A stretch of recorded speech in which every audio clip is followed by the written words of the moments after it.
Well, what's going on, everybody? Welcome back.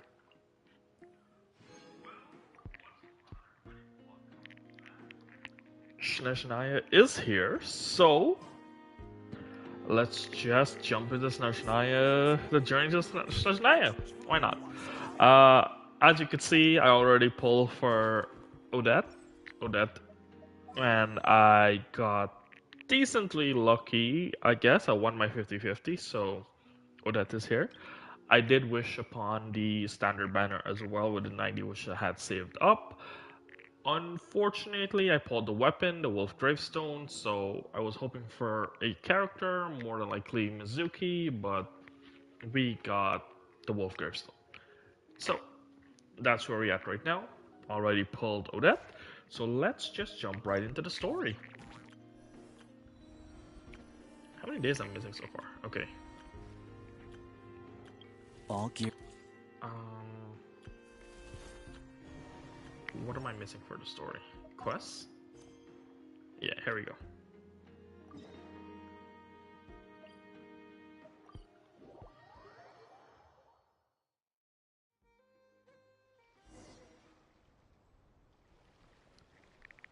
There was an intro cutscene, which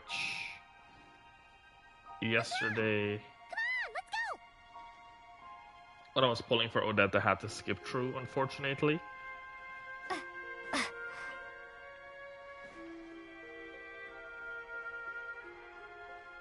Oh, Paimon is here.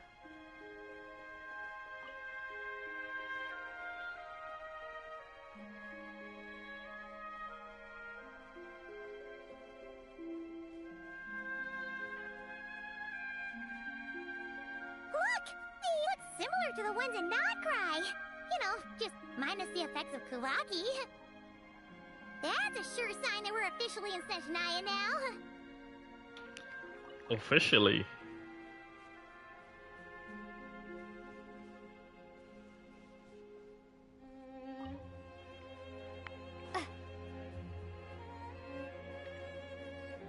There's gotta be a treasure chest around here somewhere. No adventure is complete without a chest or two. There's a big chest right there.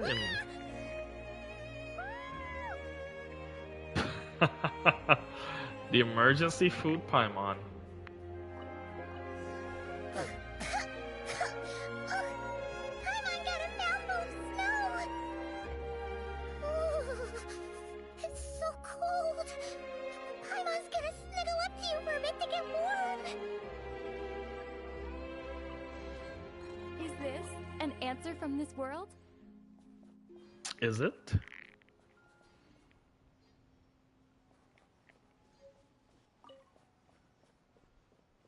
Cryo sigil.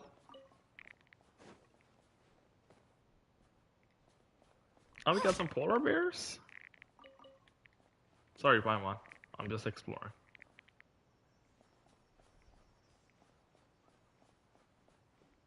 Hey, check it out! Those are bears, right? Aww, look how big and fluffy they are! So cute! Quick, take a picture before the moment passes. Right here. If we get any closer, we might scare them away. I might have to pull out the actual camera.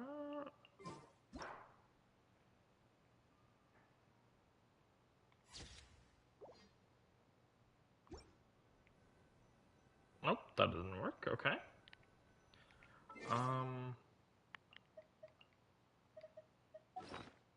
Are we talking about a camera in our bag per se?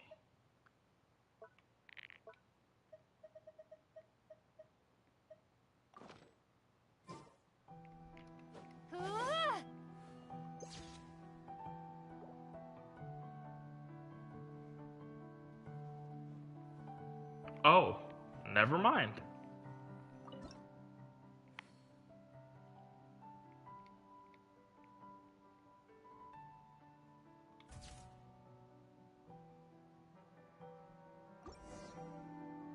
Let's see how your camera skills are these days.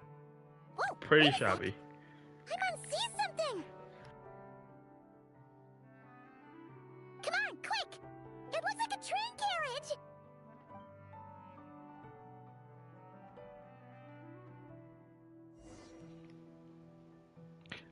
Is there another train around? I'm shocked that Paimon realized it's a train carriage. Don't remember if we ran into a train trolley. Snezhnaya has loads of railways and trains. This must be one of them. But why is it abandoned? Ooh, it's still so cold. Still feeling chilly from getting buried in the snow? I don't know. Maybe. Also, is it just Paimon or is the snow getting heavier? This never happened in Outcry. If you're cool, come a little closer. Thanks for offering, but this isn't just the weather. It's hard to describe, but Paimon feels so weird. She's never felt like this before. Everything feels heavy. Getting kinda dizzy, too. Should we turn back? Oh, no need. Paimon's just feeling a little low on energy. That's all. It's nothing serious. Not worth ruining our travel plans over. Well, don't push yourself, okay? Or if you start feeling worse, tell me right away. Sure thing. Snezhnaya, here we come!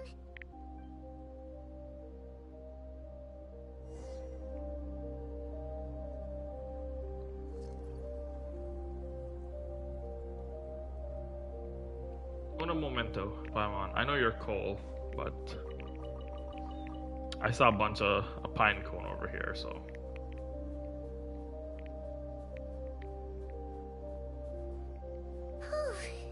Seems like the snowstorm is getting worse by the minute. Yes, it is. Barely fly. It's pushing us back.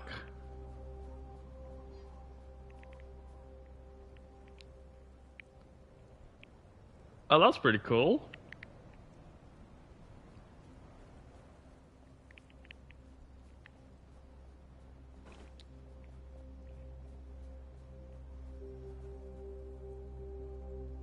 Okay, not as far as I thought it would be, but still, not bad.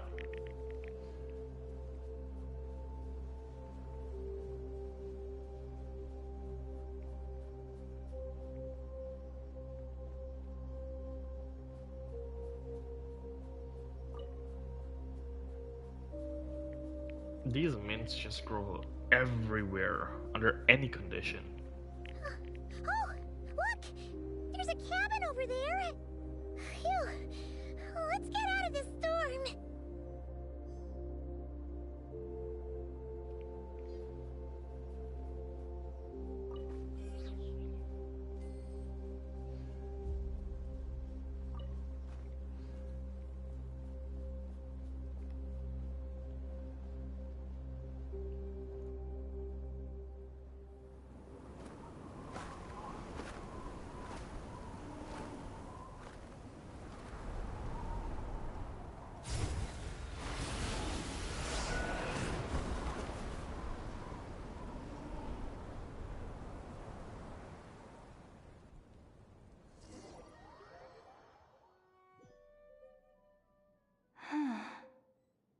What is this place? Where's Paimon? I need to find her. Fast!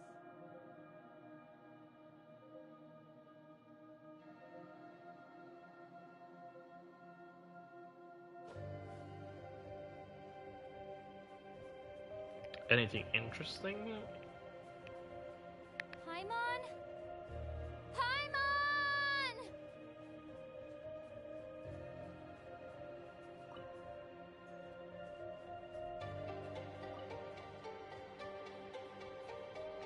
Definitely a character material.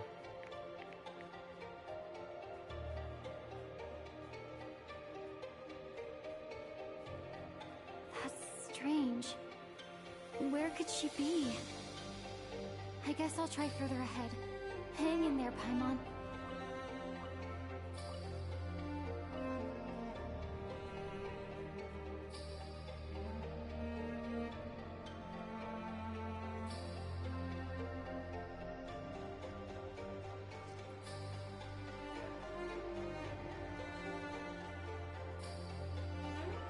Is that a train carriage? Maybe I can get up from the inside. Is this the one we saw from the surface? Quite possibly.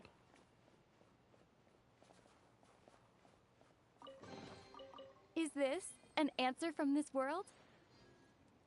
Quite possibly.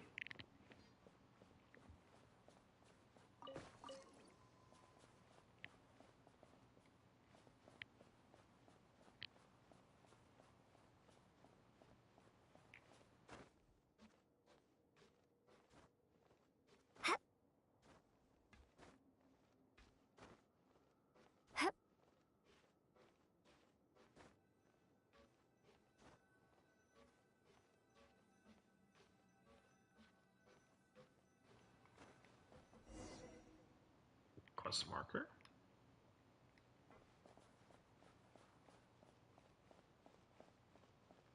It says here, Krasnik's torch, civilian model.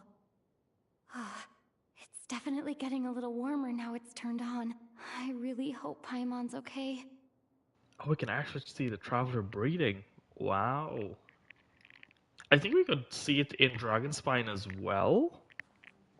But I think there's a few character that does not emit like the breath effect.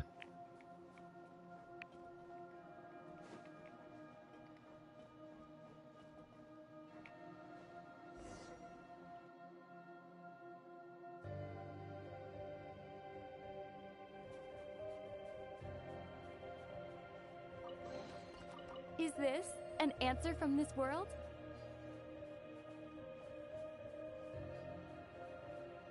What was that strange sound? I can't tell if... Paimon? Paimon, is that you? Did not hear a thing.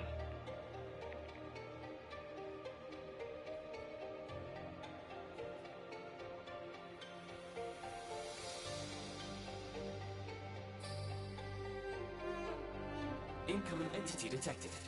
Authorization granted. Initiating original. Hello, Descender, who's reached the eve of tomorrow. Eye of Grey at your service. Time since last activation. Time measurement unavailable due to the influence of... Anyway, it must have been a very long time.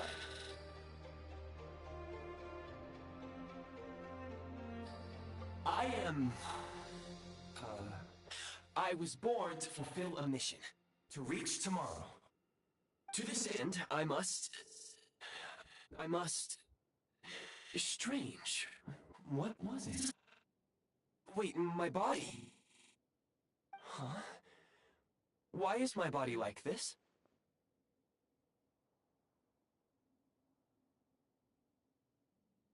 Apologies. After a long period of inactivity, it appears that a lot of data has been lost. Anyway, I was created so that humanity could reach tomorrow. But I am unable to load further details at this moment. Nevertheless, serving humanity remains my primary objective. I have detected a drop in your surface body temperature. You cannot remain active in this state for much longer. In accordance with my preset programming, upon reactivation, I must ask the one who awakened me the following question. Will you accept me, Transcender? I will assist you, protect you, and fulfill my mission until we reach tomorrow. What if we say no thanks? Let's try it.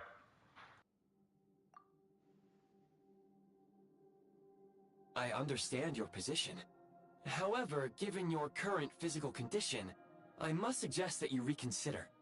Before I was activated, you called out a name. Presumably that of your missing companion? If you agree to accept me, after helping you get out of here, I will search for said companion and pinpoint their location. To answer your question, yes. Then I accept.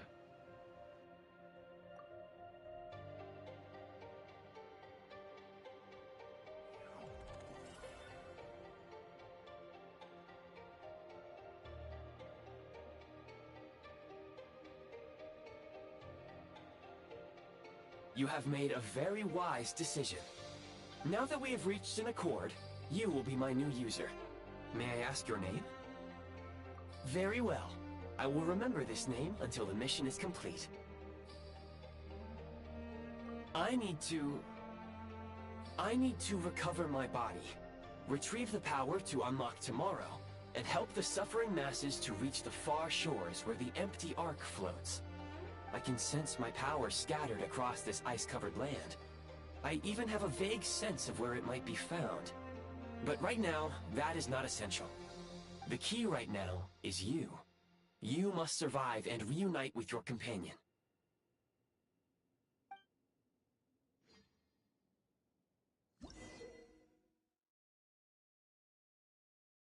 You may now execute the command, Demolish.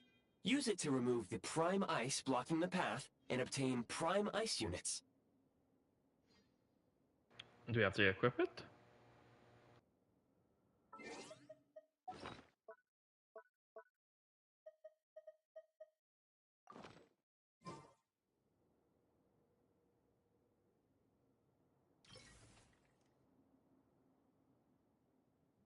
Prime ice unit count has been updated.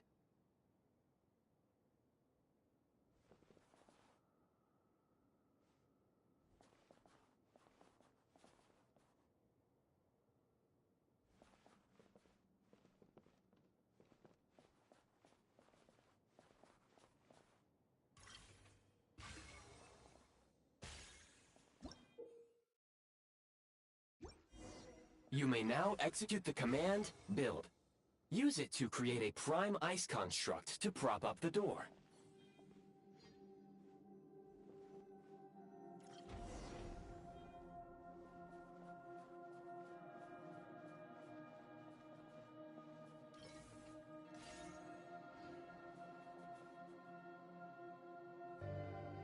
Oh, it's still up.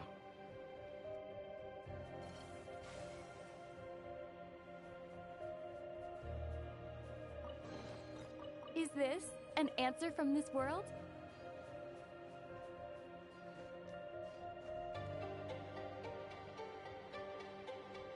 Scanning local environment.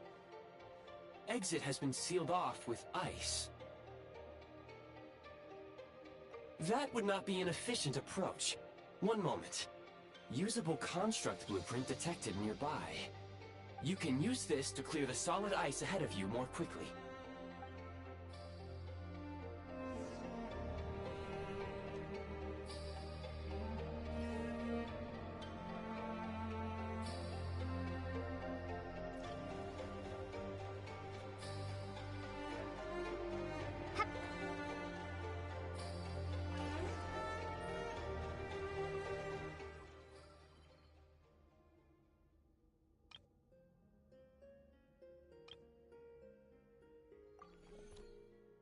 Construct blueprint added to records. You may now execute the command, Build Heat Source. Generate a temporary heat source to rapidly melt the solid ice.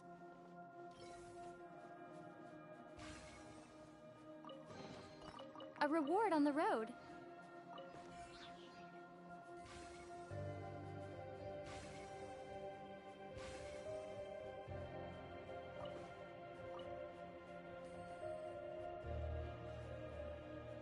Okay, where am I placing these?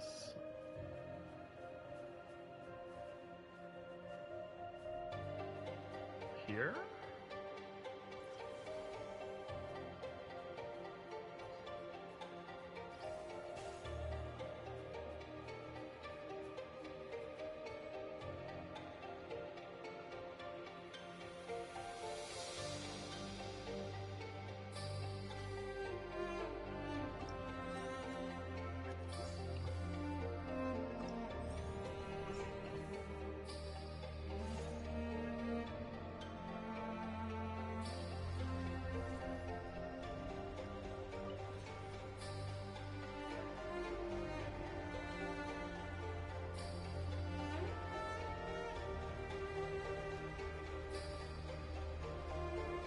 we're actually melting it. Wow.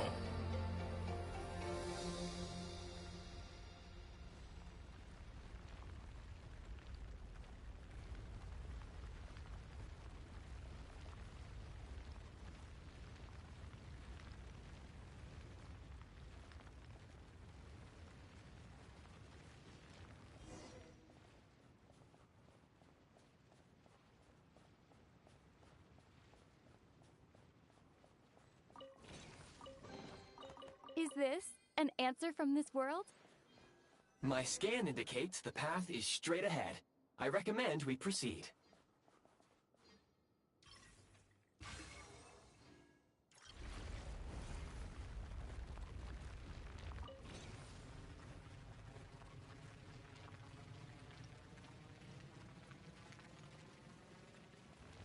A lot of steam.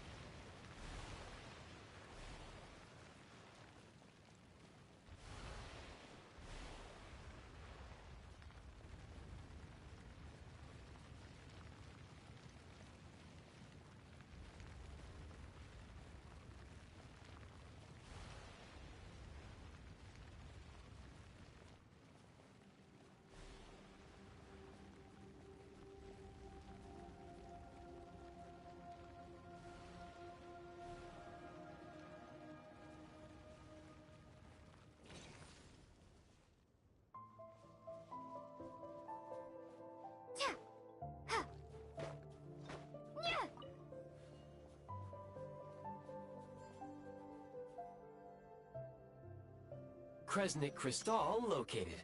Please collect at your earliest convenience. The recent construct you built provides highly efficient heating by utilizing the unique properties of Kresnik Crystal. Unfortunately, prime ice constructs have a very short lifespan and cannot be stabilized during the development period. Hence, the authorization to use Kresnik Crystal was granted. That said, I have already forgotten what warmth feels like. Yes. Perhaps then, we can warm ourselves by the fireside together. But for now, all you need to remember is this. If you collect Kresnik Crystal, I can extract the energy within and use it to maintain your body's surface temperature.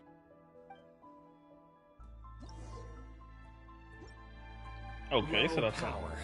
Please use Kresnik Crystal to replenish energy reserves.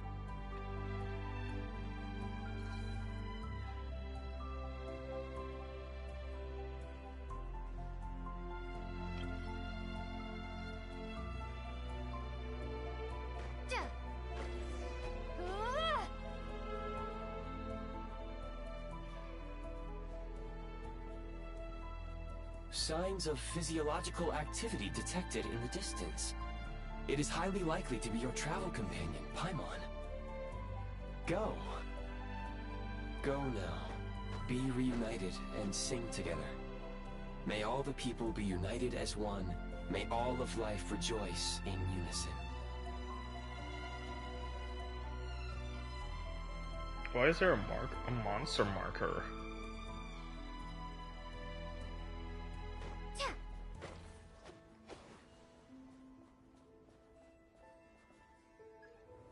Approaching the target location, scanning for signs of life. Life forms detected. 2.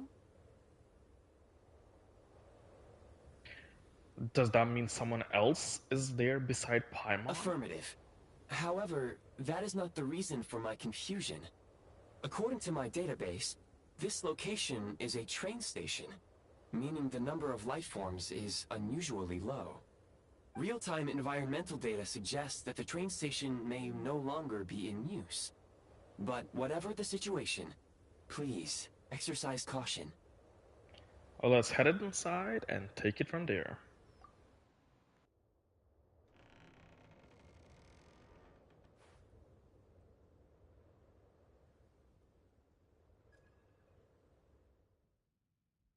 Paimon!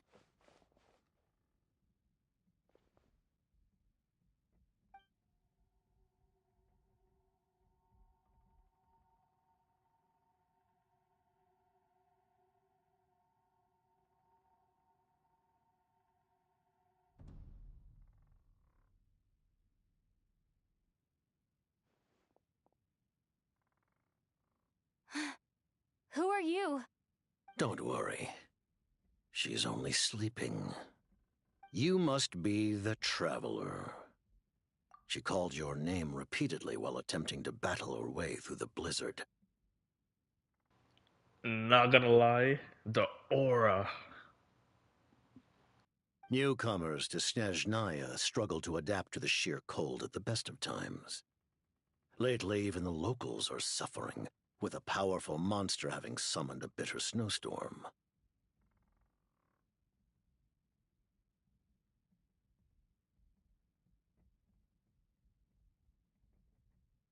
You two must be very important to one another. You should take more care not to get separated. Your eyes. Are you Conrian? There are indeed some Conrians left in this world who survived the cataclysm. But I doubt that is news to you. It would be unwise to interrogate my identity here. Focus your attention on your travel companion instead.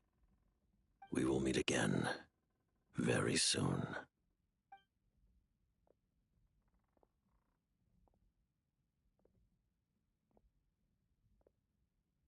The unidentified subject has now left the area. He appears to be an individual of great significance, but my search has yielded no relevant data. I will try searching the database again. I have a rough idea. He's probably some big shot who works for the Tsaritsa. Against the odds, your companion is safe and sound. The other person even left a blanket for her.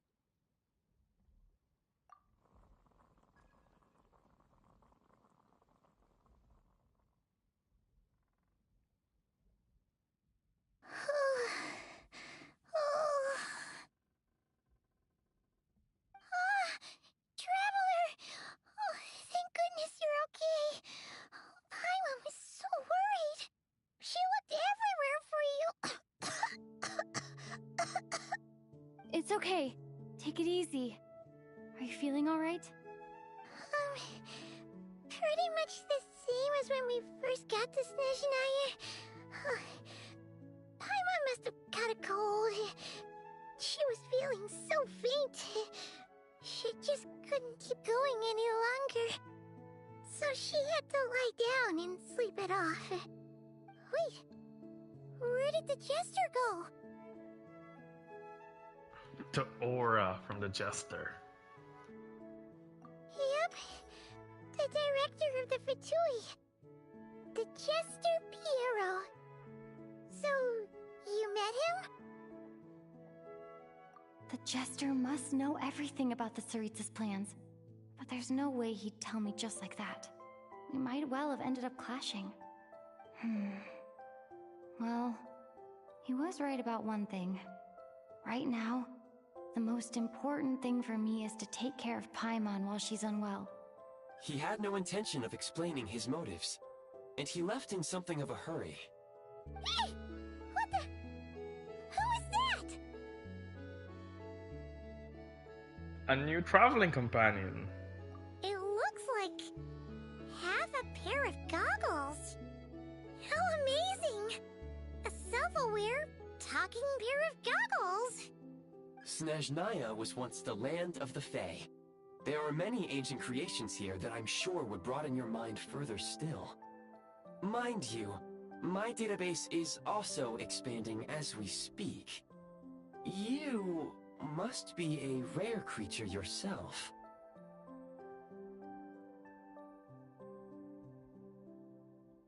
Oh, wow! Well, thank you so much. You've earned yourself some of Paimon's favorite candy. Oh, but by the looks of it, you probably can't eat that, can you? Goodwill detected. Instead of candy, perhaps I can suggest my preferred strategy. Please clean me regularly to keep me operating at peak efficiency. Oh, that makes sense. Every pair of goggles needs wiping clean once in a while. Sure thing, mister. Anyway, back to the Jester for a second. Paimon's still confused about something. When he first showed up, he already knew Paimon's name. And he acted like he expected Paimon to know who he was, too. Paimon could tell that he was Conrian from his eyes. And he definitely seemed like someone pretty important. But beyond that, Paimon didn't know anything about him. It was only later, after he rescued Paimon from the snow, that he properly introduced himself. That's the only reason Paimon knows he was the Jester. So he knows you? Oh, seems unlikely. He ran into the snow following the sound of Paimon's voice, with a really anxious expression on his face. He didn't act like someone who knew she would be here in advance. And after bringing Paimon here, he just stared out at the snow. He didn't do anything to Paimon at all. In fact, he barely said anything. Wouldn't even answer any of Paimon's questions either. Paimon didn't feel unsafe around him, and he didn't seem to have any ulterior motives. For all we know, he might have just ignored Paimon's questions so she'd give up and go to sleep. Please allow me to interrupt. Fatui and director are unfamiliar terms. May I ask for clarification? Wait, you've seriously never heard of the Fatui? Oh, they're like the Tsaritsa's inner circle. Really powerful people. And the director is their boss. Understood. Since they hold elite positions and serve their god directly, it stands to reason that they would conduct themselves with due decorum. I am inclined to agree with your assessment, Miss Paimon. I did not detect any ill will from the gentleman in question.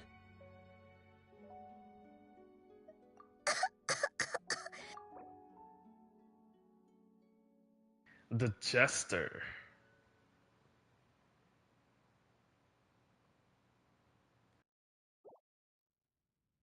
Sorry, I shouldn't have encouraged you to talk so much. Paimon, new plan. Let's get out of Snezhnaya for now. We can come back after the weather clears up and you're all better. The Jester mentioned that this snowstorm being the work of a monster is worse than most. Even if we made it to Snezhnograd, we'd still have to wait out the storm before we could do any exploring. Oh, well, it's really nice of you to look out for Paimon, but she doesn't want to hold you back. We were really psyched up for this journey when we first set off. Just think of all the burning questions we have. If we turn back now, who knows how long it'll take before we finally get answers. Further information is required regarding the monster situation. But objectively speaking, there is another more pressing issue at hand. At this point, we have traveled a significant distance into the blizzard. Were we to turn back now, the road would be extremely treacherous, especially since we would need to travel on foot. If, however, we continue onward, there may be a better solution. Do you remember what I said as we neared this location? I told you that this is a train station. While it has evidently fallen into disuse for unknown reasons, the tracks remain intact. We can break through the blizzard and forge ahead by driving a train. That is the Snezhnayan way. There is a small town up ahead, which would be the perfect place for Miss Paimon to rest and recover. Paimon thinks Goggles here makes a great point. Let's do that! Are you sure you're up for this? I don't want to push yourself. Oh, come on. Don't worry. Think of all the traveling we've done so far. When has Paimon ever gotten sick before? Practically never. 'Cause she's in great shape. Sure, she's a little tired right now, but it's sure to clear up on its own. Affirmative. Should you ever need my assistance during your future adventures, please call for the Eye of Grey whenever you wish. Otherwise, I will remain silent to avoid causing any unnecessary distraction. Now, please follow me to the train tracks.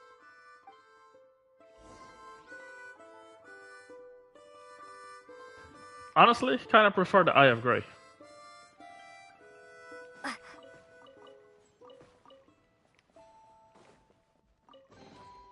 I'll keep this close.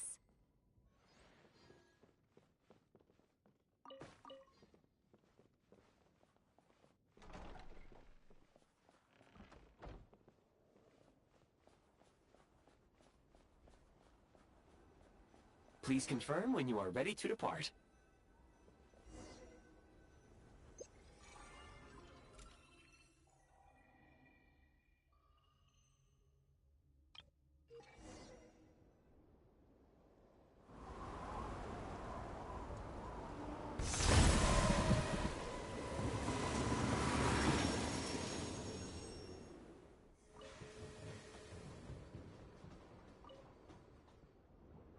Heading north from here, we will soon arrive at... Wait, there's an error message. Could not detect clear tracks. What exactly does clear mean? Brace for impact, friends! Preparing to enter impromptu flight mode.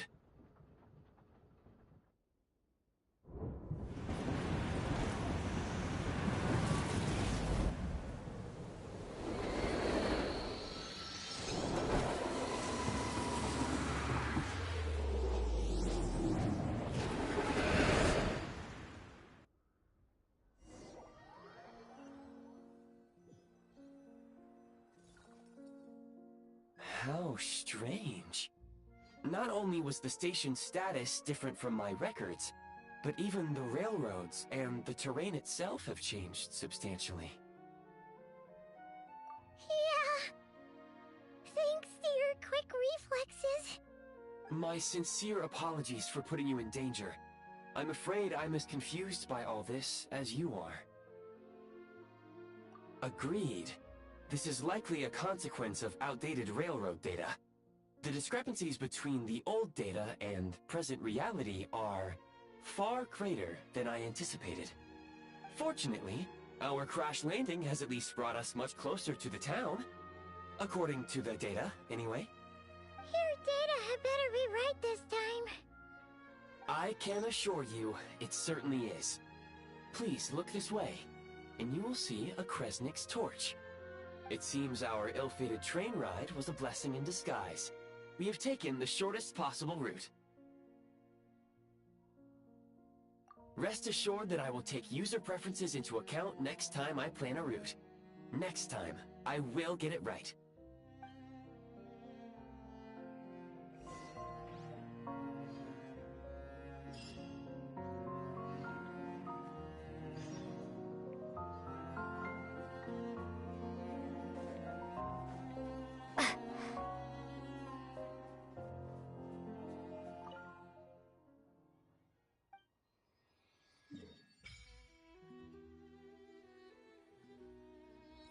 Well, the first expansion into Snezhnaya.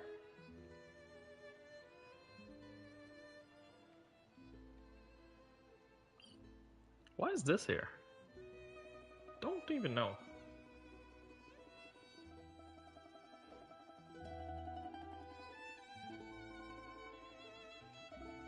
Can I resonate with Cryo?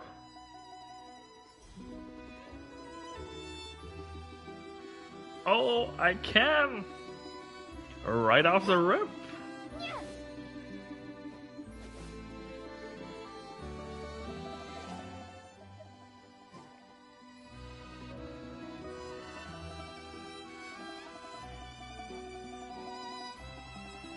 Excuse me? Is there an inn nearby? I'm sorry, but they've all closed.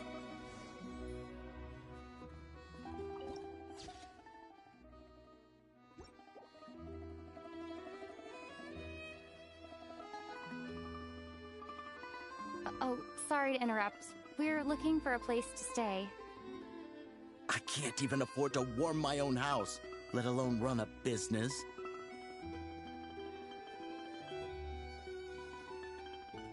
No convo from these three? Okay.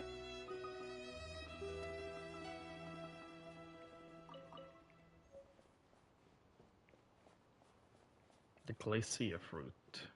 Snatch someone's fruit. Excuse us. Is there anywhere we can stay around these parts? I'm afraid not. You'll have to try your luck somewhere else.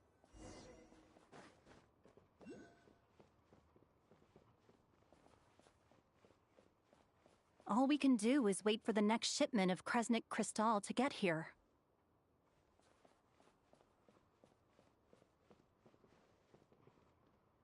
I want to explore more around the city.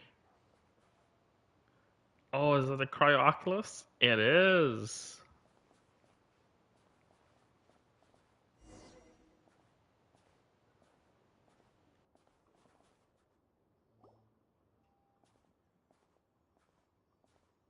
Hi there. Do you know if there are any inns still taking guests in this town? Doubt it. They're probably all closed. No one has enough Kresnik Crystal to heat their own homes, let alone a business. Oh, what a bummer. I clocked you a while back. You adventurers or something? We don't get many tourists in inland Snezhnaya these days. Why is that? Because of the snowstorm? In part. But the bigger reason's Project Stuzha. Since it's Her Majesty's will, we have to put up with it whether we like it or not. Oh, sorry. I assumed it was common knowledge by now. Basically, the Tsaritsa is planning something big. Something that requires an enormous amount of energy. Even if they used all the surplus Kresnik Crystal in Snezhnaya, it still wouldn't be enough to meet demand. So, the Vetja passed a resolution requiring all factories and households to reduce their energy consumption. The policy has thus been charmingly named Project Stuzha, meaning bitter cold. Bitter cold? So, like, it's gonna be a cold winter, folks? You're all gonna have to find a way to get through it? That kind of idea? Pretty much. When you're broke, you scrimp and save. When it's cold, you huddle together for warmth. There's always a way to stretch things out to make ends meet. Trouble is, if you stretch someone out like an elastic band for too long, who knows if they can ever bounce back. You know what?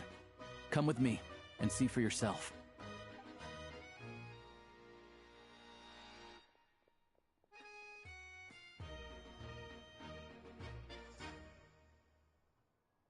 Can you please explain to me why the price of Kresnik Crystal has gone up by 1/3 again? Even as our purchase quota has gone down. You only come here twice a month. This won't even last us a week. The supply and pricing of Kresnik Crystal are based on current production volumes and price data. We Fatui are only responsible for delivery and security. I'm not in a position to explain to you how the figures are calculated, but I assure you, they are as fair and reasonable as possible. Oh, so our lives mean nothing to you? How can you expect anyone to survive a single night in this weather without heating?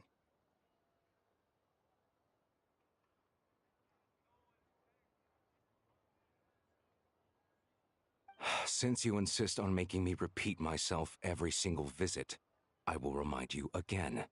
There is no monopoly on the trade of Kresnik Crystal. You are free to purchase the shortfall from elsewhere on the market.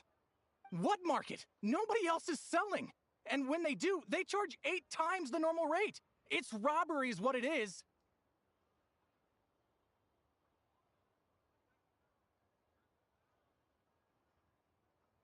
Which is why the Snezhnagrad Veche passed a resolution to support border communities, without which you wouldn't even be able to buy Crystal from us to begin with. So if you're here just to argue, move aside and let the next person in line come forward. Everyone's feeling the cold here. You... All right, everyone, let's calm down for a second. A few words, if I may. We're all subjects of Her Majesty the Tsaritsa, and I'm sure every one of us is dedicated to her great cause. We all know how cold it is. And the more it snows, the harder life gets. Everyone's struggling already. Let's not make things even more difficult for each other. But Liaison Shishkin, there's clearly something wrong with this quota. I have a family in Marepasak who tell me they can buy at least double our crystal allotment. Oh, believe you me, I had the same reaction when I first saw the numbers. Couldn't believe what I was reading. I even wrote a letter to confirm the true figures, but I'm afraid the quota really is as low as you've been advised. Still, you must understand that calculating these energy quotas is a complicated balancing act. They have to factor in population, town size, industrial application. Our top priority must be to keep the largest Kresnik's torch burning continuously. Only then can we sell the remaining crystal for household use, and in doing so, we must make sure that everyone is treated fairly. As our Fatui comrades said, they are only responsible for delivering the goods. They need to keep accurate records.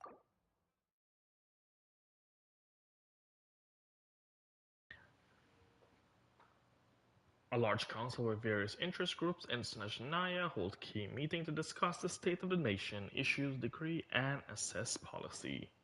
The world has it that airing out views and requests from different wings of society before making decisions has been a tradition in Snezhnaya since its very founding. That's right. Our duty is to do things by the book. Tell you what, listen. I know how anxious and upset everyone is.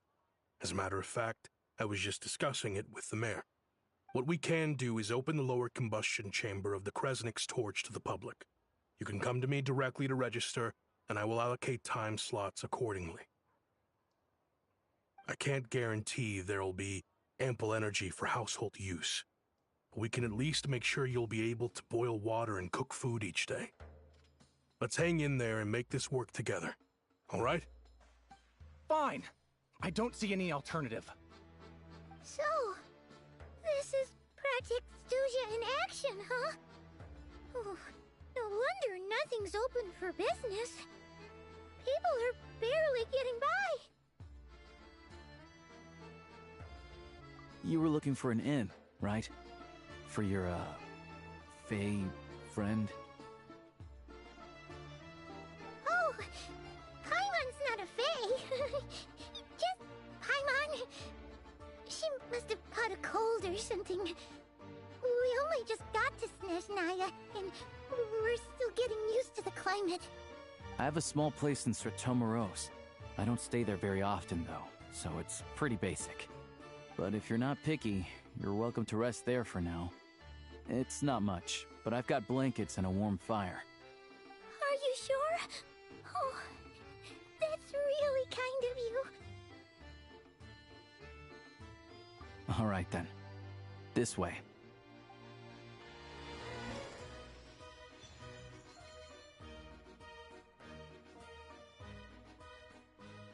Well, I only managed to grab one copy of Alyosha from the Odette banner, so this is my C1.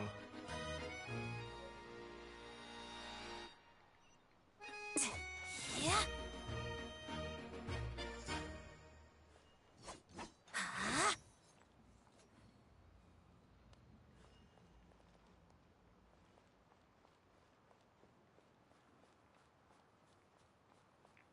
She's a level 1.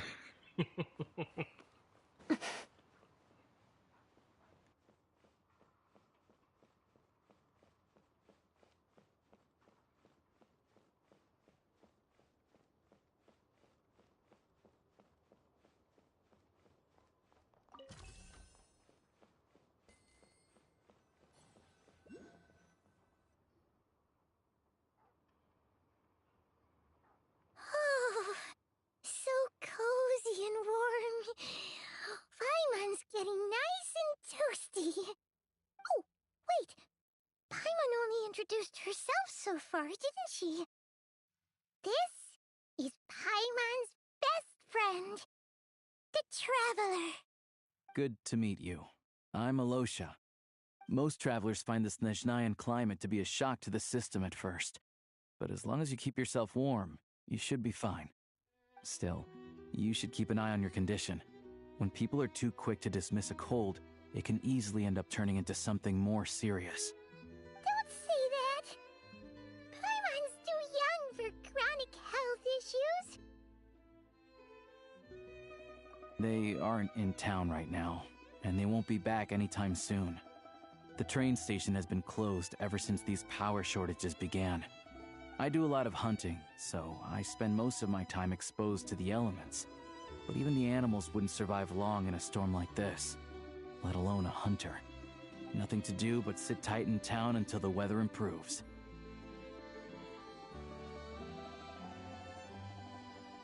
I get that you're in a hurry, but even if the station were open, that doesn't mean there'd be any trains. We could end up stuck here for a long time, I'm afraid.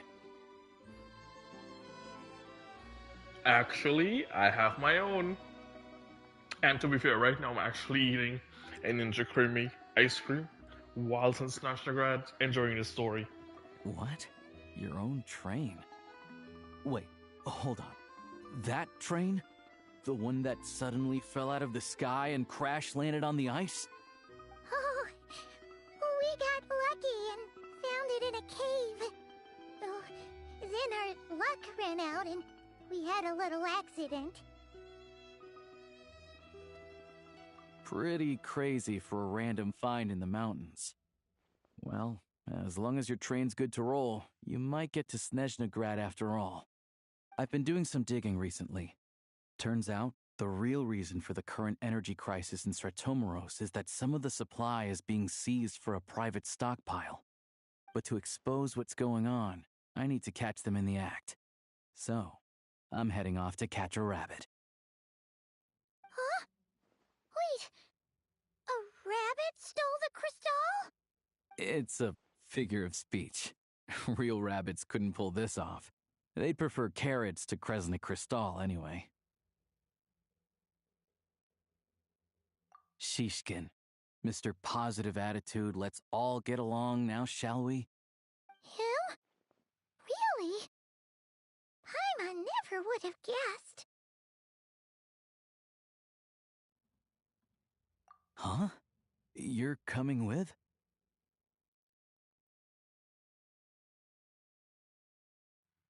Huh. Oh, okay then. Just give Paimon a second to get ready. Alright. Guess there's no point pushing myself. Paimon will stay here and hold the fort then. Be careful, you two. Oh yeah, there's one more introduction to do. Tagarin, get in here. Oh, a doggy.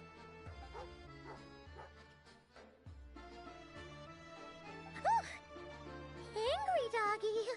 Oh, Tagarin doesn't like being petted then. He likes to think he's above that kind of thing. He's my hunting partner, so he'll be joining us when we head out. Carrots aside, we'll need to stay completely undetected. We can't risk spooking our rabbit, but there's no telling which burrow he'll scurry back into. First, we need to find a way into the train station and see if we can find any real freight data. Shishkin's figures can't be trusted. Then, we get Tagarin to catch a scent and find out which way the crystal went. What are you eating? Oh, check it out! When you're all out of carrots, try turkey!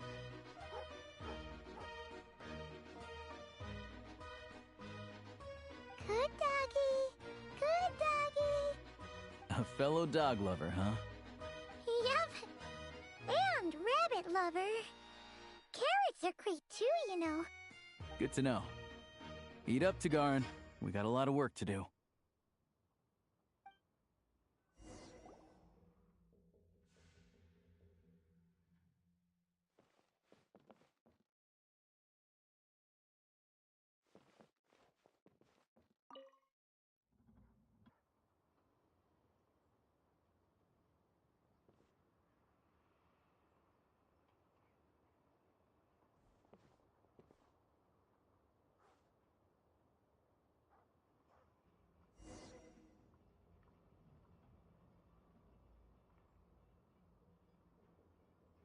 Oh. Interesting camera angles.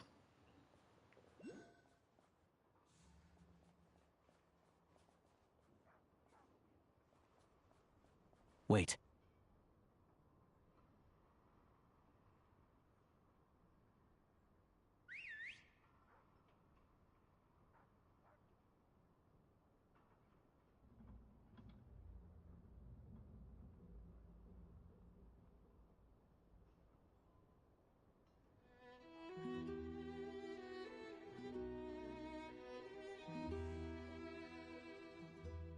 Nice work, Tugarin.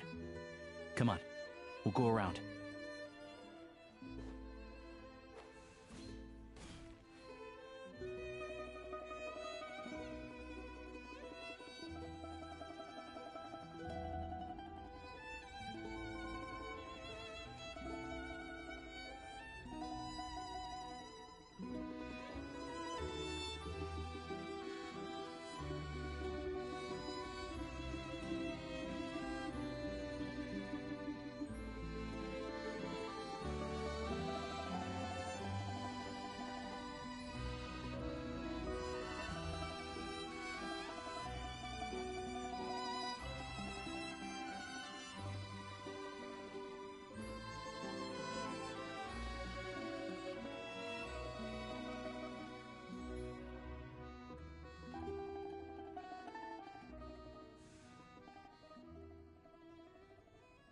Sneaky, sneaky in the cold.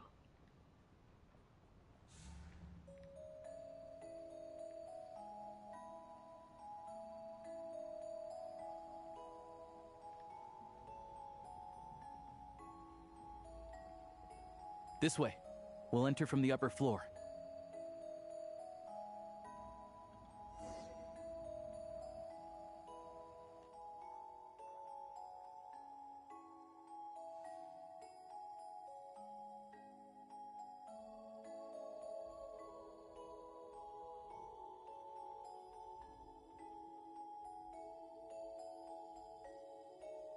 There we go.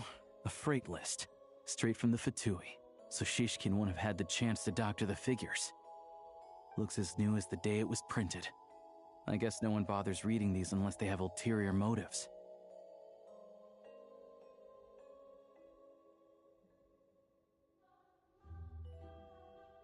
Yeah, this is all we need. Come on, let's get out of here. Then go track down the Crystal. Tugarin's a keen hunter, and catching rabbits is his specialty.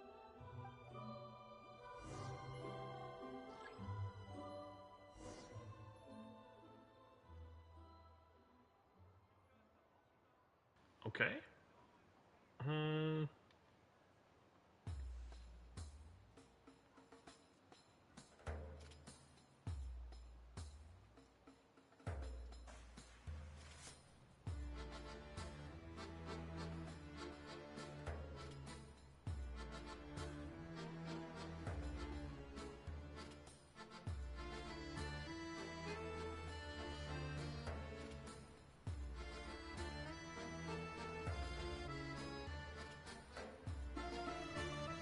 That seems suspicious, so let's go over here first.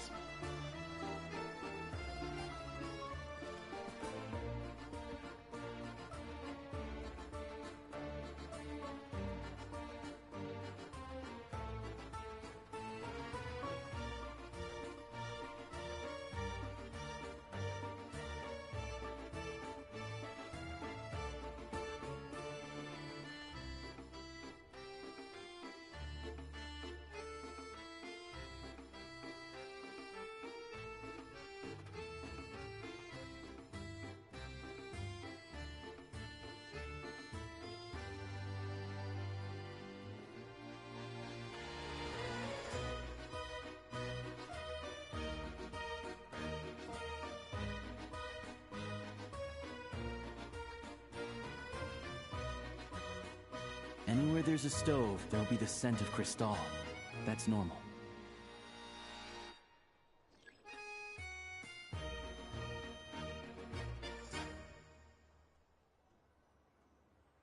Anywhere there's a stove, there'll be the scent of Crystal. That's normal.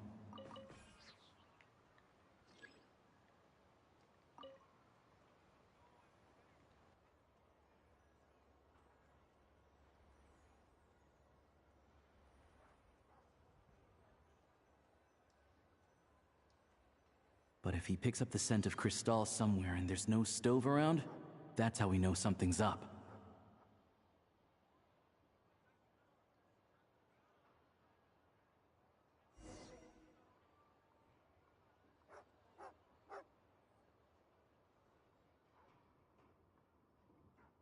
This must be the rabbit's warren.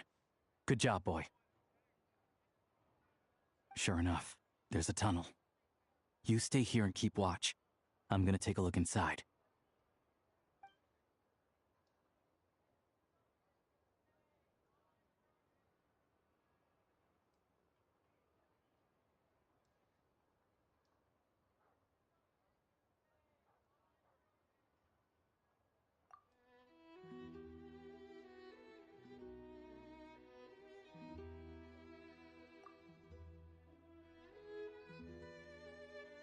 Thanks for looking out for us.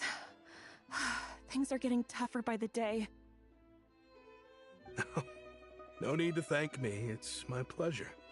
Sure as Her Majesty the Tsaritsa watching over us, every sacrifice will be worthwhile. Let's grit our teeth until the blizzard passes. These days of hardship will be over soon. Maybe for everyone else, Liaison Shishkin.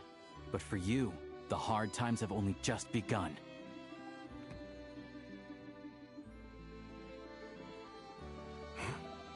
Who are you? What's the matter?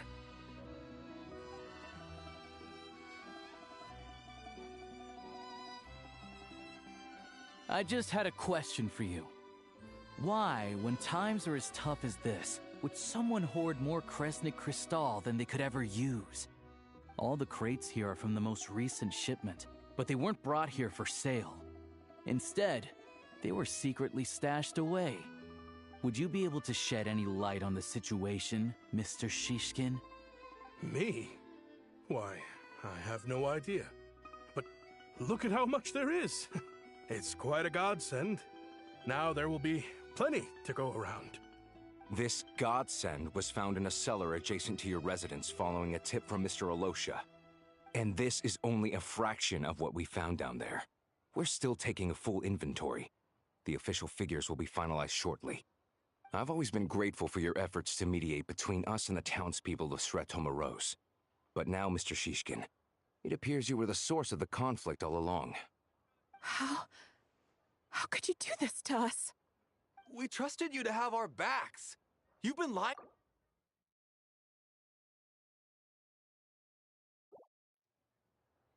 Hey,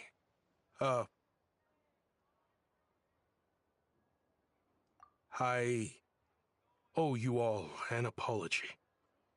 I'm sorry. I'm so very sorry. This isn't who I am. Please believe me, this was a one-time mistake that I will never repeat. We all know how difficult life has been since Project Stuja came into force.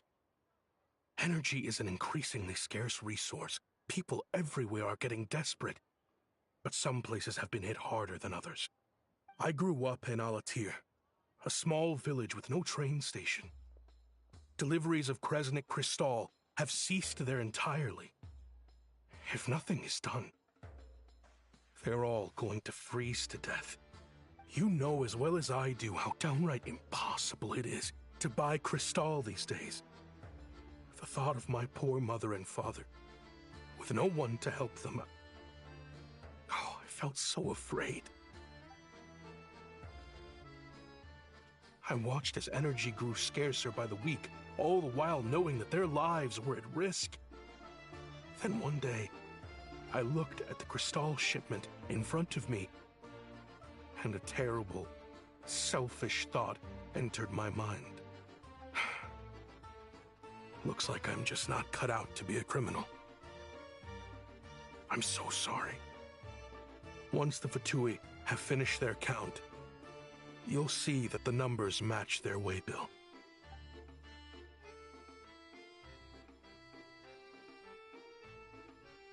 I have the official Snezhnayan quotas here.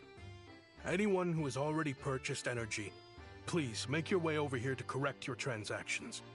I'll make a batch purchase of crystal worth 3 months' salary for you all to use free of charge.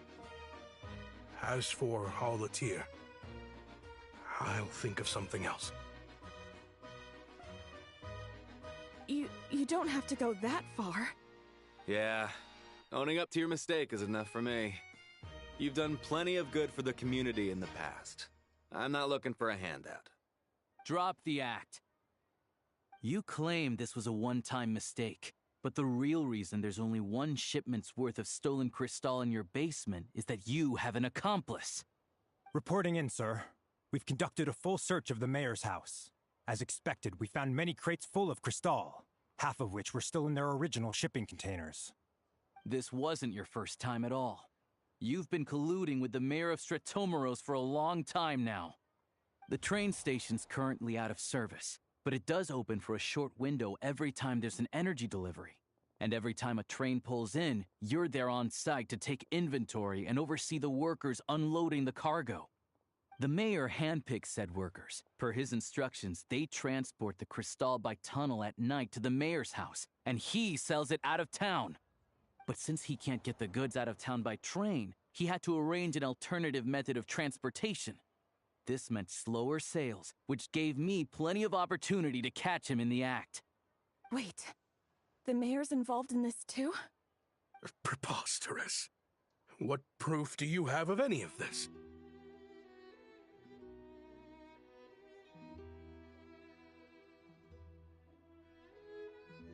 Basic math. I've spent a lot of time lately counting carriages as the snowstorm rages. Counting carriages? What? The energy consumed by a train depends on its total weight. And since energy is a limited resource right now, it's fair to assume that every carriage is packed full. So, if we take the energy required for the Kresnik's torch, add the sales figures you provided, then compare that figure to the train's theoretical cargo capacity, guess what?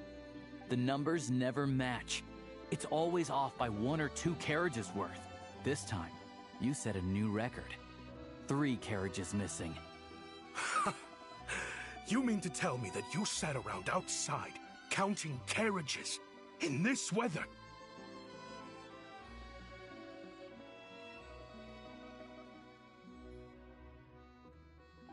I'm a hunter. I have 2 options. Hunt or starve. Well, I've heard enough. The evidence speaks for itself. Take Shishkin and the mayor into custody and escort them back to Snezhnaya.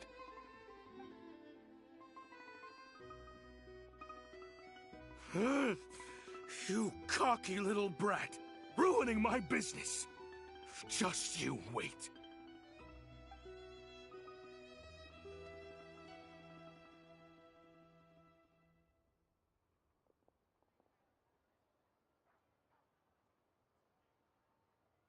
Yeah, something felt off, so I just followed my gut. Math isn't my strong suit, though. I'm lucky my dad made me learn enough to get by, but all this number crunching was a million times harder than the aim and fire work I'm used to. Thank you for your assistance. You're a brave lad. Shishkin was quite the cunning criminal, as I'm sure you can tell. He did all of this right under our noses, and we never suspected a thing. A wolf in sheep's clothing. He had everyone fooled. Even with that sob story he fed us. He was probably trying to keep the mayor out of it, not just mask his own motives. Without the compelling case you put together, even I might have fallen for it. Alosha, was it? Tell me, are you really a hunter? We can go find some wild animals if you want. I'll fire off a couple of shots, and you'll see whether I'm the real deal. I didn't mean to cast suspicion on your identity. It's just... well, I'm sure you've heard of the Rokot. Recently, they've been recruiting people with your kind of talent. They hide in plain sight under false identities, working against Project Stuzha, sometimes directly opposing the Tsaritsa herself. They aren't a violent organization, and their goal is to improve the lives of the common folk. But still, as a member of the Fatui, I wouldn't be doing my job if I didn't keep tabs on them. First I've heard of this. I don't really keep up with what goes on in the city. All I know is, People who don't mind their own business in the city end up paranoid about everything. As for me, I just couldn't stand Shishkin. I'm from Alatir myself, and I can tell you, nobody's lived there in years. Why would an abandoned village need Crystal? Of course, no one really cares about the fate of that place. I'm guessing today is the first you've heard of it. I see. It does sound quite tragic. Really. Well, thanks again for your assistance, and your friend here too. I will report this incident to Snezhnagrad.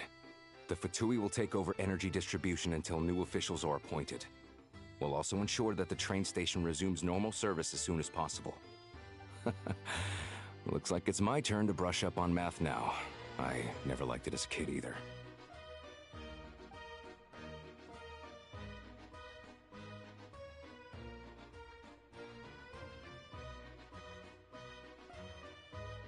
Don't mention it. Isn't the soldier overseeing the delivery supposed to verify the quantity of the goods? Was he just careless? Or was he being paid off too? Who knows? Excuse me. I'll take a share of Kresnik Crystal too. Thanks. I need to take a detour before we head back. There's someone I have to deliver this crystal to. Who are we delivering to?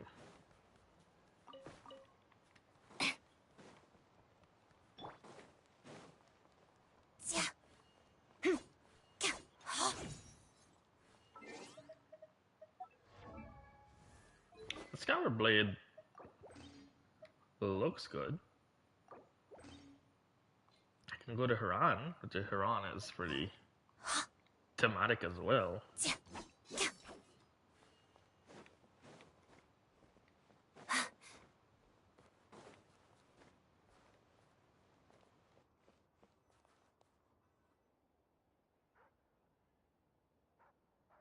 Hang tight for a moment. This old lady, she doesn't really know who's who anymore.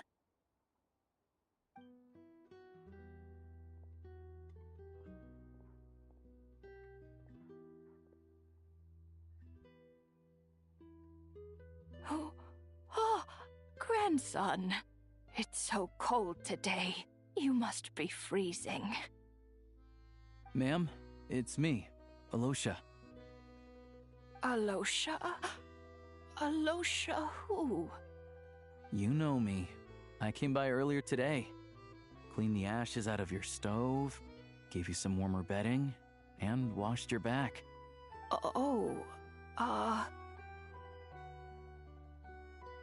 I'm sorry, I don't remember. Now, how often do I get to see my grandson? Come on, take a seat and relax while I fix you something to eat. It's okay. You just rest. I'm fine. Oh, you. It's nice to come and visit your old granny once in a while, isn't it? Sretomaros, a good town. All sorts of things to do and people to meet. And the local officials are good to us. Sit down, come on, take a seat. I still have some fruit left. Let me get it for you. Please, don't get up on my account. You need to rest. Where's the fruit? Right under the basket by the door. Or maybe it was on the bedside cabinet.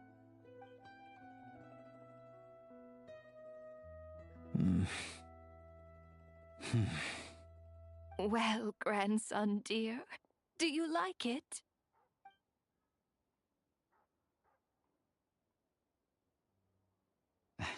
Very much, ma'am. It's delicious. Good, good. Wonderful. You don't need to save any more for me next time, all right? Fresh fruit is hard to come by at the moment. You should eat it as soon as you get it. Oh, I don't need it. I'm fine. But if you like it, come back for some more soon.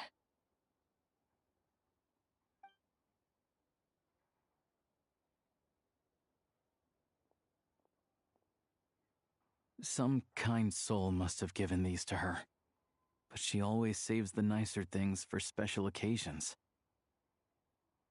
I met her at the market back before her health began declining. She was a lovely old lady. We're from the same hometown. Not many people have heard of Alatir, and if they have, it's usually for all the wrong reasons. There's a gang of highwaymen that came from there. Now that it's an abandoned village, it's rare to find anyone who shares fond memories of our hometown. So after we got talking and realized we were from the same place, we decided to keep in touch by letter. I first learned of Stratomoros's energy supply problems from a passing comment in one of her letters. Then, after her health went downhill, I started visiting more often to check in on her. The town's been in decline for a while now, but because of her memory problems, she thinks of it as the bustling, prosperous Stratomoros still in its heyday. That said, I kinda appreciate her optimism. There's not much of it going around in this world of ice and snow. It's fine. Everyone grows old. In Snezhnaya, some people believe that in your final moments, you'll sense a familiar presence by your side. You turn to look at them, but their face is blurry. So you focus hard, trying to make out who it is. And when you finally see their face, the Grim Reaper reaches out and takes your life. She still calls me grandson, though. So at least I'm not a blurry face in her world just yet. Come on, let's get back and see how Paimon's doing.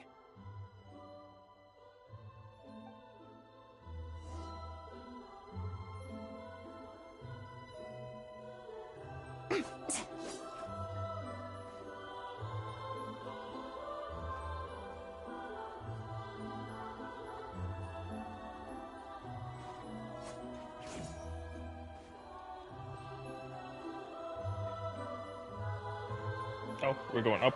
My bad. What's the best way?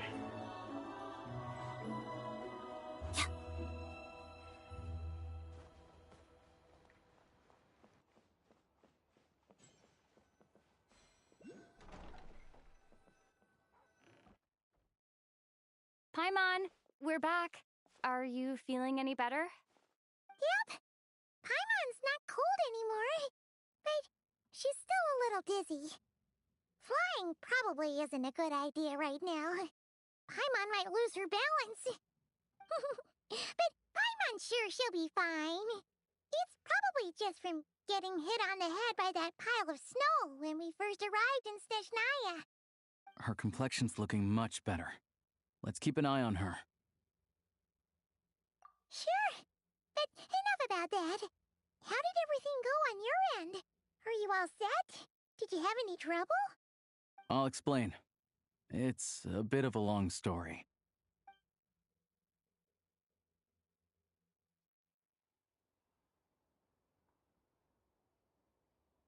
Jeez, you guys got pretty busy. Sounds like the liaison officer and the mayor were running quite an operation. Good riddance to both of them. It's a good thing you managed to catch them. So, you said the train station will open again soon, right? And everyone has enough crystal now? Yeah. Well, enough to survive at least. Project Snezhnaya isn't going away anytime soon. People will still have to scrimp and save to make ends meet. Don't know. The goal of Project Snezhnaya is to gather energy for the Tsaritsa, but no one knows where that energy's going. It's never been made public. The thing is, we were told that the project would only last for 6 months, but time and time again, they keep extending it. Extending it? Does that mean the Tsaritsa's plan isn't going very smoothly? That's what everyone suspects. In principle, any proposed extension needs to pass by majority vote in the Snezhnaya Veche. But even though opposition has been growing, any detractors end up caving in to political pressure from the rooster, Pulcinella. He's the chair of the Snezhnaya Veche and a key figure in the voting process. He has the backing of many powerful and influential people. How come the Fatui are picking on ordinary people even here in Snezhnaya? I don't see it like that. Fundamentally, the Fatui will always think and act in the Tsaritsa's interests. But that doesn't mean they don't care about the plight of the common folk. The only reason Sir Tomoro still receives Crystal shipments is because of a relief proposal put forward by the Rooster himself. Then there's the Fatui soldiers providing support in every corner of the nation. Even the Northland Bank provided some mora for disaster relief, and they're as conservative and indifferent as they come. It's just that the rich and powerful in their fancy palaces live in a completely different world from us. There's always going to be some conflict when those worlds collide. Yeah, well, even though we all believe in Her Majesty the Tsaritsa, there are still many differences of opinion on how best to tackle the big issues of the day. Regular folk don't have an easy way of getting their voices heard in Snezhnagrad, while the rich and powerful are either unwilling or afraid to speak out for all sorts of complicated reasons. The Rokad provides the disaffected with false identities and an outlet to vent their frustrations. Of course, an organization like that exists in a gray area. The moment the Veche think they've crossed a line, there's sure to be a crackdown. But so far, they've been doing their best to help the common folk. Like us, don't you mean? You didn't hesitate to join in. You're not new to this, I can tell. That's because we're adventurers. It's our job to help people out with commissions and get to the bottom of things. Sounds like we're going to get along. So, what's your business in Snezhnagrad? Aside from taking your friend to see a doctor, of course. I want to meet the Tsaritsa. It's complicated. I've had run-ins with many of the Harbingers along the way, and I really need to know what the Tsaritsa is up to. Her ultimate goal, what the Gnosis mean in all of this. Since I've made it this far in my journey, I have to find the truth, whatever it takes. Wait, so... no way. Are you who I think you are? Sounds like you've heard of us then. We're getting more famous by the day. I didn't realize I was in the company of giants. Honestly, we're all as curious as you are about what the Tsaritsa's planning, and why it has to involve us freezing to death in the snow. But getting in the same room as her won't be easy. The common folk aren't permitted to meet her at the best of times, and right now, she's probably not even in Snezhnagrad. Word is, she's heading east on a campaign to slay a monster. Yeah, so you've heard of it. A wild, unpredictable monster with the power to summon snowstorms. It also absorbs everything around it into its body, so it's growing constantly. Now, it's so big that the Tsaritsa has deemed it the #1 threat. Wild prediction right now, is it the Cryo Dragon? All I'm saying, it's possibly the Cryo Dragon. Luckily, as it grew, it became increasingly less mobile, so it doesn't pose an immediate threat to this town or to Snezhnagrad. I'm sure that Tsaritsa and her personal guard, the Druzhna, won't have any trouble defeating the creature between them. It's just a question of how long it'll take. Suffice to say, you won't be seeing her anytime soon. You'll have to wait until she gets back. Fair. Well, the Fatui will be taking over management of the train station for the time being. Things should be up and running by tomorrow. Once it's open, we can see about getting your train towed to the station. Whoa!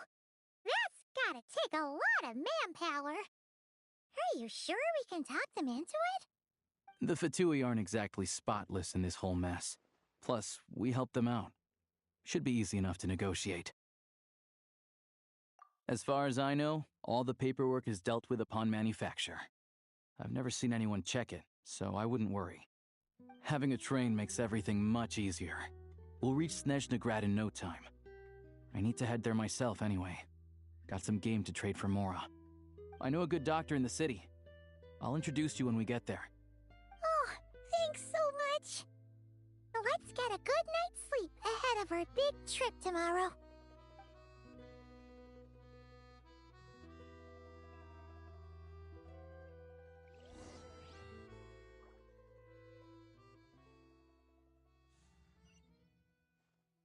Oh, we're ready to make a move.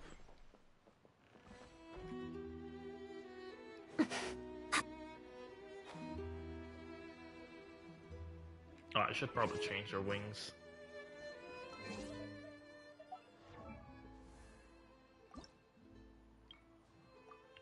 What glider works? It fits. It does fit. The Descender one is a tad bit too on the bright side. The purple one works as well. It's too deep of a blue.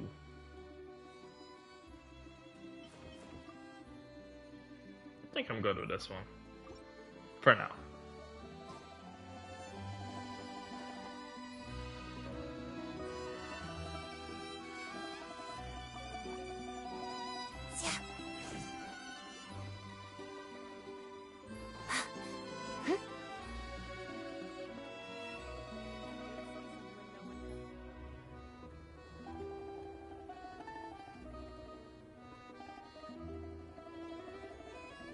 Drive carefully, all right?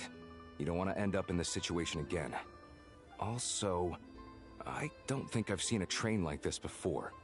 Is it a new model or something? Not a fan of small talk, are you? Anyway, take this. It's an up-to-date map of the Snezhnayan rail network. All the track switching is automated, so as long as the train's moving, you don't need to worry about collisions or anything. We'll leave you to examine the train's conditions yourselves. Fingers crossed nothing's broken. I doubt Sratomaros has any engineers with experience working on this model. Shouldn't be a problem. Thanks for everything. All right then. Have a safe journey. And make sure to check everything's working before you set off.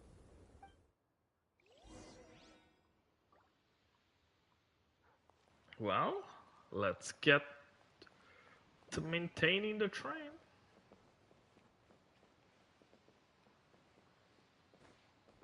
Can I go out here? No? I wanna go grab that. The Mora. And there's a teleport here actually.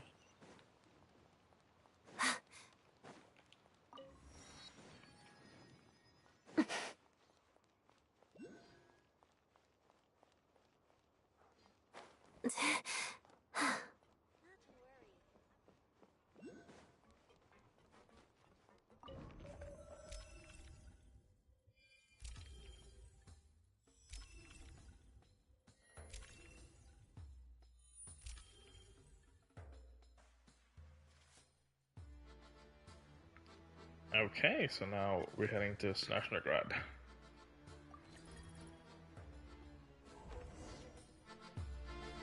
Alright. Looks like our destination settings have been applied. Let's give this thing a final once-over and then head out. Goggles, your time to shine! Affirmative. Running vehicle diagnostics. What's this? Engine, green. Wheels, green. Frame, minor damage, but no impact on function. Diagnostics complete. All systems nominal. Neat! Huh. Paimon still can't get over the fact that you just found this tech lying around in a random cave. I've lived in Snezhnaya my whole life, and I've never heard of an interactive, talking train autopilot. Strictly speaking, I wasn't designed purely to drive trains, though I doubt you have any interest in navigating the practically unreadable operator's manual yourself. All configurations are complete. Should you require any further assistance, please call for the Eye of Grey. Away we go! Whew. Nope. Paimon's gonna find a warmer seat.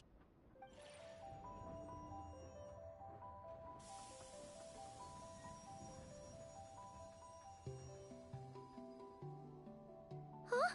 What's going on?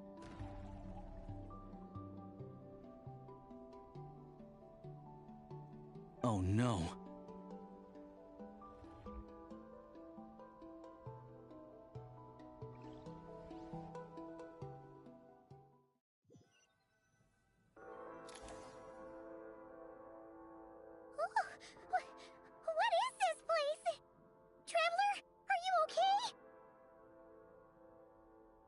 I'm alright. You, Paimon? Paimon's still airborne, but it feels like swimming through thick, gloopy water. Ugh, it's horrible. Just our luck. Of all the things that could have gone wrong. Halosha, you're Snezhnayan, right? Any idea what the heck this place is? It's called the Shadow Realm. A place where no wind blows, no light shines, and no elemental energy flows. Even time itself doesn't exist here. It's a world where everything seems to come to a standstill. I've only seen it a few times before, and this is my first time inside. It's a dangerous place. Most people who get sucked into the Shadow Realm are never seen again. And the few who do make it back, they're never quite the same. Huh? Then, what the heck do we do now? Oh, maybe Goggles knows something. Goggles? Great! Now we're done for! Hold it together. Let's not get ahead of ourselves. I heard a story once about the world of shadows. If it's true, there's a way to escape. We just need to find the exit. Come on, let's explore.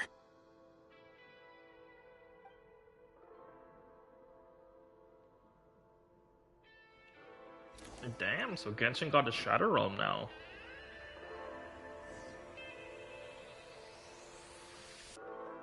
And we do have Genshin TCG. Look at these Fatui. It's like they've lost their minds. Their shadows have been devoured. They're no longer amongst the living.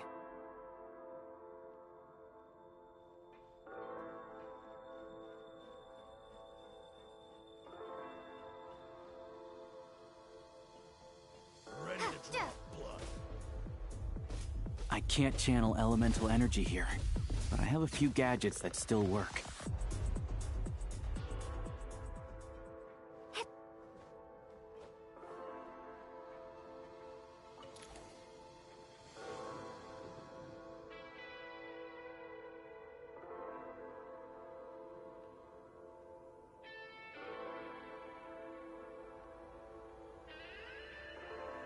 Wait, what's that blue thing? Is that Goggles? Guess we'd better find a way over.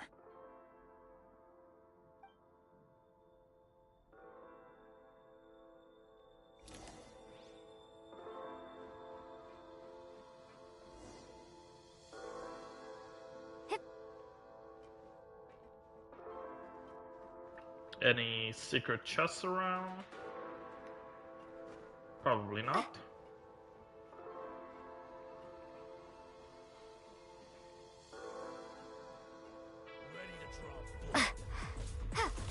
This is the last one. What do we do next? Play it by ear.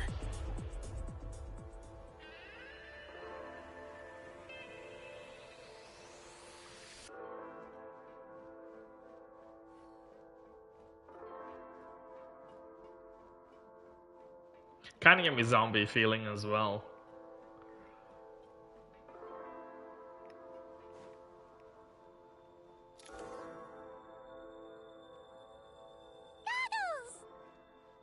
Hello. I am glad to see the three of you safe and sound. For now, at least.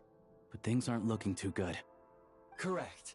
We are now inside what is known as the Shadow Realm, the darkest space in the shell, where even the Most High is loath to cast its gaze.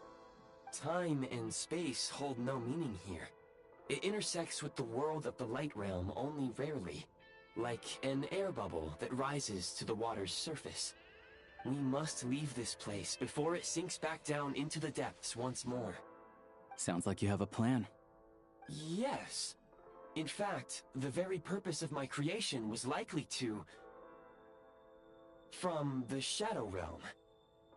It appears that key data is currently inaccessible, but now is not the time to resolve that problem. I have marked the exit to the Shadow Realm for your convenience.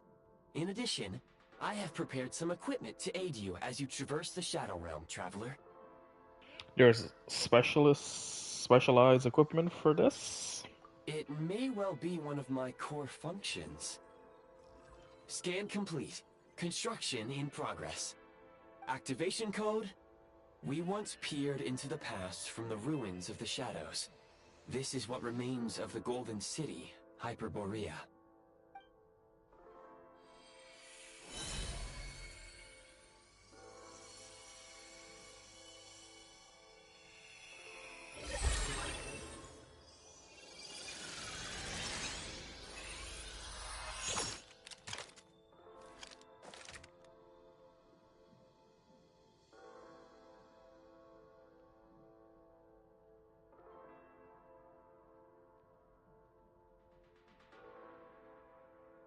Whoa! Now go. Arm yourselves with weapons of the spirit. Bring down the walls of the stronghold and extinguish the flaming arrows of the wicked. Is this a gun? In the Shadow Realm, where humans cannot channel the elements, there once was one who, after much research and many attempts, found this to be the most effective means of attack. Let's go. We don't have much time. Well, COD Zombie it is, the feeling of it.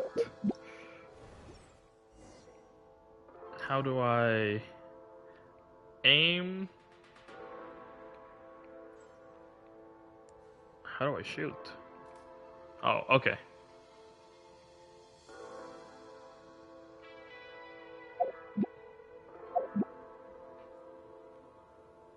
When you encounter small obstacles, you can simply clamber over them. Oh! You can slide to navigate through low, narrow tunnels. How do I slide? Nope, that's bolting. I'm assuming circle? Oh, I'm out of stamina.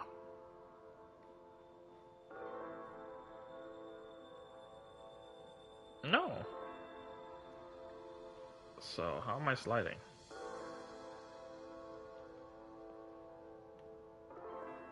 Oh. Obstruction ahead. You may be able to use the explosives nearby. Shoot the explosives to detonate them and clear the path. Since elemental energy is unavailable in the Shadow Realm, ammunition is an important resource. You can replenish your ammunition at various supply points. For long-range targets, try using the scope to line up your shot.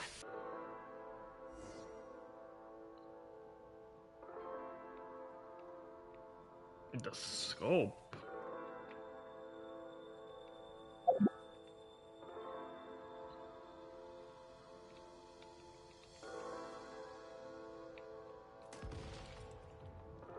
Many hostile units approaching. I suggest a new strategy. Take cover and pick them off one by one.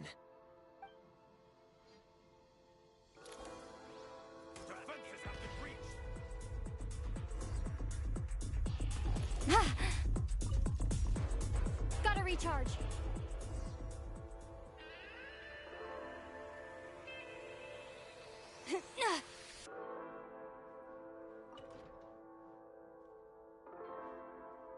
More enemies detected. Try attacking with the newly unlocked Assault function. Change of tactics. Mind the rhythm.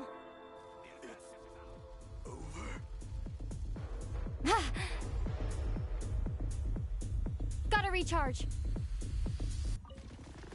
Oh!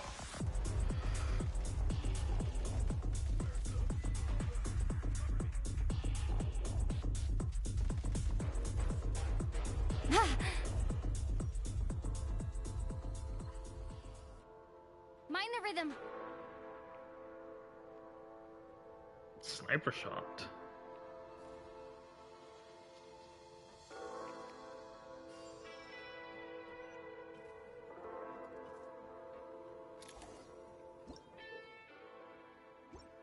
Aim at the Interesting freeze mechanic. mark and pull the trigger to move using the rope. Oh! Genshin pulling out some new mechanics.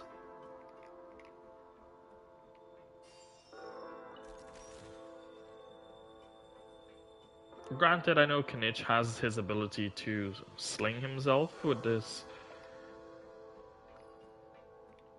grapple, but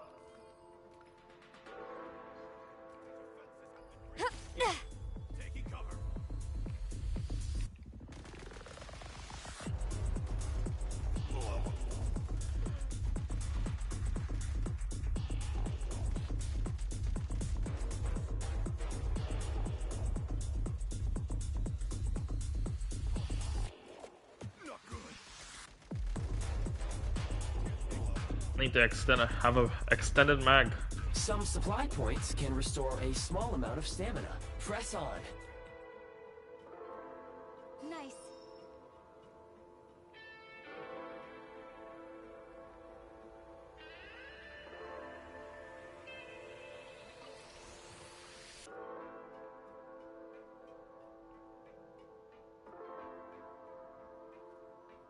You should be able to use the prime ice construct left here to cover long distances.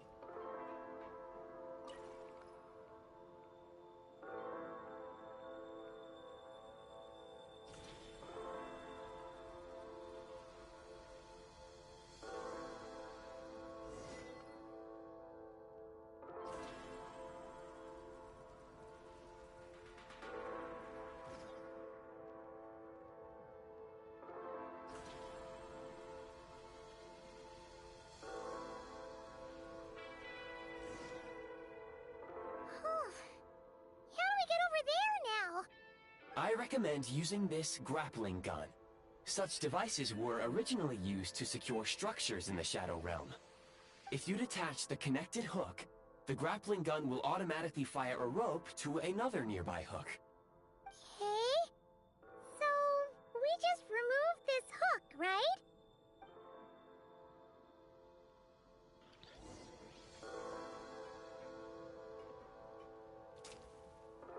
No, so that doesn't work.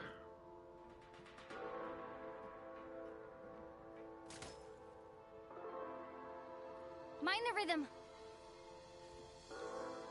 How do I remove it?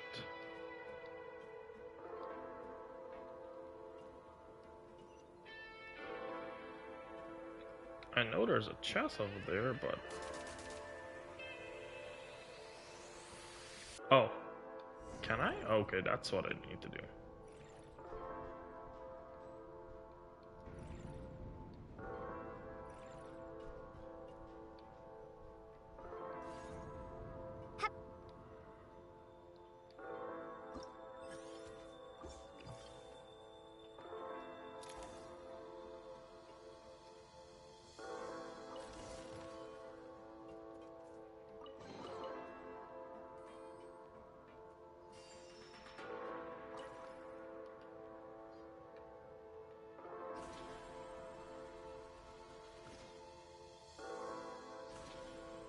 I don't think I need to aim myself to traverse with this.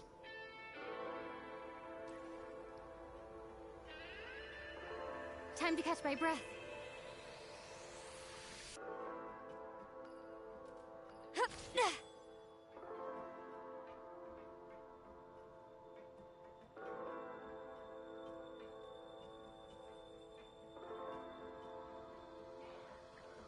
I'm assuming there's something down below.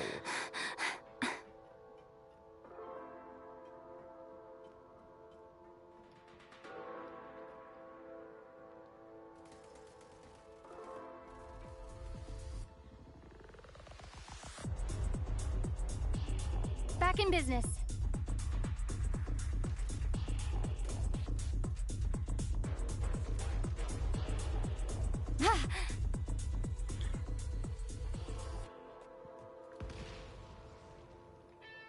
That didn't do anything. I'm not a third-person shooter player, but not too bad.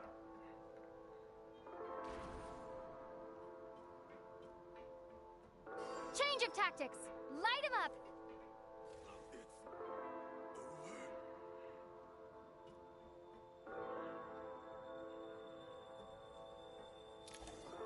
Usable munitions detected. frag crystal.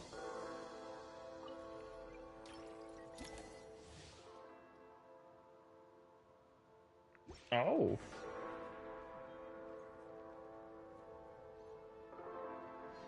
Demolition time!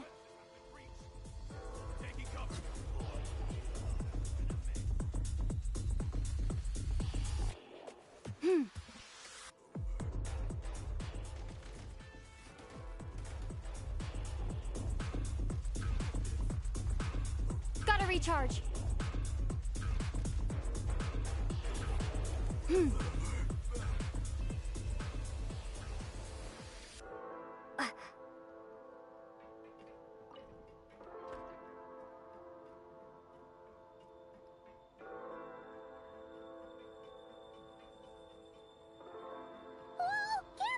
Shift your center of gravity and slide down.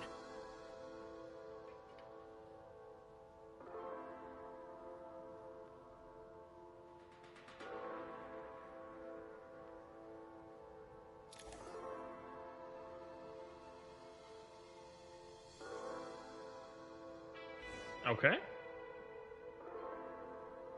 Where are we heading to? How much longer is this gonna take? The exit is right ahead. We are very close now. However... It's like they're trying to keep us trapped here. That platform and the carriages are swarming with undead Fatui. Guess we gotta storm through.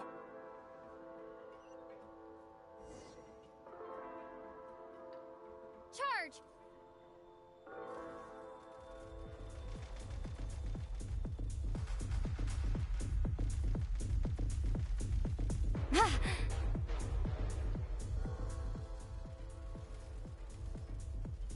Reload!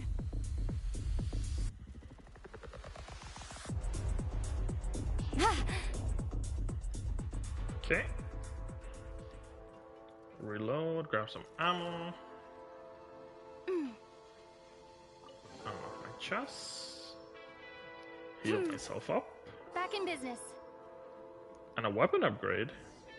No, it's a new blueprint. The grenade launcher. You may find switching to assault mode makes your attacks more effective.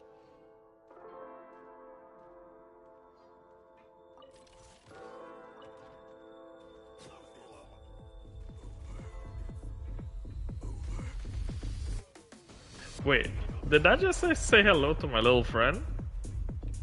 As the name of the achievement? I need to check that out.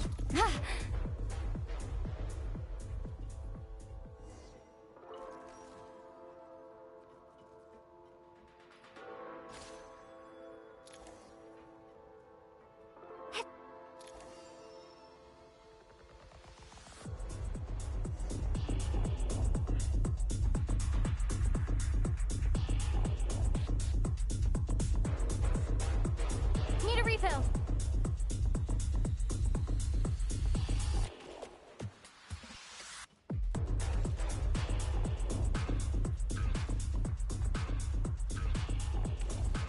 Oh, it actually reloads like a shotgun.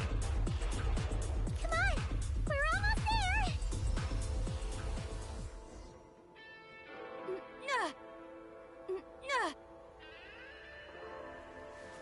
Huh? Why is everything shaking so much? Looks like the Shadow Realm is about to sink back down into the depths.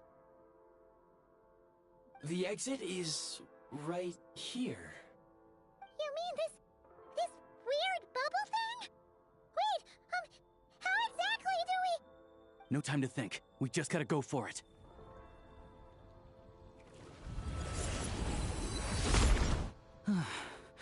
Looks like I was right.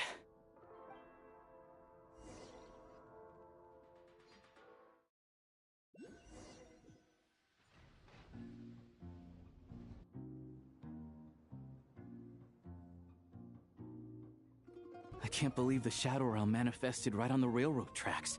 It's almost unheard of. Lucky we made it out. All thanks to you and that awesome gun. Ah, so you have heard of the Golden City before? Yeah, it came up a whole bunch in Nokrai. You're a pretty neat surprise in that sense, aren't you, Goggles? We had no idea they left cool gadgets like you behind. Make no mistake, it was a team effort. For a first-time firearm user, your performance was quite outstanding, far beyond my expectations. As Alosha said, it is highly unusual for the Shadow Realm to manifest in a place like this, but we should still watch out for similar dangers ahead. Let's hope not. If anything else goes wrong with this trip, Paimon's gonna have train trauma for life. The Shadow Realm can appear anywhere, not just on the railroad. I am simply advising that we take sensible precautions. Now, if you wish to further calibrate and upgrade your firearm, you may do so over there, provided you have the necessary components. Please take a moment to catch your breath while I repair the body of the train. Amongst other things, this will ensure Paimon is a little warmer while on board. Oh, thanks, Goggles. You're a trusty train conductor. Well, maybe trusty isn't quite the right word, considering. Anyway, at least you get the job done. Yes, of course. And just like the Eye of Grey, I am sure it will be a great asset to you in your future adventures. If not the trustiest, then it will at least get the job done. Let's get some fresh air while the Eye of Grey fixes the train. Yeah, sure. Paimon wants to forget all about the Shadow Realm. It was so creepy in there. Stretching our legs might help take our mind off things.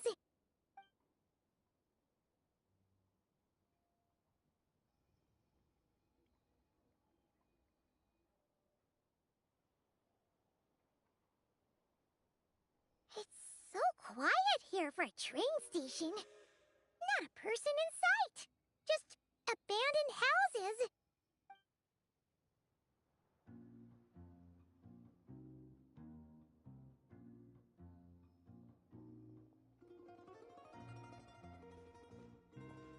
Huh? So much for repair?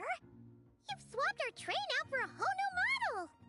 My plan was to restore the train to its original appearance per my records as quickly as possible. Now that the repairs are complete, the train offers optimized performance and a significantly improved trendiness level. Huh. Didn't know trendiness was a parameter. According to my calculations, parameterization is the most effective way for the Eye of Grey to understand trendiness. Hyperborea, huh? I'm sure I've heard of that in a story somewhere. What an incredible little gadget you are.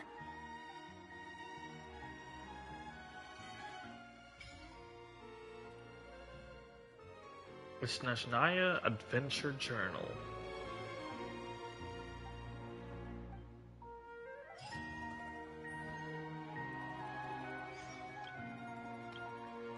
Oh, we have more mechanism, I guess.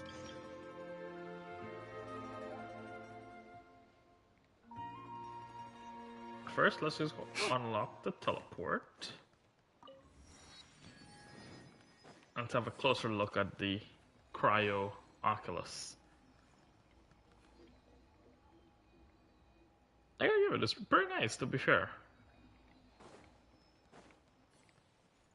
Okay, let's board our train.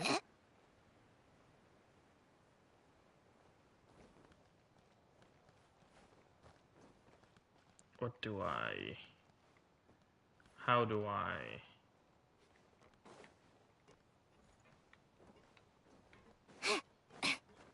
board the train?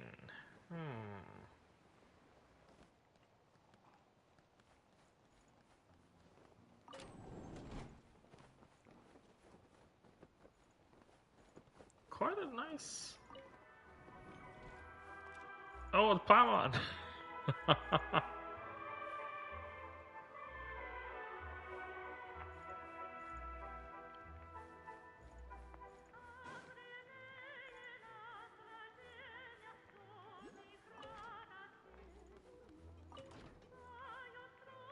Oh, we have a crafting bench? Shooting range? Analyzer?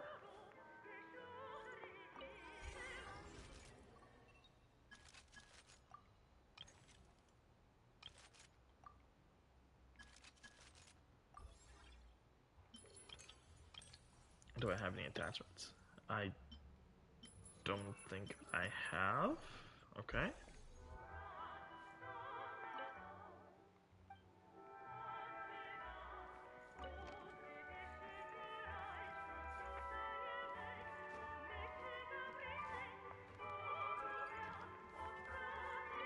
Onward we go.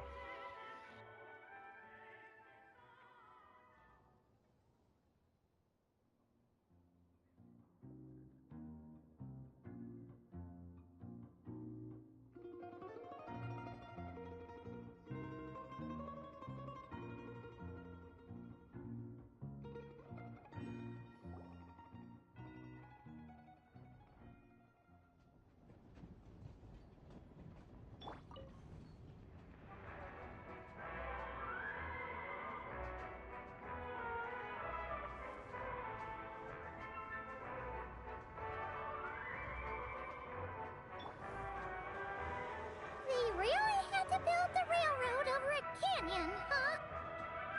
You might want to avoid looking down if you're afraid of heights. No, it's not that. Paimon's just praying that we don't have yet another accident.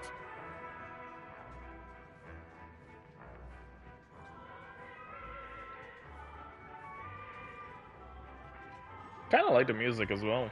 That mountain is breathtaking. Reminds Paimon of Dragonspine. They say this mountain's the domain of a Snegovic lord. A lot of the Snegovic retreated there to live in seclusion, so it's a pretty mysterious place. You hear all kinds of stories. Even the residents of the nearby town of Svietlo-Lidovka steer clear of the summit, and they make a living off of harvesting prime ice.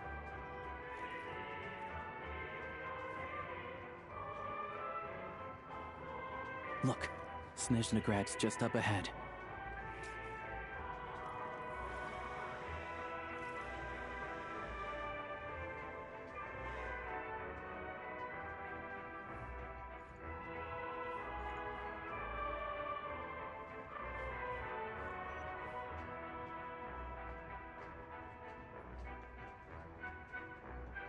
We have 2 checkpoints.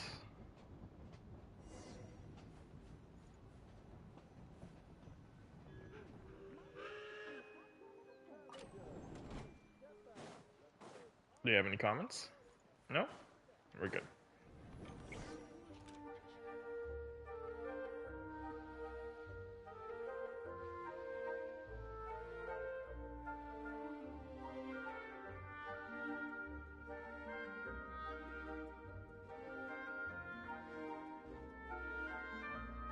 Here we are.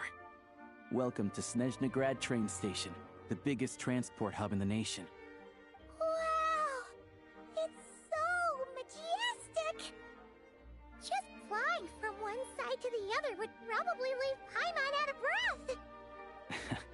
It's built for maximum efficiency, but yes, transferring trains here can be a little tiring. In the future, you can use this train station to travel anywhere you want in Snezhnaya. For now, though, come with me. Let's get Paimon checked out. This way. There's a lift car that goes straight to Sapoliarni. Can I activate my teleport first? Then I'm gonna do the picture.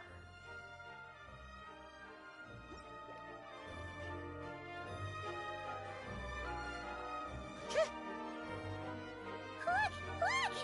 They have really funny-looking heads!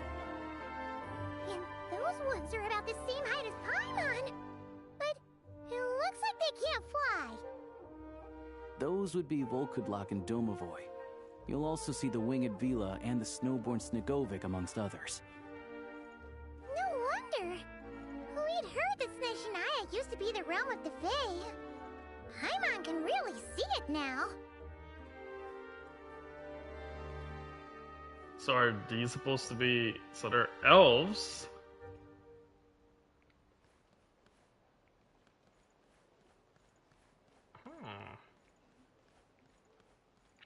Interesting.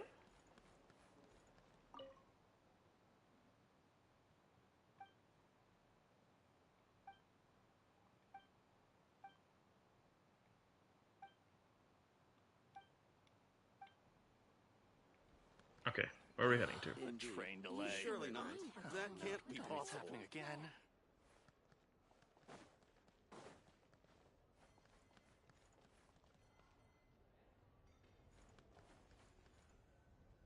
You've heard about it too? You're not wrong about that.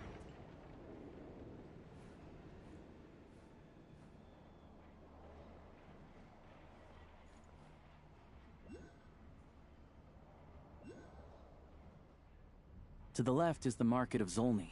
They sell everything there. You can often find some nifty little trinkets. To the right, you'll see the Korolyevsky Theater in the distance. Look at that! Incredible! No, damselettes.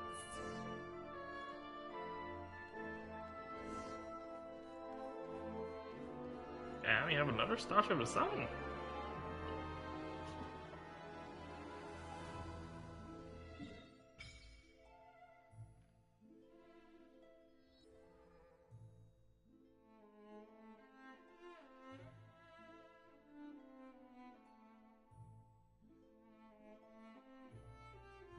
It's still pretty big. It's a pretty big area because it has 3 more Statue of the Seven.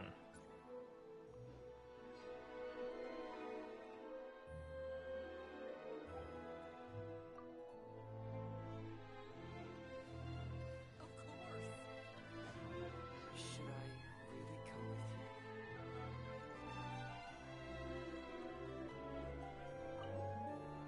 I'm assuming this is what we need for Odette.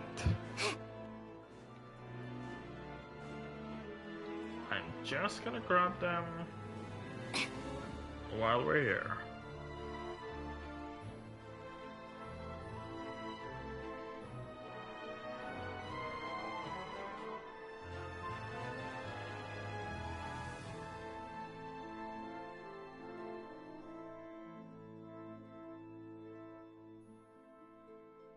Wow! Snezhnaya is stunning!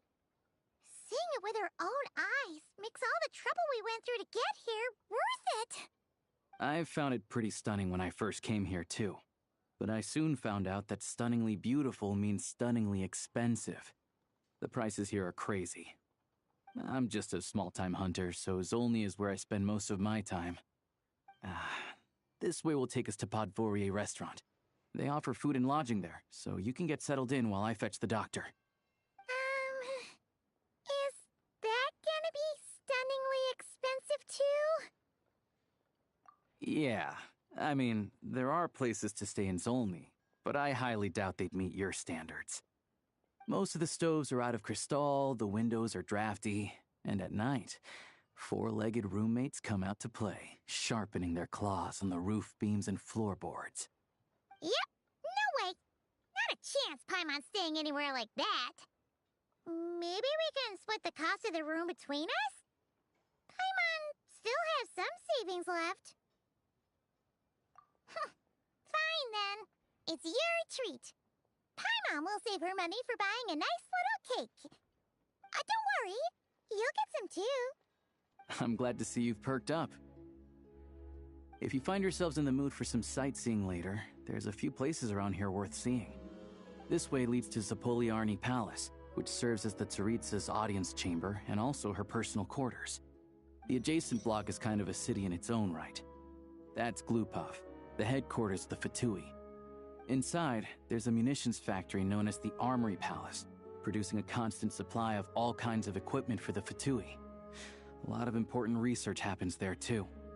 And over there is the Snezhnaya Vecha, where all the big shots meet regularly to make policy decisions.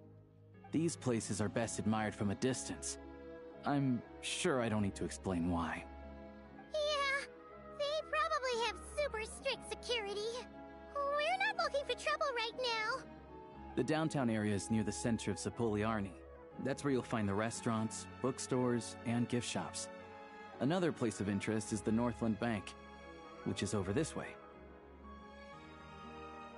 Oh, and I'm sure you'll want to make contact with the Adventurers Guild at some point, right? That's right here. Ooh, speaking of adventuring, We use alchemy quite a lot. Do you know where we can find a crafting bench? No one practices alchemy at Snezhnaya, I'm afraid. Apparently there's some historical reason for it. Oh. We'll just have to use the one on the train then. Kinda inconvenient. Wait. How come there's one on the train if that's Snezhnayan too? Yeah, I don't know. Not my area of expertise. Still, I wouldn't say the absence of alchemy makes life here any less convenient. Anyway... Finally, there's Zolny in that direction. It's mostly residential buildings and factories, but there's a few shops too. Worth a look around if you're interested. That's about it. You guys go ahead and get checked in while I track down my doctor friend. Sounds good. Thanks for all the recommendations. It'll be good to get out of the cold wind. Paimon's starting to feel another headache coming on. Podvorye restaurant is right this way.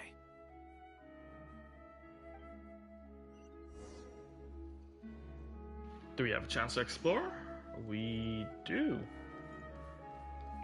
Oh, there's a teleport right next to Catherine. Don't mind if we do. You all miss the good times. Okay. Any update from Catherine?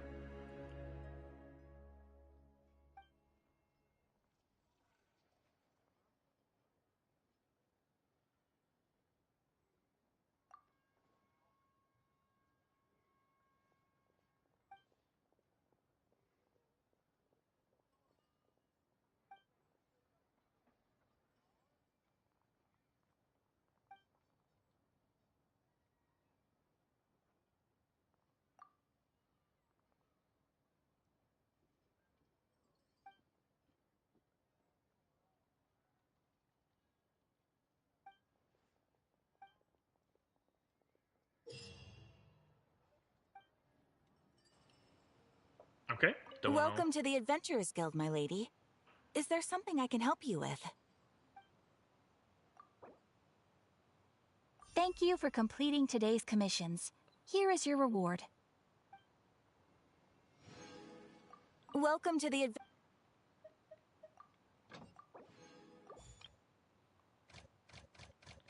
I should probably...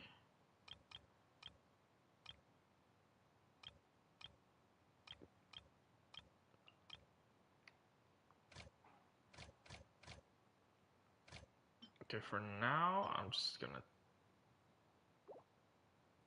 Let's just leave you as is for now. Until I decide what I need to get done. Okay. That's the next portion of the quest. Let me pick up all of these.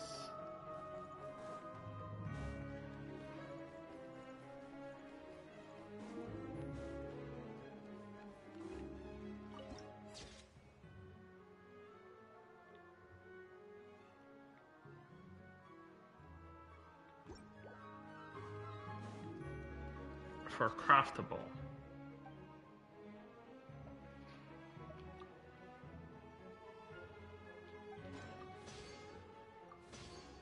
Oh.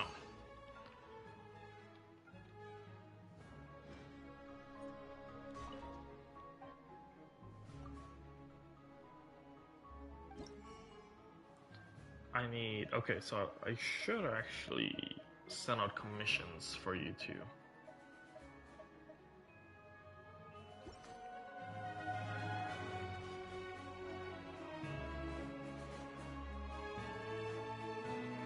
Welcome to the adventure.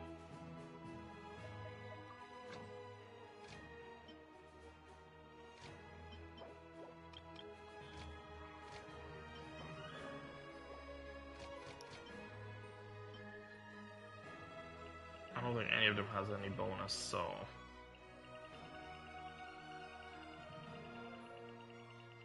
I just think we're just gonna go with random ones.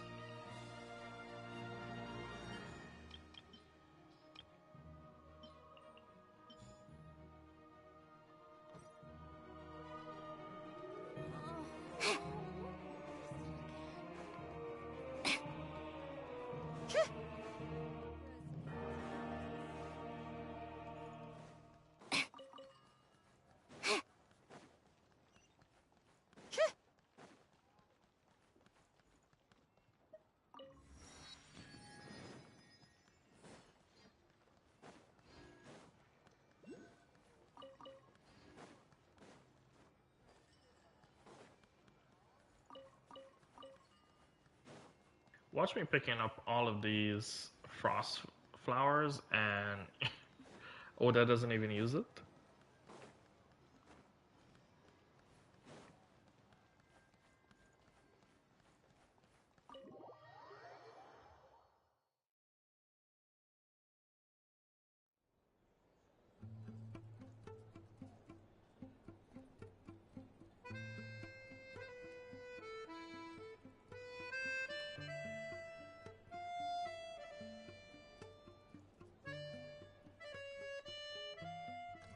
Looks like you get what you pay for, huh? Paimon likes this room a lot. Yeah, much better now that we're out of the cold. Oh, thanks for taking such good care of Paimon.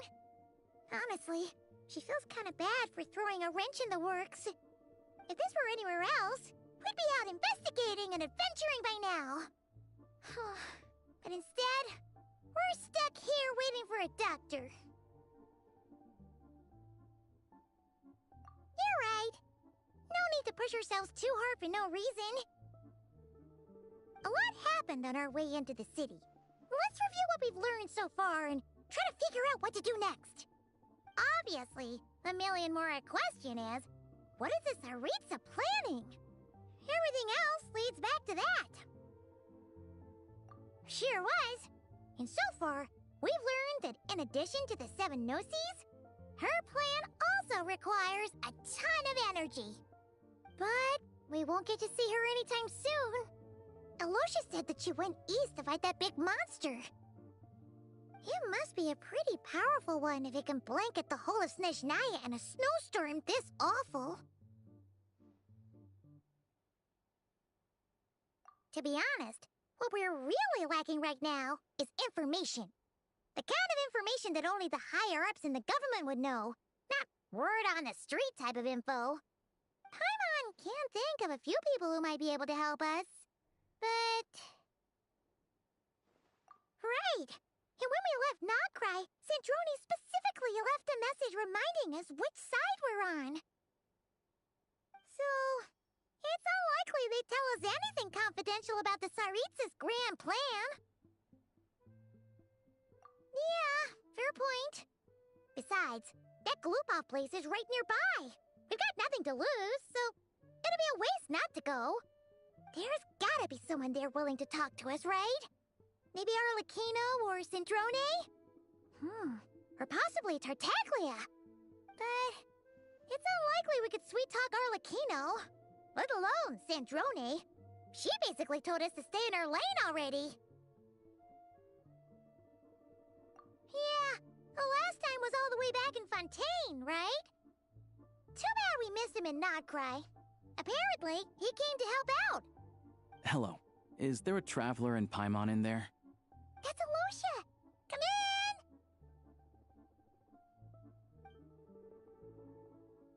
Hello, I'm Dr. Luneva. Alosha mentioned that one of you is feeling a little under the weather. I see. So you're my patient today, yes? And you're, Faye, I presume? Good question. Paimon's not too sure either, but she's definitely not the same kind of Faye as the ones we saw at the train station. Is that gonna be an issue? Not exactly. It's just, I'm used to treating human patients. Fae tend to be far more resilient than even the healthiest and most long-lived of humans. But don't worry, I do have some experience treating Fae. I've even diagnosed plenty of cats and dogs in my time. Safe to say, I have a fairly eclectic range of expertise. It'll be fine. Paimon's basically the same as a human. Right? We're no different when it comes down to it, are we? More like you don't eat enough. The more talking you do, the more you need to eat. I'm not convinced by that logic, Paimon. Now, please take a seat.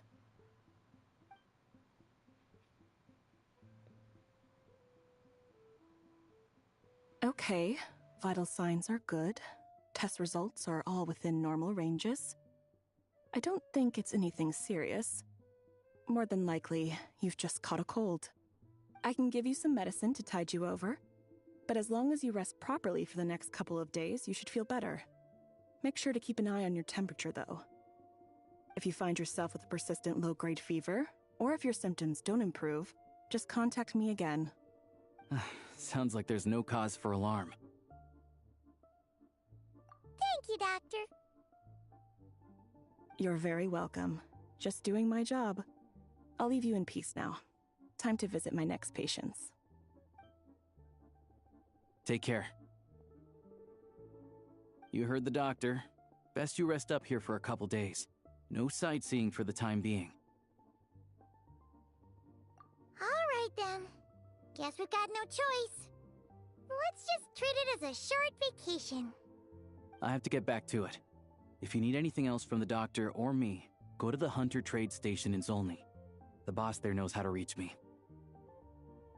Hey, no big deal. You saved my life in the Shadow Realm. This is the least I could do. See you around.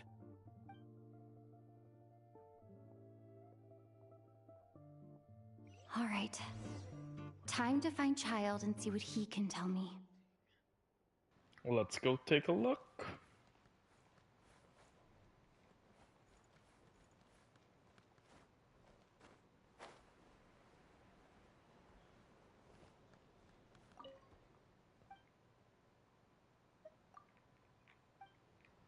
There's nothing to purchase here. I guess we could purchase a new recipe from you. There we go.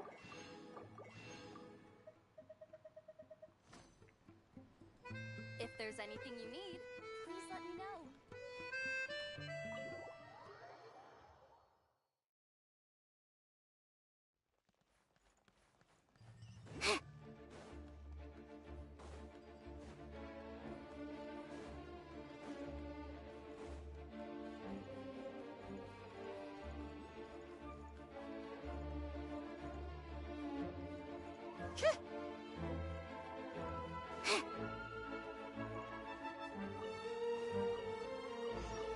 Okay, before we do anything,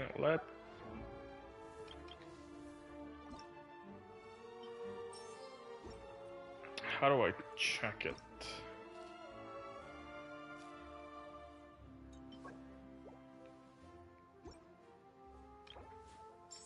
Okay, we are picking up the right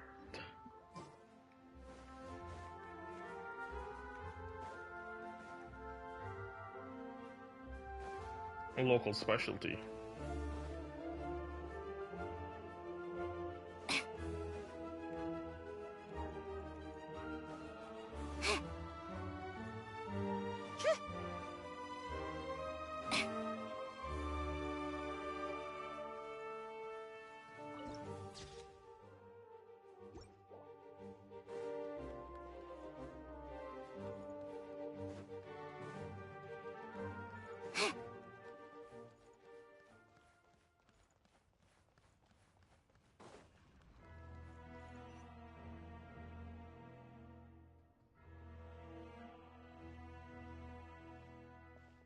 Hold on. Please display your invitation letter or permit. Glupov does not accept meeting requests without a prior appointment. You'll have to apply per the advertised booking process and wait until your invitation letter is issued. Might I ask who you're hoping to visit? Another one who thinks the rules don't apply to them. I don't understand why people think they can just talk their way in here. You don't just show up and land a meeting with the Harbinger. But I have to go through the motions for protocol's sake. Honestly, it's such a waste of time asking when I already know what the answer's gonna be. Wait a moment. I'll pass on your message. If Child is unavailable, you'll have to go through the proper procedure.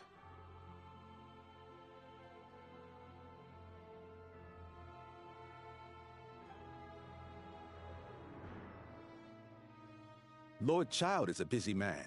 He's probably not in Glupov at the present. If I were you, I'd cut your losses. No point waiting any longer. Even if you two are old friends as you claim, please understand that the Fatui Harbingers are often busy with their official duties. They tend not to stay in Glupov for extended periods. Next time, stick to the rules. You'll make life easier for both of us, hmm? Greetings, Lady Marionette. Snezhnaya! I'll take care of our guest here. It's her first time in Snezhnaya, so it's no surprise that she doesn't know the rules yet. I trust no choice words have been exchanged. No misunderstandings I should be aware of. No, Lady Marionette. No incidents to report. Whew. That was a close call. Good thing I played it cool. I'm the one who showed up unannounced. Is that right? Good to know. Wait, where's Paimon?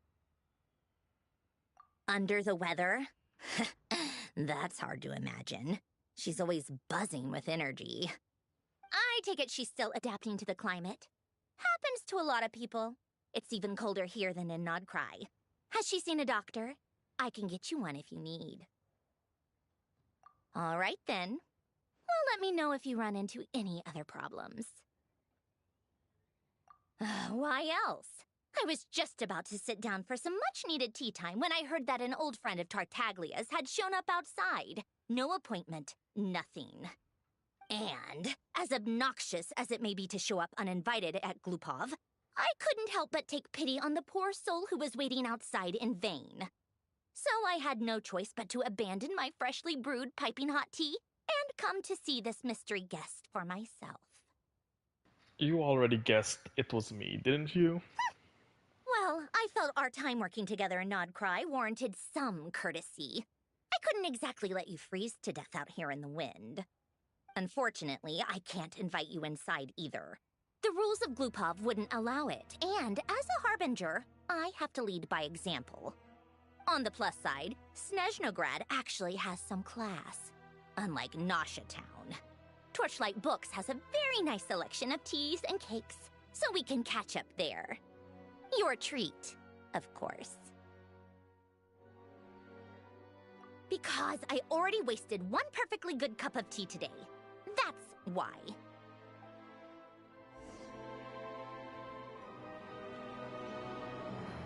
Can I go activate the teleport? Thank you. For not kicking me out. Okay, do I... should teleport back into town? Time for more snow, damselettes.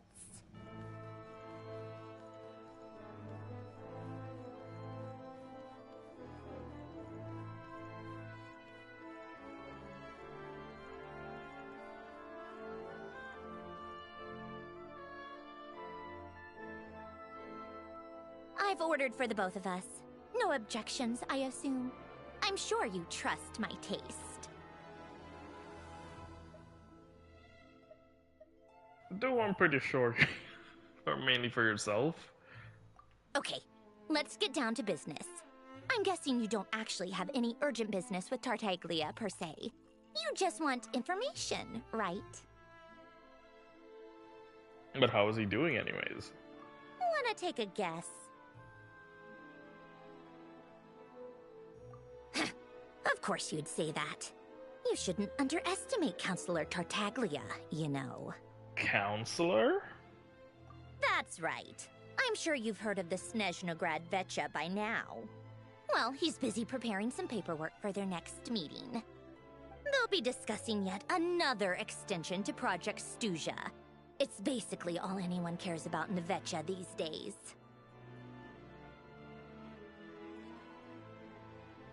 Yeah, he's more of the shoot first, ask questions later sort, isn't he? It all started with a very detailed letter that Capitano left for the jester, Piero, before leaving for Natlan. In that letter, he detailed the future arrangements for his subordinates. All of his key people were reassigned to Tartaglia. I guess he'd already prepared to leave us for good all the way back then. But Piero didn't reveal the contents of the letter until the events in Natlan had concluded. That was his reaction, too. Why me? With a bewildered look on his face. He'd always assumed Capitano looked down on him. He was a man who kept his thoughts to himself and barely spoke to him the whole time they'd known each other. But he occasionally brought Tartaglia along to my tea parties back in the day. So to the rest of us, it was clear that Capitano had quite a lot of respect for his young comrade. By the rest of us, I mean my tea party regulars. Arlecchino, Rosaline, and... actually, not Columbina. She was probably oblivious to it. Anyway, then the Liu-S situation happened. Normally, it took a lot to get under Capitano's skin, but that time he was furious. It's not really my place to talk about it, though. You can ask Tartaglia about it sometime.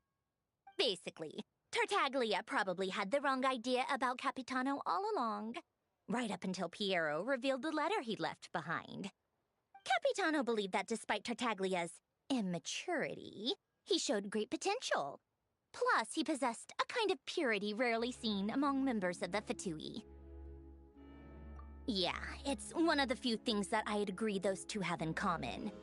But there's one other reason why Capitano chose Tartaglia to assume command of his troops. He knew that after he was gone, several of the others would swoop in on his army like vultures. With the ones who stood to benefit the most being the Rooster, Pulcinella, and Regrator, Pantalone. Once they divided Capitano's troops between them, they'd be more powerful than ever. No one would be able to stop them. So, you can see why Capitano chose to hand that letter to Piero, right? Exactly. Piero also needed to back a Harbinger as soon as possible. And, all things considered, Tartaglia was the best choice. Even though Tartaglia has had the support of Northland Bank for a long time, he and Pantalone are ultimately not cut from the same cloth. I'd say Capitano made a good judgment call. Anyone else caught in this situation would probably feel like they'd been hung out to dry. His best course of action will be to distance himself from any shady business, while still maintaining friendly relations with Pantalone, but seeking Pulcinella's support at the same time. What's the point in having a tea party if you don't spill a little tea? Besides, none of this is confidential anyway. Ask any journalist out there. They'll give you all the lurid details. You'll see it firsthand if you ever sit in on a session of the Snezhnaya Vecha. All the factional strife, whether open or unspoken, it plays out for all to see in that one little room. Having a voice in the Vecha is the only way to steer policies in your favor. So, every person in that room represents a particular interest group. Pantalone, for instance, represents the financial sector, and Tartaglia represents the Fatui soldiers. Personally, I have no interest in political jousting, but since I have a number of engineers and researchers under my command, I have to make their voices heard. Then there's Pulcinella, the linchpin of the Vecha. He represents politics itself. Everything involves him, so nothing can bypass him. Any issue that comes up, he knows how to mediate. That's what the Tsaritsa values most about him. The Rooster. I'm starting to see why everyone is so frustrated with the way things are, but also powerless to change it. A complex web of interests connects all parties involved, and the Tsaritsa sitting at the top adds another layer of complexity. It must be nearly impossible to come up with a perfect solution. All right, I'm done carrying this conversation. Time for you to answer a question of mine. You must have known that you can get the info you needed from me. So why was Tartaglia the first person you asked to see and not me? You're not jealous, are you? Huh? Jealous? As if. Wait. Oh, I think I know what it is. Columbina passed on my message to you before you left Notcry, right? I only meant you should be mindful of which side you're on. Is that actually why you didn't ask for me? Because you took that to heart? You... fair enough. It's not your fault. I blame all these politicians I've been hanging around with lately. Always beating about the bush when they talk. I guess it must have rubbed off on me. Anyway, just ask for my help next time, okay? Little things like this are no problem. Lady Marionette. What now? Can't you see I'm on my break? Whatever it is, just leave it on my desk. I'll look at it later. Sorry to disturb you during your break, ma'am, but I'm afraid it's an emergency. Isn't it always? I've told you before, fixing the tracks and transporting ice blocks does not constitute an emergency. The equipment in Svietlo-Lidovka is in urgent need of maintenance. With how the weather's been recently, we suspect that the cause is a buildup of snow, exceeding the maximum weight limit. The supports on one of the machines broke and fell, awakening a dormant beast and leaving many of the ice miners trapped in a nearby ice cave. Luckily, Odette's team was nearby and launched a rescue operation, but we're still facing a severe manpower shortage for both the rescue and engineering teams. I guess that's it then. Our tea party will have to end here.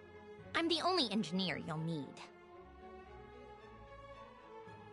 Do you actually want to come with, or are you just saying that? I owe you for the tea. I can help you. Nice of you to return the favor. I'll have a couple of people look after Paimon. They can let her know that you had to step out for a while.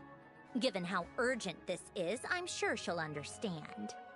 And honestly, I'd rather have your help than anyone else's. Between your skills and experience, you'd be reliable help. Then let's go. You, take 2 people to Podvorier restaurant. Find her room and watch it like a hawk until we get back. If anything happens to Paimon, you'll be answering to me. Yes, Lady Marionette.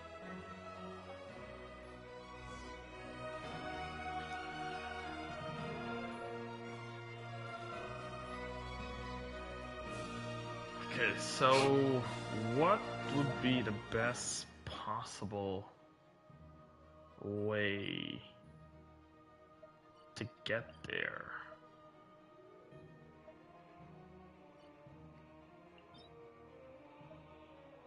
That's the weapon, that's the artifact, that's the book materials, okay.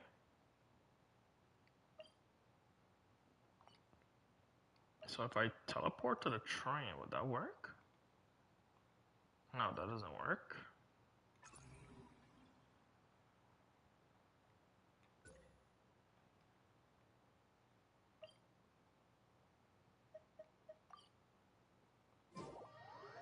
Oh, wait, would that?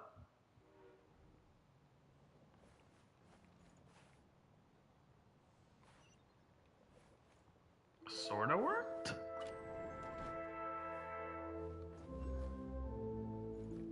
It sorta worked indeed.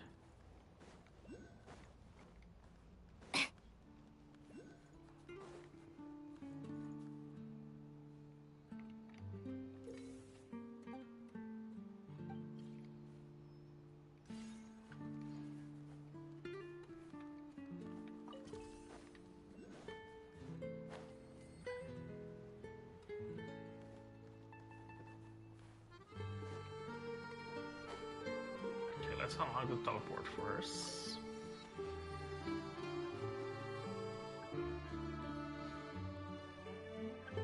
They weren't exaggerating. This is really dangerous. It's a good thing only one of them broke. From what I've been told, most of the trapped miners are over in that direction. Yeah, you do that while I check the rest of the equipment. I'll evacuate the people around here as I go. Meet me back here as soon as you're done.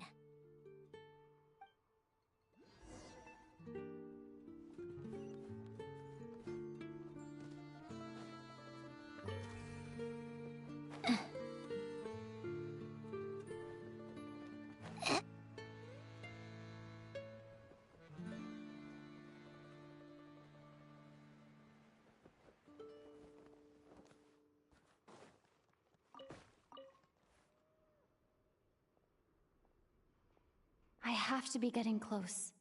Don't go any further.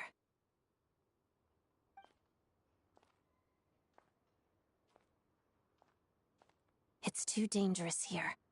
There's a highly aggressive monster on the prowl. You need to leave, now. Ah, I see. You're the backup from Snezhnagrad. Well, I'm Odette. Good to meet you. Ah, so this is Odette. She was the first member of the Fatui on the scene. There are 5 people trapped in the cave. Monster type is unknown, and so is its location. Let's go. Every second counts.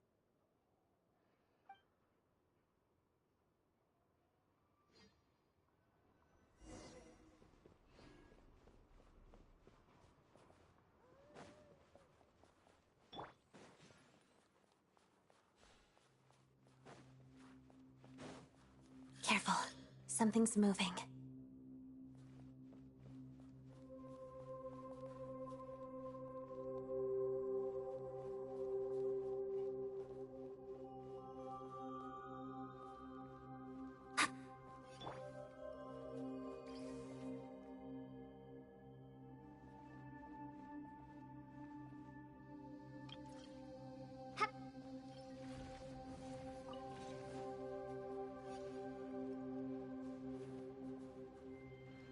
Okay, that's not melting.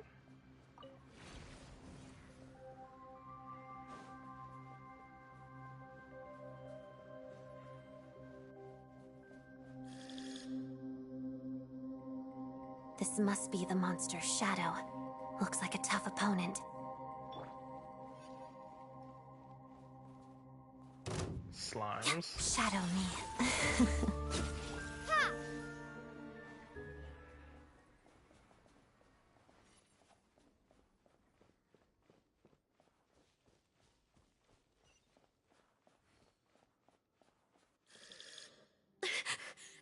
Stay back! Cryo slimes.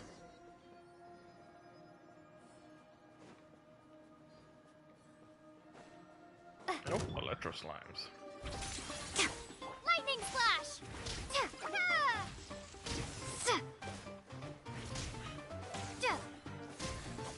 Crystalline Adagio.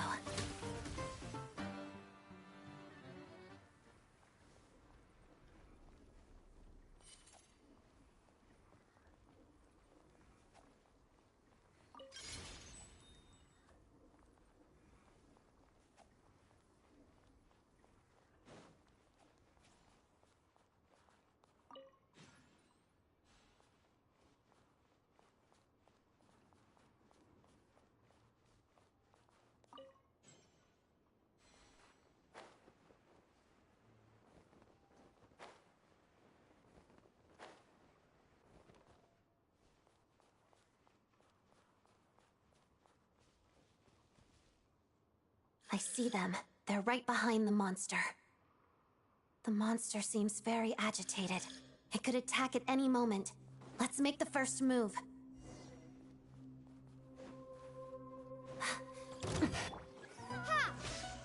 Let's begin. Pas de deux. Waltz of the snowflakes. Take this!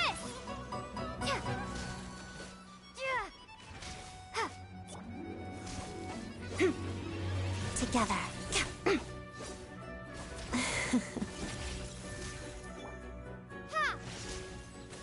Bellowing thunder!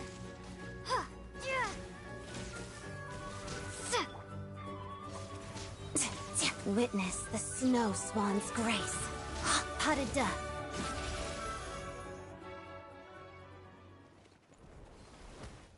Oh, thank you for saving us. We'd have been monster fodder otherwise. Thank you. Thank you. You're welcome. You should be safe now. Follow this route out. She and I will stay behind to watch the rear. Thank you. Come on, let's go. This way.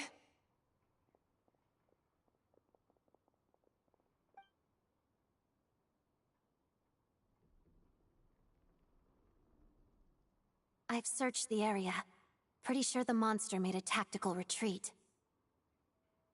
Yeah, but with us here, it won't be coming back anytime soon. It may be small, but don't be fooled. It's a ferocious beast. People are just food in its eyes. It's lucky we got here when we did. The trapped miners have been successfully evacuated. Time for us to leave. Wait, this place... There's... something unusual about it.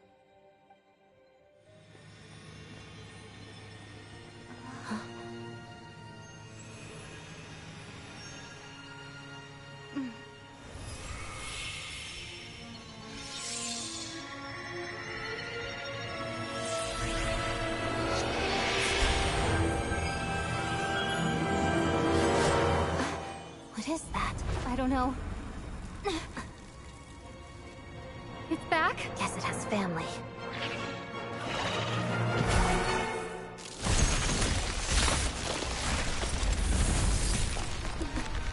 This way. Run!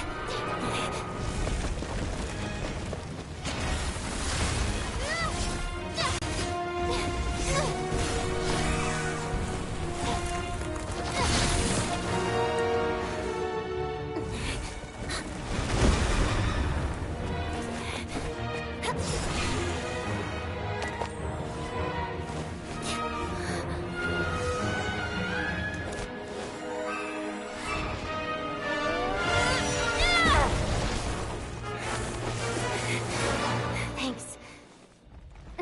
Let's get out of here.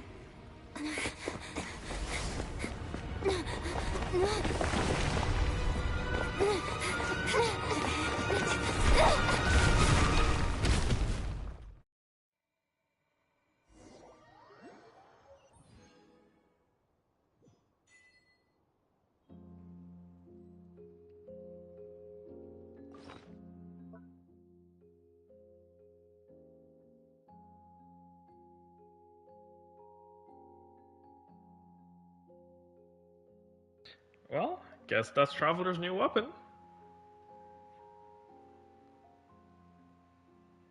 Base attack.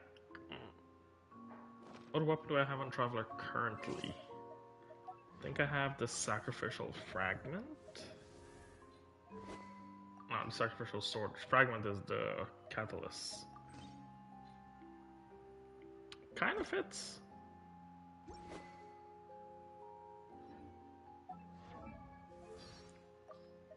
What about her outfit?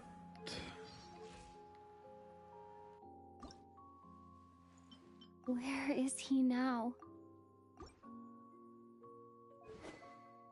I don't like the new outfit that they gave her just because if you're in the quest, it doesn't switch the outfit, it automatically goes back to the default. But it's a minor gripe that I have.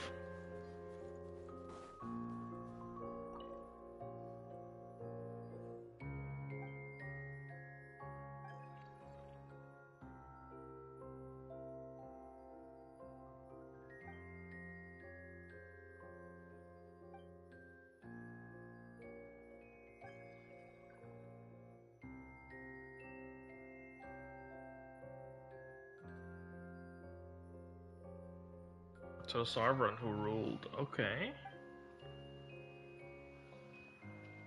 So it is probably the Cryo Dragon.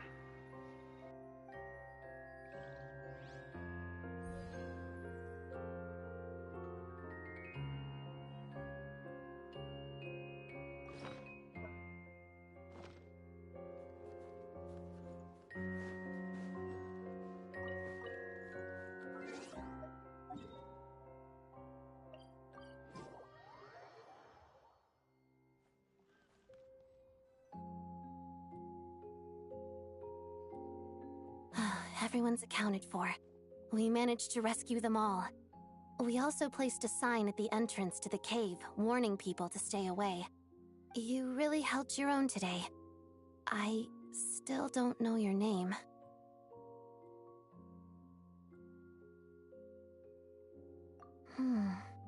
Don't think I've seen you before. I'll remember the name. All right then. See you around. Hello, Lady Marionette. Oh, she's actually in the outfit. Never mind. I hear the rescue operation was a great success. I knew I could count on you. What brings you here, Odette? Here for a performance? No, a Fatui mission. I happened to be nearby and heard the crash. She hasn't introduced herself then. Odette is the prima ballerina of Snezhnograd. She's quite the celebrity. If you ever hear people mention the two crowning jewels of the Korolievsky troupe, they're talking about Odette and the prima donna, Vodianitsa. On top of that, Odette's also a rising Fatui star. It's looking likely she'll inherit the title of the Fair Lady. She learned all her combat skills from Rosaline herself. Used to be one of her most valued subordinates, too. You flatter me, Lady Marionette. If she's Rosaline's protege, that makes me... never mind. There's no need to bring it up. No point making things awkward. How's progress on your end, Lady Marionette? Equally successful. I finished reinforcing all the equipment. Took me a little longer without Polonia's help. But the outcome is the same, of course. Even if the heavy snowfall summoned by that monster lasts for another 3 months straight, this equipment won't give way. All right, now that we're done here, it's time to get out of this blizzard. Sure, but Snezhnograd will send someone to investigate and draw up a relief plan. And I guess I'll have to write the incident report myself this time, since it involves a mechanical malfunction. First, Pantalone needs to approve the budget, then Pulcinella has to sign off on the plan. Once they've argued it out and reached a compromise, we can move forward. That's the rough process anyway. Could take anywhere from a couple of weeks to a couple of months, depending on how smoothly it goes. Yup, nothing we can do about it. There's a whole stack of incident reports like this back at the office. The snow has eased a little for now, but there's no telling when that will change with that monster still at large. Fuel for heating is in short supply, and relief is weeks away. There's no immediate threat to life, but still, it just feels like there should be a better way. Hey, quit daydreaming. Let's get back to Snezhnograd.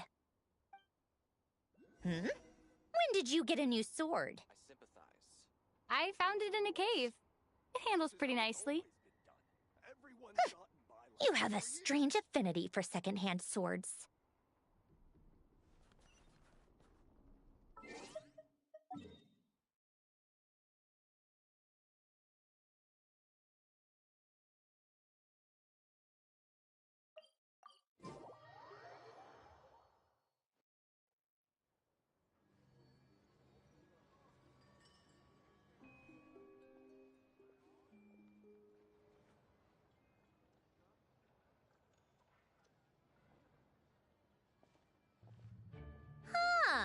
Well, if it isn't Counselor Tartaglia, Mr. Big Shot himself.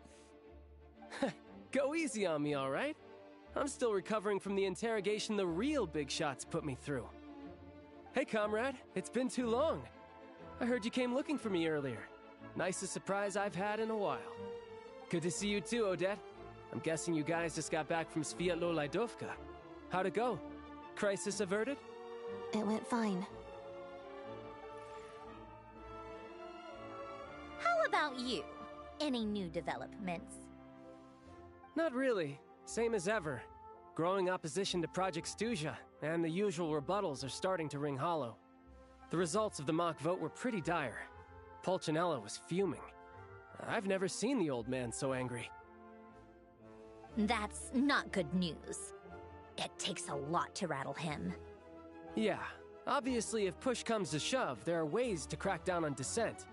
But... Sorry, I have to ask something. This is going to sound blunt, but may I? Huh? Of course, fire away. It sounds to me like everyone's tearing their hair out trying to figure out how to deal with opposition to Project Stuzha. But what exactly is this project's purpose? And how can it be so important that even people like you two refuse to stand up for the ordinary people of Snezhnaya? Huh?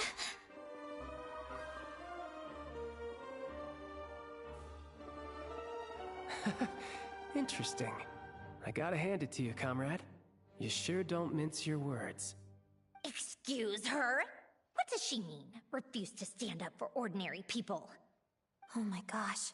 How does she dare speak to the Harbingers like that? Are you interrogating us now? It's okay, Sandrone. Let me explain. I think I understand where she's coming from. If I could, I'd take your side right now. In fact, my position's very similar to yours. I've only held back on casting a dissenting vote in the Vetcha because the Tsaritsa would never let me get away with it. Still, I have a responsibility to the Fatui armed forces, so I do what I can to make their voices heard. Most of them are just regular folks from small towns far from the capital. I'm sure you've seen how much those kinds of places are struggling right now. Oh, and for what it's worth, I'm from Arepasak myself. Things aren't going so swell there either. The Tsaritsa wants to create a better, safer future for the people of Snezhnaya, but she's thinking long-term. I don't doubt that from where you're standing, Project Stuzha seems to be creating all sorts of issues for everyone. But considering the Tsaritsa's vision for the future, these are sacrifices worth making. Sounds cold, I know. But I promise it's not as black and white as it seems. Maybe Sandrone and I can't oppose Project Stuzha outright, but we're constantly raising our concerns in Vetcha meetings. And even though we can't put an end to it, there are plenty of other ways to make a difference. We're trying everything we can think of, and so is Pulcinella. I respect Her Majesty, the Tsaritsa, and trust her decisions. But at the end of the day, I'm still just a normal guy who cares deeply about my homeland. And my family, who all live here. There's no way I would ever abandon them. As contentious as things can get within the Vetcha, there's no selfishness or malice behind it. Everyone wants to get through this period as smoothly as possible. The issue is that there's no way of pleasing everyone under the present circumstances. Most of the time, we're trying to decide on the lesser of two evils, which obviously isn't a great look. But that is not the same thing as being blindly loyal to the Tsaritsa. No one's got their head in the sand here. We're all well aware of the way things are. We're just doing our best to make it work. In fairness to Sandrone, she rushed to Svietlo Laidovka's aid the moment she heard that people were in danger. And even Tartaglia, who used to only care about the thrill of the fight, is clearly doing his best to rise to the demands of his new role as counselor. But I would still like to know what exactly the Tsaritsa is up to. Hey, come on. There's only so much we can say, so don't press us too hard. Look, I know how untenable the Tsaritsa's position looks if you don't understand her motives. Maybe you've heard already, but she's currently leading her army on a campaign to the east to defeat the monster that's been causing these brutal blizzards. Striking that monster down will be a significant step in dealing with the present energy crisis. As laser-focused as she is on realizing her lifelong ambitions, she's still putting time and energy into taking down this powerful monster. To me, that says a lot. If she thought Snezhnaya and its people didn't matter in the grand scheme of things, why would she waste her time on something like this? Became quite a smooth talker. Thanks. I meant every word I said, though. I wasn't just trying to placate you. I've already done more than enough diplomacy for one day. They do need to update his design, though. I still think this adventurer raises a very important point. Our two Harbingers have made their positions very clear. But there are many others in the Vetcha who must feel trapped and forced to vote against their conscience. I think it's a very valuable quality to be willing to speak one's mind, despite the risk of offending powerful figures. You can say that again. I highly doubt we'd feel the need to explain ourselves so much if we didn't know you so well. Forgive me, adventurer, but might I be so bold as to ask about your background? How is it that you can converse so openly with two Harbingers? Don't you know? Haven't you been properly introduced? Easier said than done. I like to think I'm not the kind of person who goes around busting open people's old wounds. I've only learned her name so far, and no details of her experiences. Is something wrong? Uh-oh. Is there no avoiding the subject of Rosaline? No, it's just... Alright, I guess there's no getting around it. This is the world-renowned traveler, who helped resolve the storm terror threat in Mondstadt, cleaned up after the mess I made in Liyue, and then went to Inazuma, where there was a duel before the throne, in which the traveler defeated Rosaline. Oh. I'm sorry. I didn't think you two would be seeing much of each other, so I figured it wasn't worth bringing up. It's fine. It was a long time ago. It's fine. Sorry. I just remembered that we have a rehearsal coming up. Please excuse me. I should get going.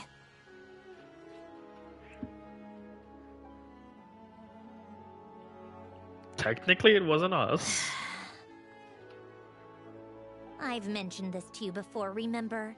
She was Rosaline's most valued subordinate. But they didn't actually get along.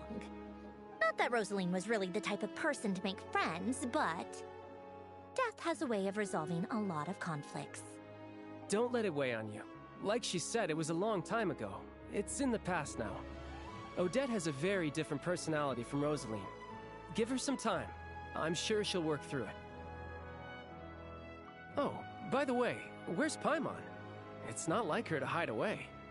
She hasn't been feeling well, so she's resting at Pavorier Restaurant. I got a couple of my people to look after her while we were gone. Oh, right. Sorry to hear that. Poor thing. Reminds me of when Tonya was little. She really felt the cold back then. Used to get ill all the time. I felt so bad for her seeing her lying in bed, coughing. She was so mature for her age, though. Whenever someone came to visit her, she'd greet them with a smile and would never complain. I'm sure Paimon's a good kid, too. You're a little short on manpower, right? Let me have a couple of my people take over for yours. I'll send my most capable and reliable. They'll make sure Paimon can recover in peace. Well, that would be great. Your people are more qualified. Hey, don't mention it. I'm sure you have things to do. Hopefully this takes a load off your mind. So no more accusing me of not being on your side, all right? One thing, I've met the jester when I arrived. Already? That was quick. I'm afraid I can't help you there. Our director's recent movements are confidential. Even we're not in the loop. If you hadn't told me, I never would have known he'd gone south. I assumed he'd been in Glupov this whole time. Well, I guess I'd better go sort out Paimon's security situation. I have some other work to catch up on at Glupov anyway. Me too. I have an incident report to write up. Let's leave it there for now.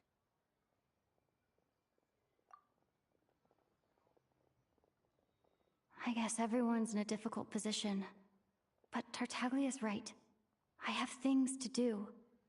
Things I want to do, and things I ought to do.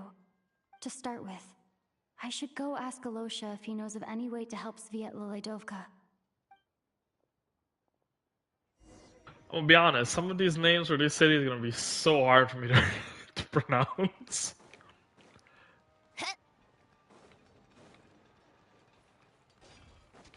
I'm already drudging it. I'm already dreading that. What am I looking for? Going down, for sure. Where is... How strange.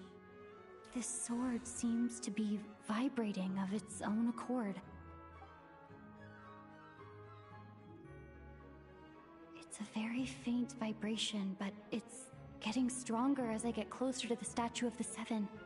Does this sword have some connection to the statue? But all it does is vibrate, even when I touch it. That place I got this sword from was definitely out of the ordinary.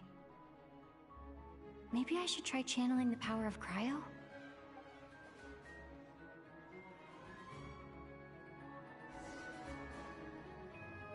Am I not already infused with cryo?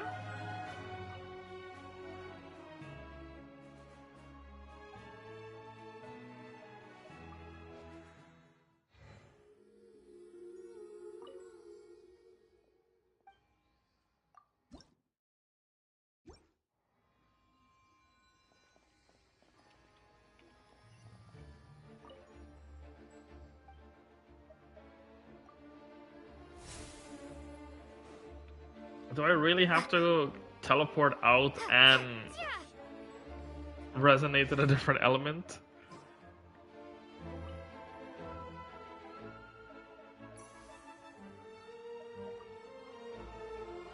I guess I have to.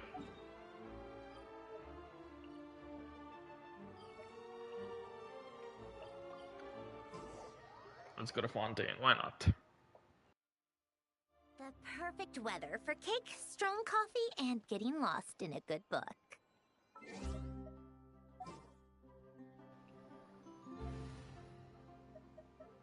Okay, I do prefer Nicole, but I'm just gonna toss Traveler on the Just party what for will now. we come across this time?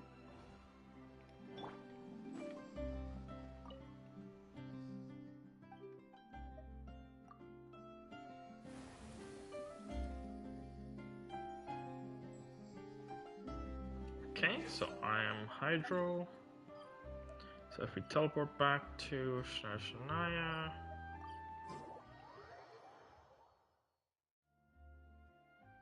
How strange. This sword seems to be vibrating of its own accord. It's a very faint vibration, but it's getting stronger as I get closer to the Statue of the Seven. Does this sword have some connection to the statue? But all it does is vibrate, even when I touch it. That place I got this sword from was definitely out of the ordinary. Maybe I should try channeling the power of cryo?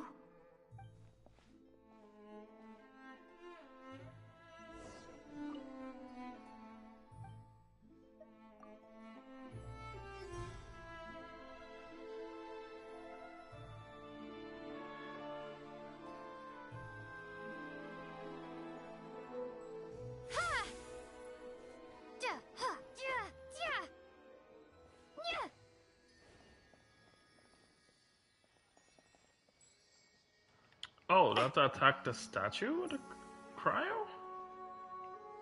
Encase! Oh, It worked. never mind. There really is something special about this sword.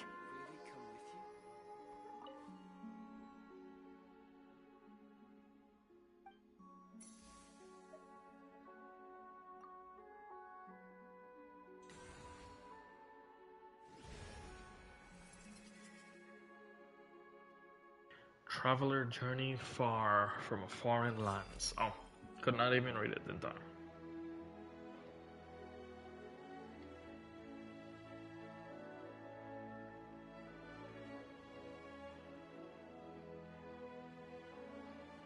Okay, so this is how we level up the sword, I guess. No, they have different passive, right?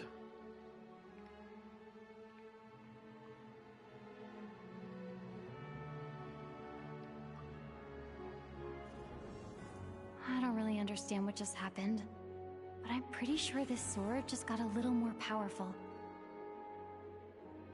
I'll have to try the same thing again when I come across another Statue of the Seven. In the meantime, I better go find Alosha.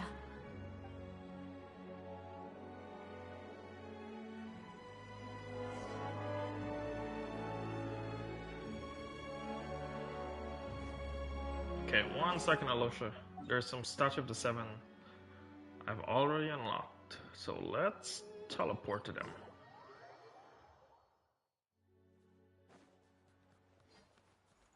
Take a break.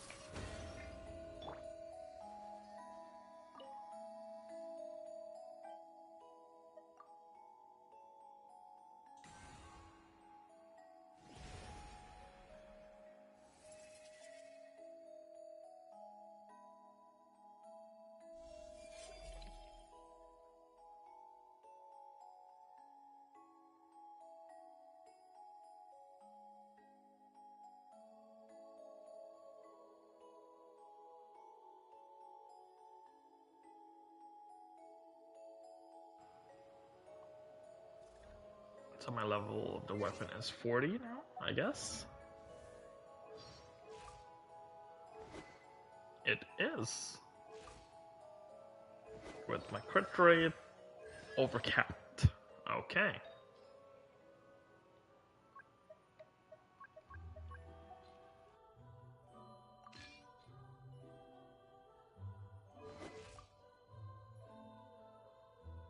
Need some new artifacts for her, for sure. So that's 1, 2. Okay, I can probably get to this particular Statue of the Seven, but that's fine for now. So let's go see Alyosha. Huh?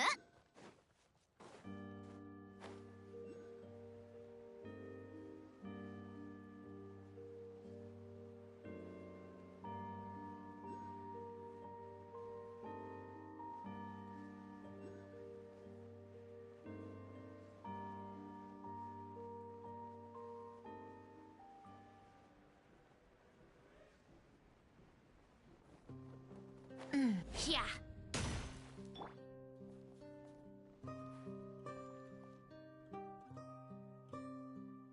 Hello there. How can I help?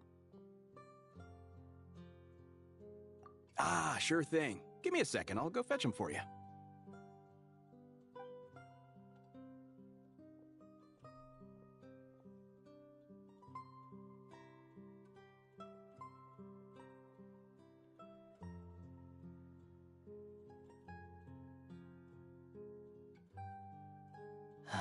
It's a familiar story. I've had similar experiences. Although Snezhnaya doesn't deliberately delay or withhold relief, those first few days of waiting for help are always the hardest. It's a fundamental contradiction. If emergency relief can't be delivered in time, what's the point in even calling it emergency relief?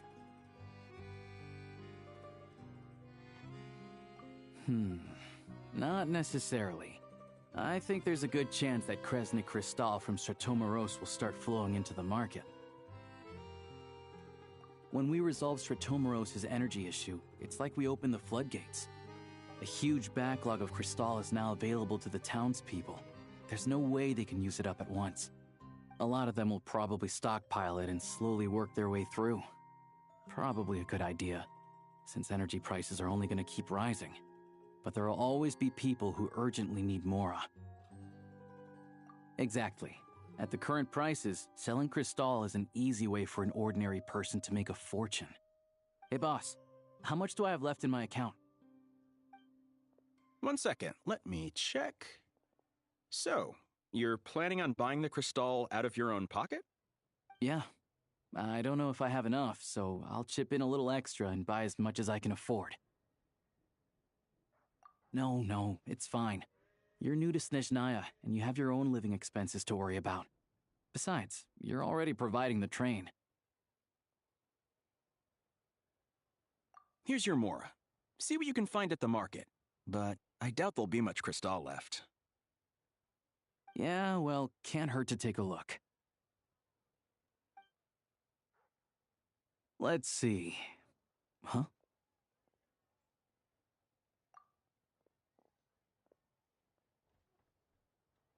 Oh, Alyosha, and...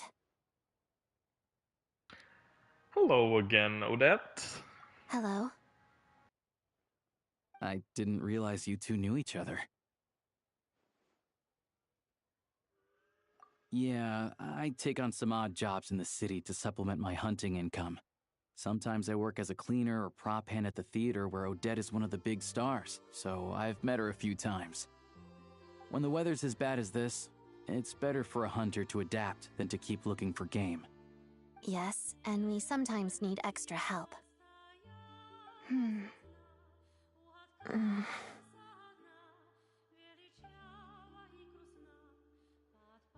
Wait, why is the atmosphere so awkward? I thought things went pretty smoothly in DeaDlyDivison. So, what brings you here, Miss Odette? Looking for some new props? No. After I got back to the theater, I couldn't stop thinking about the situation in DeaDlyDivison. It bothered me so much I couldn't focus on my dancing. So I decided I'd come here and see if there's anything I can do. You too, I presume. I suppose that's why you're here.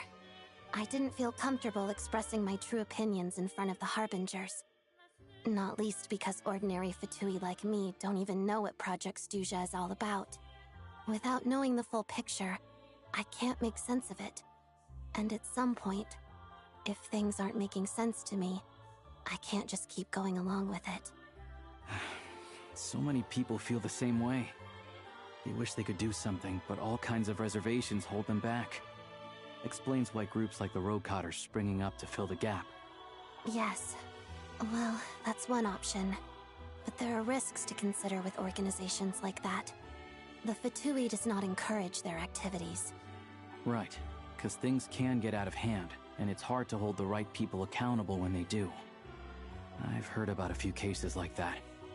Sandrone said Odette was on track to inherit the title of the Fair Lady. If so, she'll be able to find out what Project Stuzha is really about. Still, it's probably a little soon to ask her about that. There may be more to the story. What's on your mind? So Odette will become an official harbinger. Interesting. I think we can both agree that no matter which side you're on, it can't stop you from doing the right thing. Where there's a will, there's a way. I know what Rosaline did while she was abroad. You made the right decision, so no hard feelings. So, what's your plan? Oh, we were gonna buy some Crystal. I heard there's some on the market right now. Funny. I had the same idea. In that case, let me pay. I can claim it back as mission expenses. The real issue here is that government relief is behind schedule. Surely it makes more sense for the state to cover these costs than for us to pay out of our own pockets. True. It's a huge expense after all.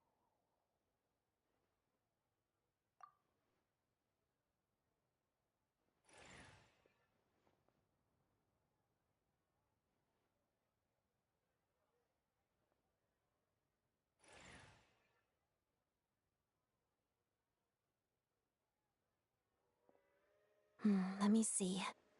I'll take it all, please. And I'll be needing a receipt. Right. Choose mission budget under the expense category, but be sure to specify emergency rescue operation in the description. Otherwise, the normal reimbursement limit will apply. Let's book this train. Regulations say that if we need to transport Kresnik Crystal during Project Stuzha, extra carriages can be added 1 hour before departure.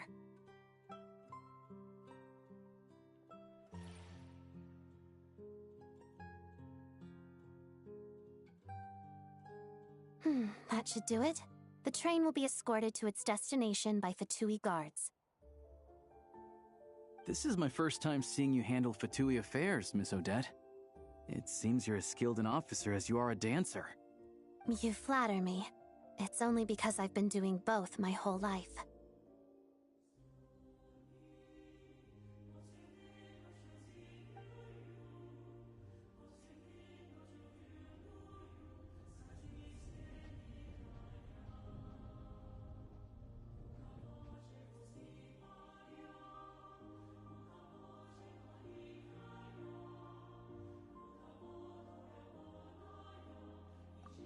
Anyway, I bet you've been non-stop today, am I right?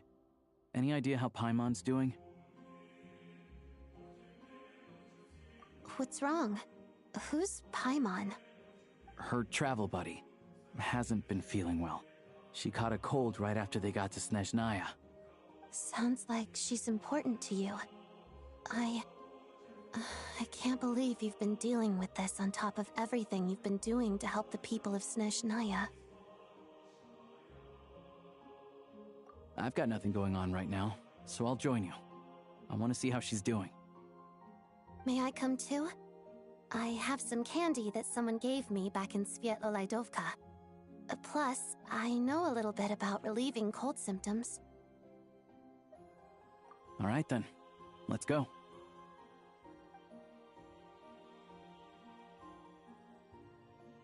I still don't know what the deal is between these two, but at least the tension seems to have vanished.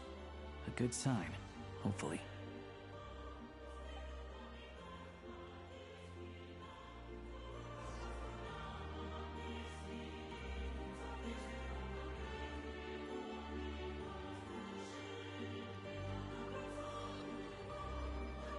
How far are we? Still a pretty good distance.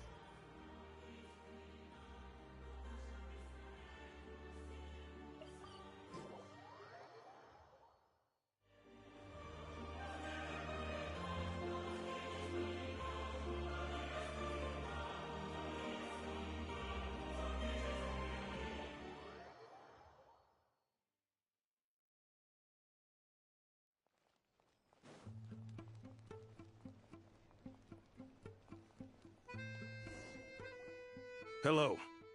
Sorry, but there's a sick person recovering in this room. Can I help you? What happened?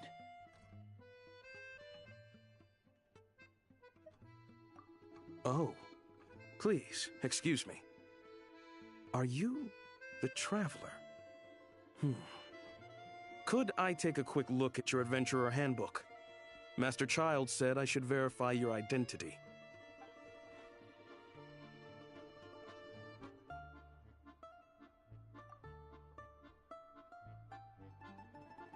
Ah, it's really you.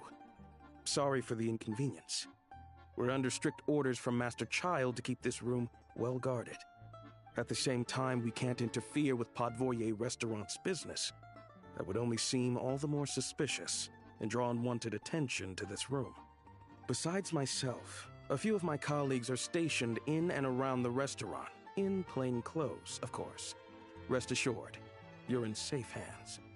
I didn't expect such a high standard of protection.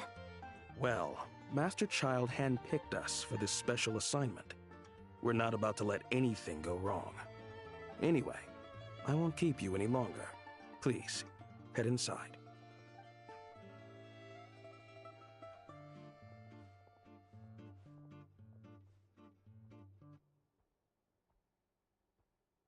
Traveler! Alosha, you're back!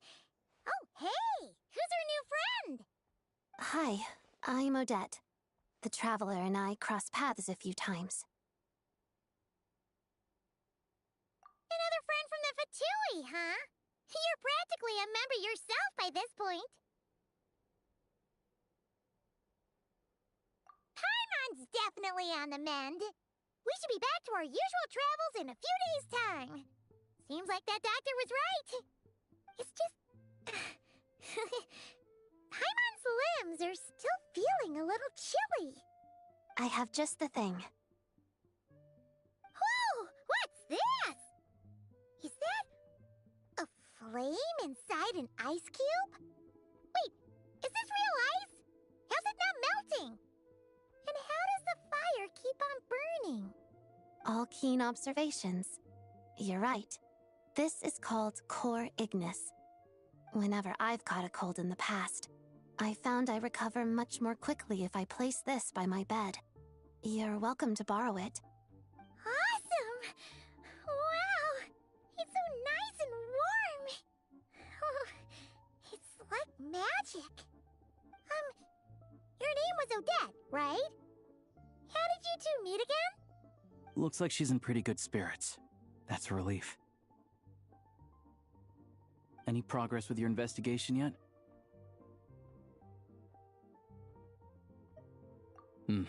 No surprises there, I'm sure. They're not likely to let anything slip.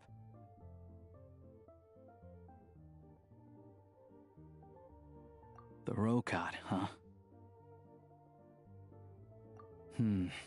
Let me think. Members of the Rokot keep their true identities hidden, but I think there might be someone I can introduce you to. Leave it with me. Meet me at the Korolyevsky troop tomorrow, and I'll tell you how it goes. Would anyone like a drink? I'm gonna head to the bar. Paimon will have... maybe some hot milk? Yeah. Paimon's in the mood for something warm. Enough with the secret chat, you two. Let's catch up properly in a minute. Paimon wants to know everything that's happened today. It'll be kind of like Tabletop Troop. No reason why listening to a story can't be an adventure.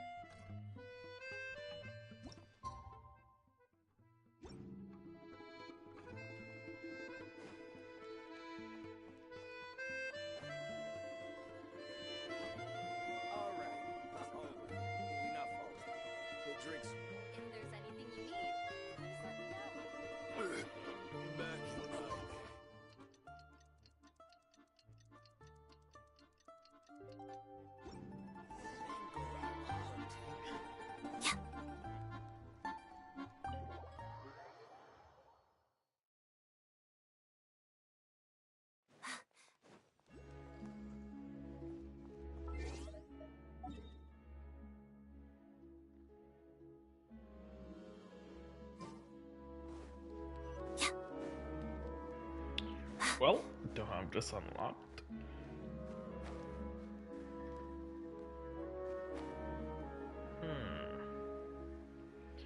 What would be the best possible route?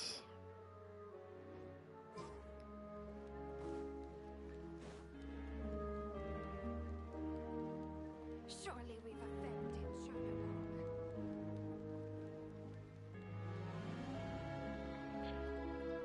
I want.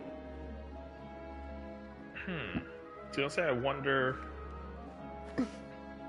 if they will ever. Well, they said Odette is in process of becoming the Fair Lady, but would we see her become a Harbinger?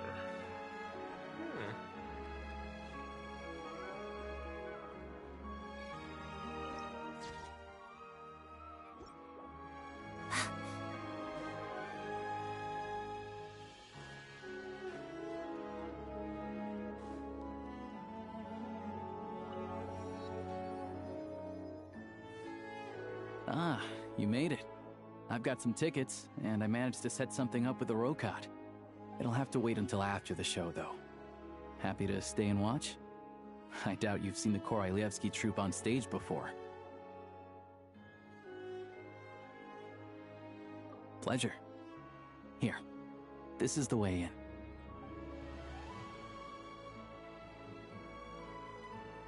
Please present yourself for a routine inspection in accordance with theater regulations. Thank you.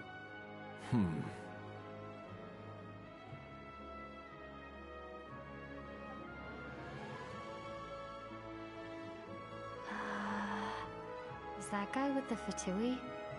Looks like he's waiting for something. Okay, all done. Thank you for your cooperation. Please proceed through to the theater.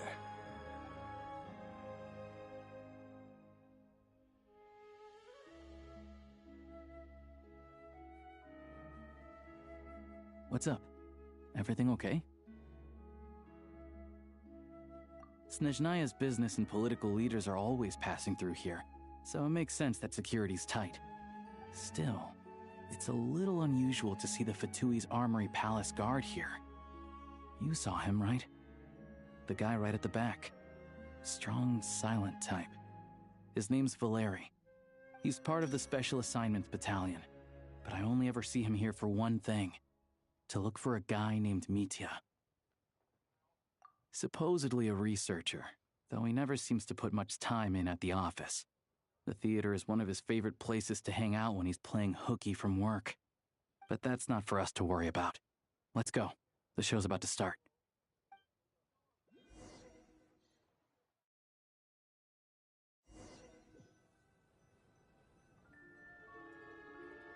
What do you think? Pretty impressive, huh?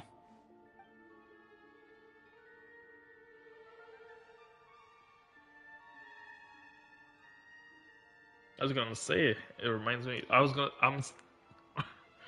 thinking the Palais Mammonium, but it is called the Opera Epicles. Oh, the one in Fontaine? I hear it's iconic. Never seen it for myself, though. Here we are, just in time. Sorry, coming through.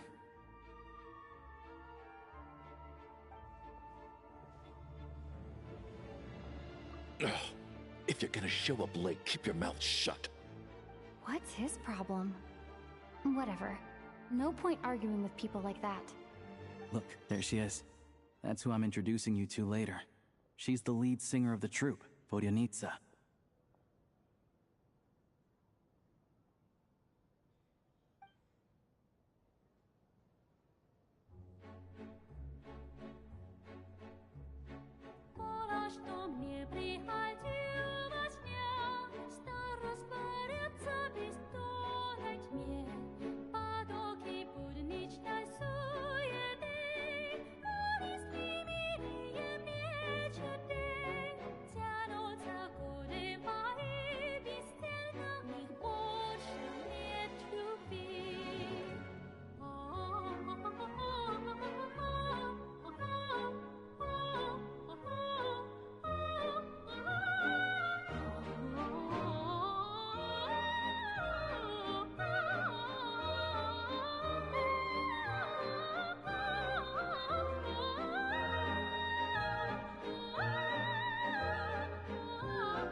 this leads directly to the green room. They're expecting us. Vodyanitsa will be waiting for us there. That was good.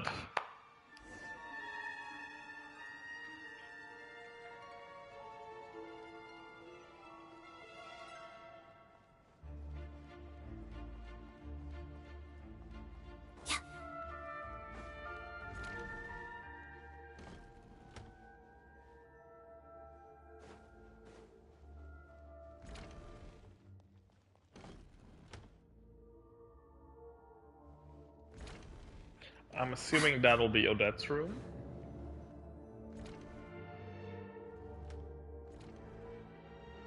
Hey there. Excuse me. Ugh! Can you believe it? I'm so mad right now. Come in. Oh, it's you two. Huh? You know each other? Oh, wait. Is this who you were telling me about? The one you met yesterday and couldn't stop thinking about? I never said that. Yes, you did. Why are you denying it? It was right before I went on that rant about the moody factory owner. Oh, I remember it so clearly. Might I ask what brings you two here? Oh, I just brought her here to see the show. And when it finished, she was full of praise for Vodyanitsa's performance. So I thought I'd try my luck. See if we could get the chance to chat for a bit. Maybe get an autograph? You work here. You of all people ought to know that's against the rules. It's not what the green room is there for. Oh, what's the big deal? Come on, don't be shy. I can give you an autograph. You can take a picture too if you want. Do as you please. I finished all my shows for the day. I'll leave you to chat.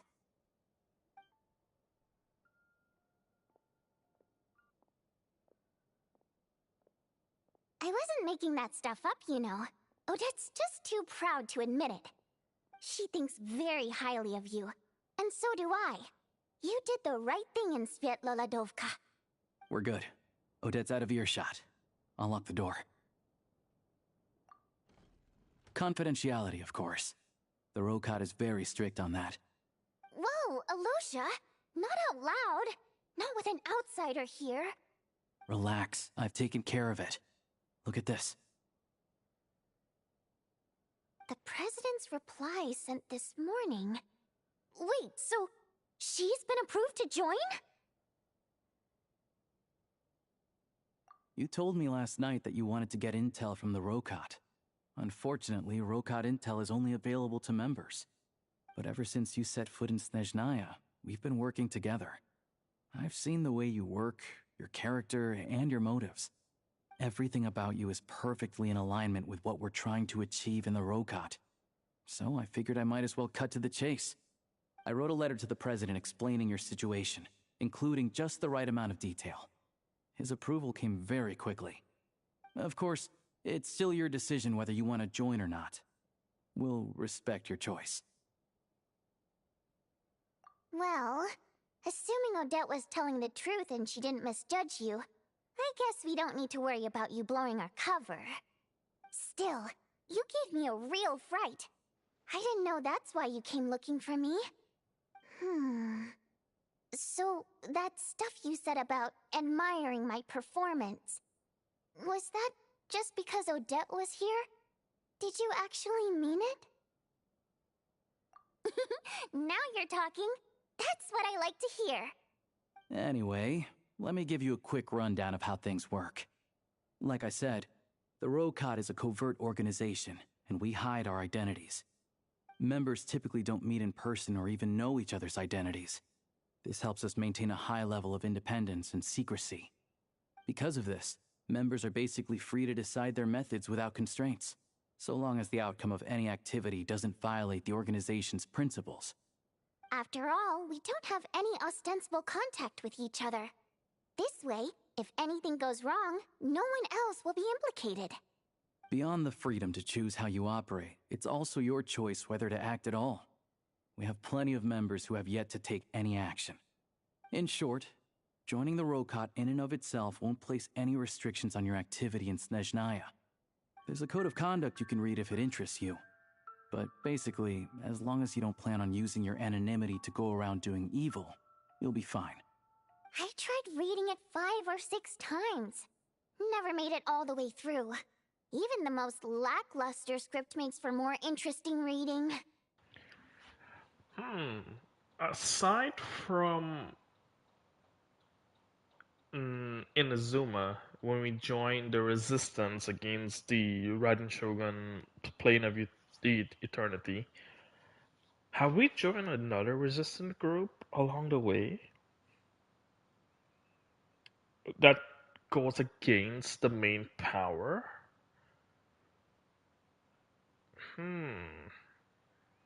No, because in Natlan we fought against the Abyss. Mondstadt was just more of an introductory where there was no resistances. We fought against power because Venti, Freedom, Leeway was the same. So I guess they're kinda rehashing slash hopefully they change up the story slightly and not have the resistances overlap too much. That what went on in Inazuma with what's going on now. Food for thought. Great. Then I'll go grab an official application form. Be right back.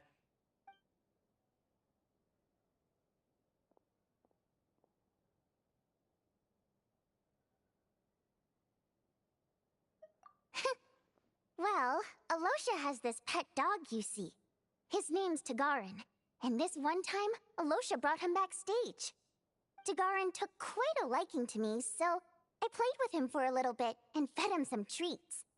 Then, the Rokot was out on a mission one day, and even though we were all in disguise, Tagarin recognized me right away. Just a coincidence, really. We didn't report it to the higher-ups, though, to avoid dealing with the fallout. Like my job at the theater, for instance. I really needed to make ends meet. By the way, what were you complaining about just before we came in? Did everything go okay with Chuganov? Everything did not go okay. That's why I was so mad. I tried to make some small talk with him before I went on stage to fish for intel about the Iskra manufacturing plant. But he wouldn't take the bait. No matter what I said, he kept dodging the question. And then he started complaining.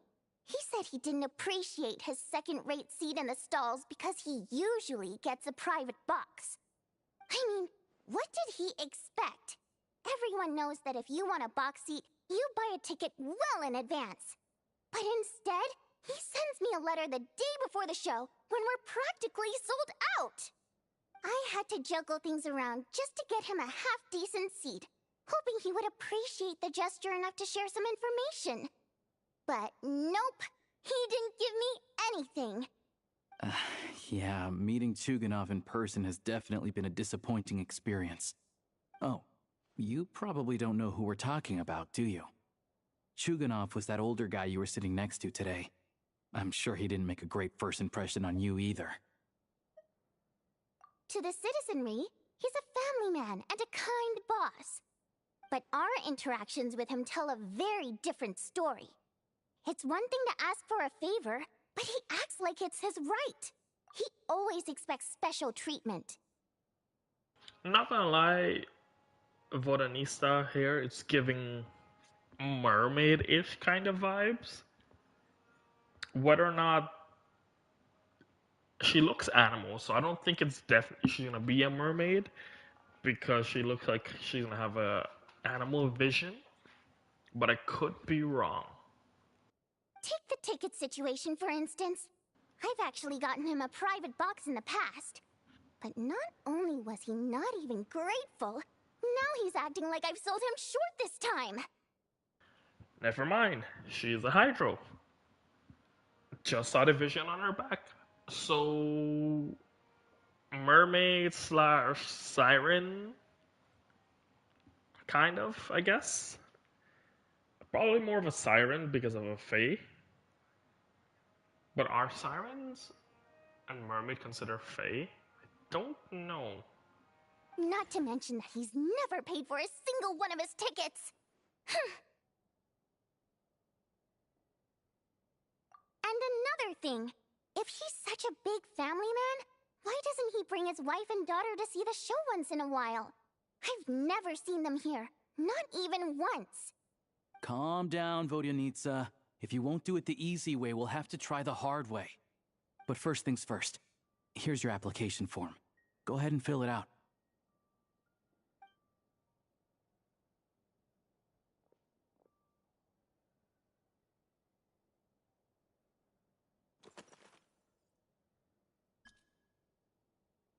Oh! Do I get to pick a secret identity? Octavia? Jenny Littlebell?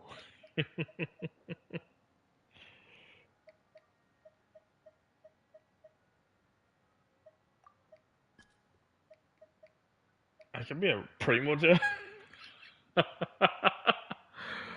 Okay. Codename?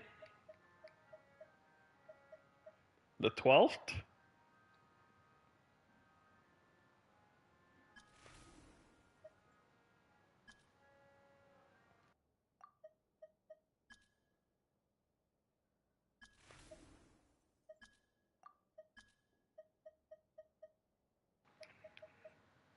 I am a descender, but let's put Faye. Why not?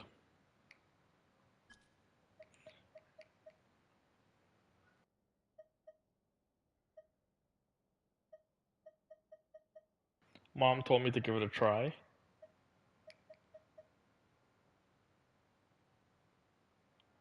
I know the character probably opposed Project Stuja, but without knowing what the Teresa wants to do, I don't know how we can be opposed to it.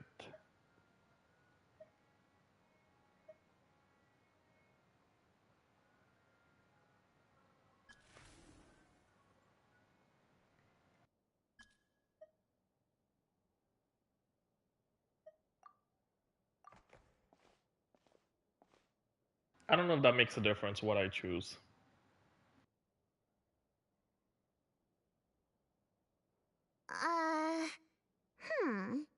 Looks like I'll need to make a few little tweaks here and there. But other than that, you're good to go.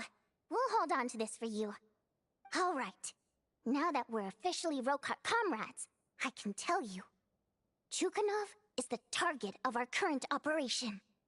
Recently, we've done some recon work at the Iskra manufacturing plant, which pretty much confirmed that their energy consumption is way beyond the legal limit. All we need now is some direct evidence to present to the Vetcha, so we can demand that they shut the plant down. That way, the Kresnik Crystal can be allocated to where it's needed most. I was hoping he might let slip during one of our chats, but he's too tight-lipped. We'll have to find another way. I'm meeting another regular theater goer tonight, Mitya.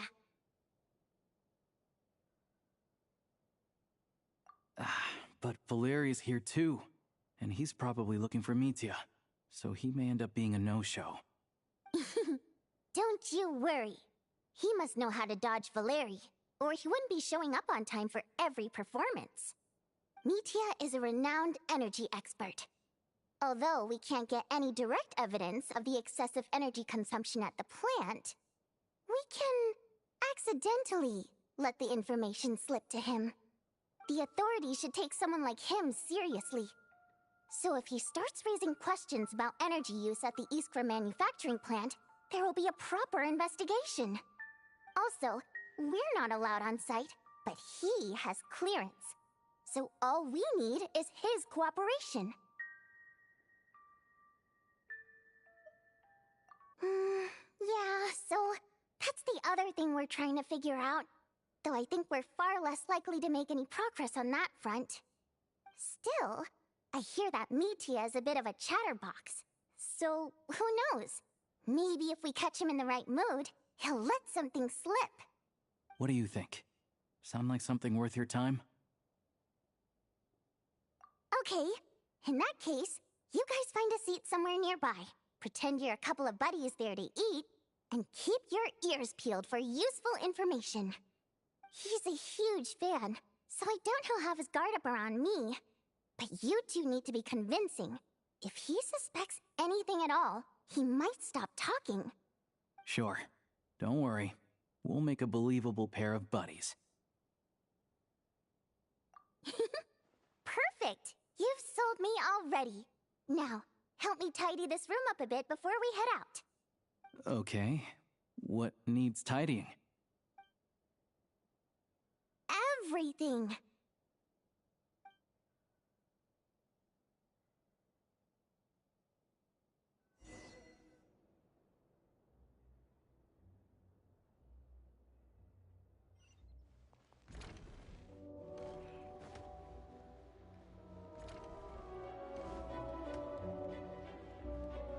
Oh, they actually have dancers.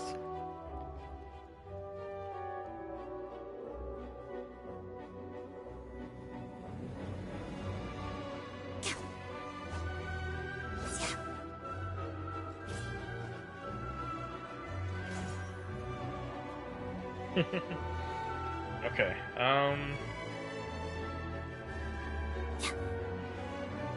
make my way up.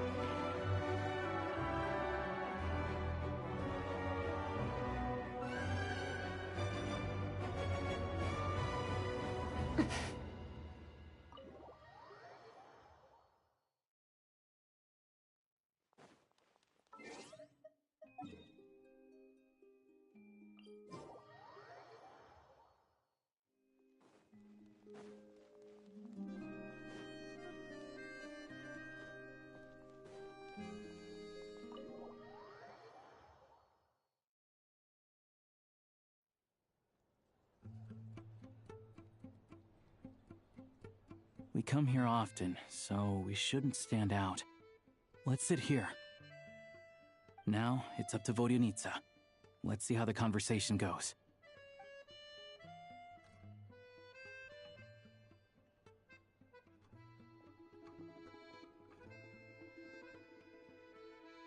Mr. Metia! Over here! Over here! Oh, sorry. I got a little held up on my way here. Now we have even less time than we planned.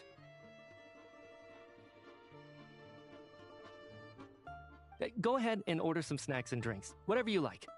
Let me see. According to my schedule, we still have 25 minutes left. You're really pressed for time today, huh? I was imagining this would be a leisurely chat. If you'd prefer, we can always reschedule for another afternoon when you have more time. No need. Getting to meet the lead singer is a very precious opportunity for me. I'm not about to pass it up. I've already had to decline your invitation several times because our schedules rarely align. If I don't grab this chance while it's here, who knows when the next one will come around? Well, it's very kind of you to make time just for me. I'm not too sure, to be honest. But Snezhnaya is full of weird and wonderful things like that, so people tend not to bat an eye. I'm sure the same will go for the Eye of Grey and Paimon. The reason I invited you out for tea and a chat today was to get some feedback from a true fan of the theater. Well, I genuinely have nothing bad to say. No matter how many times I hear you sing, it never gets old. It always seems fresh and new somehow. Maybe it's because the more times I listen, the more details I notice. Or maybe you simply improve with every performance, delivering it better each time. Thank you! I'm delighted to hear that! Could you give me any specific examples? Oh, yeah.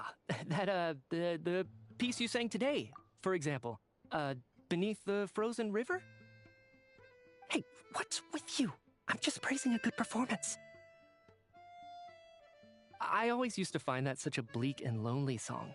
But the more you listen, the more you realize that it's not as cold and nihilistic as it appears. When you really dig down into it, there's a certain level where you're surprised by the emergence of hope. Wow, I'm impressed. I didn't expect you to pick up on that. Actually, I only tried out that angle after talking with a composer. Still, Beneath the Frozen River wasn't on today's program. Oh, really? But it's a classic. You sing it every time. Almost every time. Oh, well then, let me say a few words about that other all-time classic, Flying in the Wind from the Mountain Sparrow. I didn't sing that one today either. My voice wasn't quite up to it, so I switched it out at the last minute. Oh, but,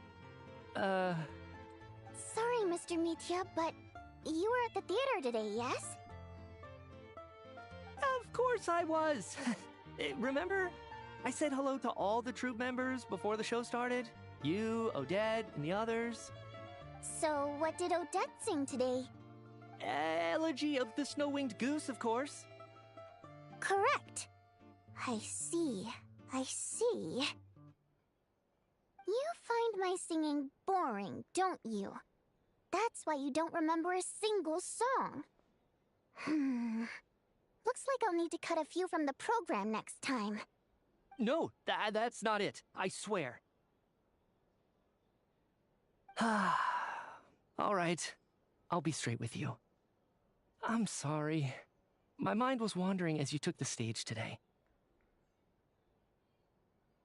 I enjoy watching your shows because the exquisite performances stimulate the mind. It always sparks some inspiration for my research. So, whenever I get stuck at work, I come to the theater for a change of pace.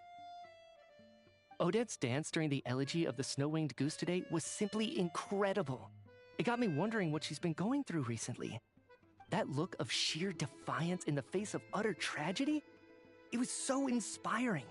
I started scribbling in my notebook right away. Not that I made a ton of progress in the grand scheme of things, but I still think it was productive. By the time I snapped out of it, the entire show had finished. So what you're saying is, you didn't listen to my singing at all?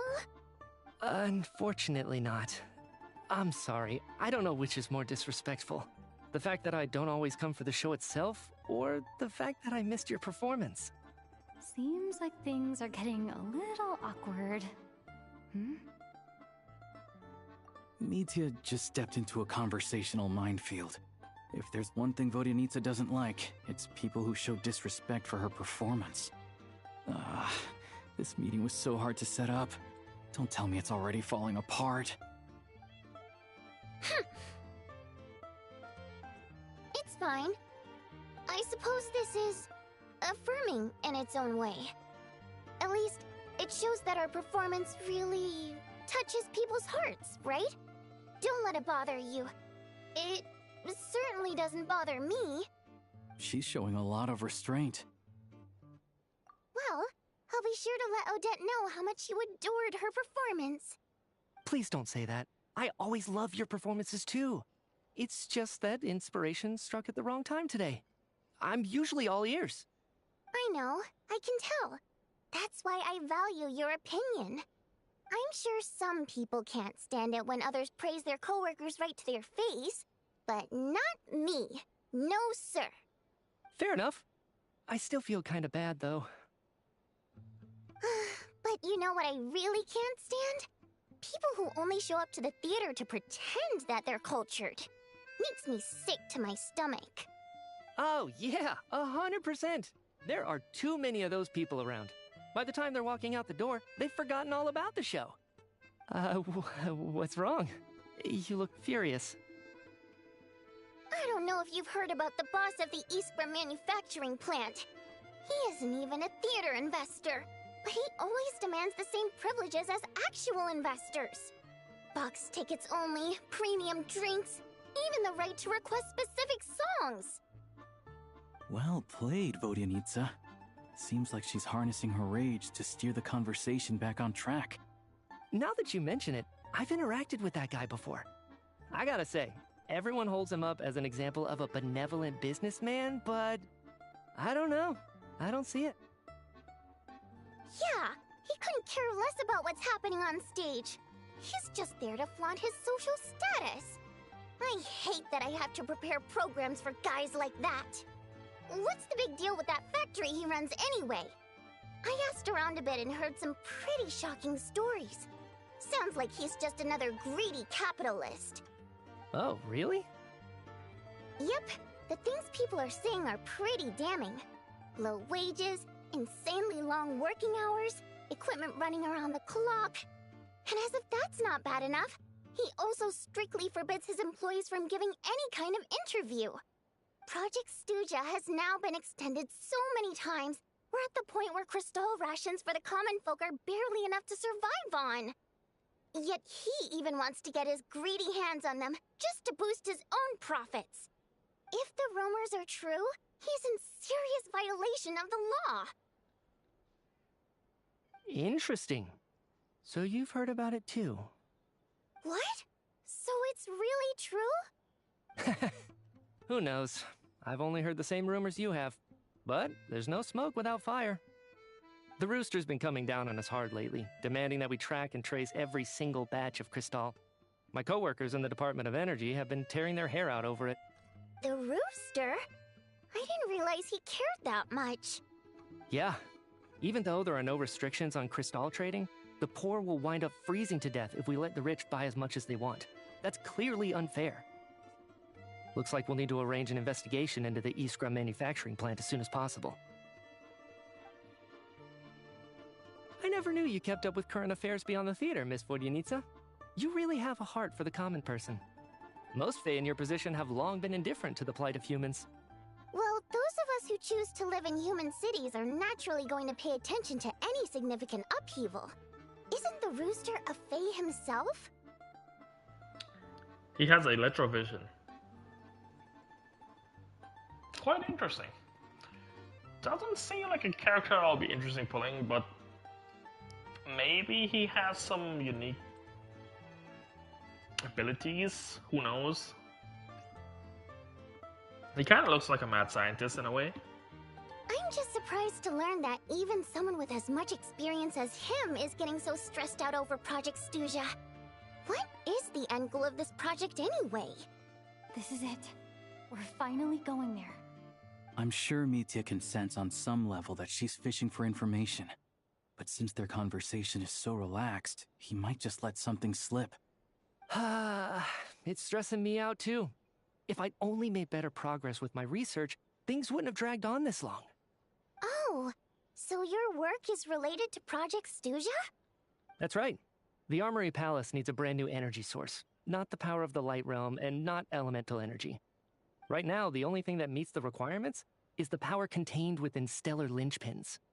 But harnessing that power is costly.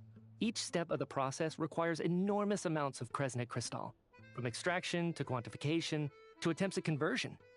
Progress has been painfully slow, and the team is getting burned out as time goes by. Sometimes, I see people staring into space as if in a trance. Could it be that this new energy source has side effects? No, it doesn't affect us, because the energy is used for... Okay, I got it. Stop choking me. Sorry, I can't talk about that. I think we're all just exhausted. We've been working ourselves to the bone for so long, with so little progress to show for it. It's no wonder people are struggling to stay motivated. Seems like I owe you an apology.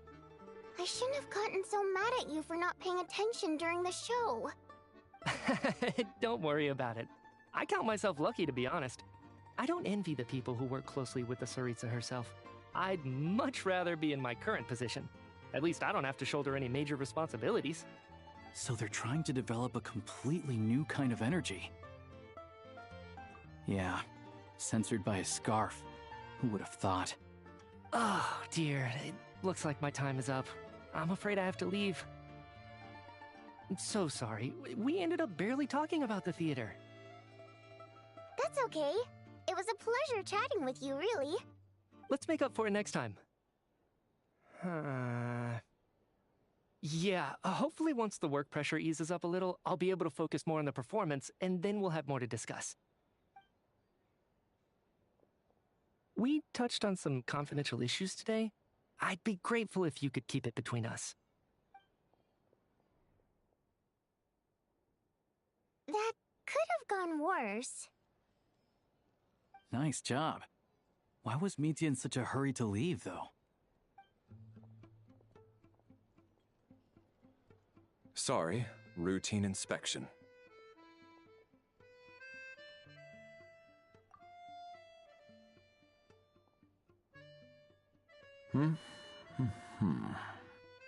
Okay, let's go. So he wasn't rushing to get back to work. He must have calculated that Valeri would find him here in exactly 25 minutes. That's frighteningly accurate. One of the main duties of the Special Assignments Battalion is to ensure that important figures stick to their schedules. All right, time for us to get going too. Excuse me, check please. We'll settle our check too, then. Oh, hello there. Mr. Mitya paid the check before leaving.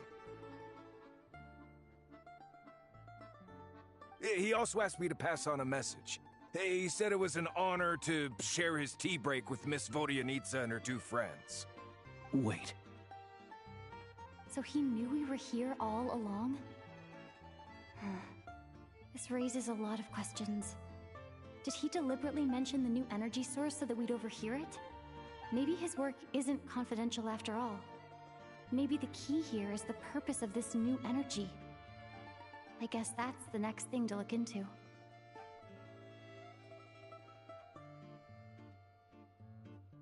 Vodyanitsa and Alosha have both left. Time to head back and call it a day. Let's check in with Paimon.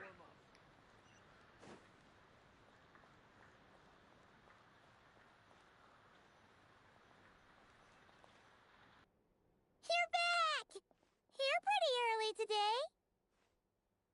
Paimon was just gonna mention that. After she woke up today, Paimon felt like her temperature was completely back to normal. But her strength still hasn't returned. Still, there's some good news. Paimon thinks she might have figured out the source of the problem. It's like there's some kind of mysterious power affecting Paimon. Paimon's never felt this way before during any of her travels. She only started feeling this way since we arrived in Snezhnaya. That's right. The Armory Palace needs a brand new energy source. Could that have something to do with this? What is it? You're making that face again. You know, the one you get whenever you have a light bulb moment?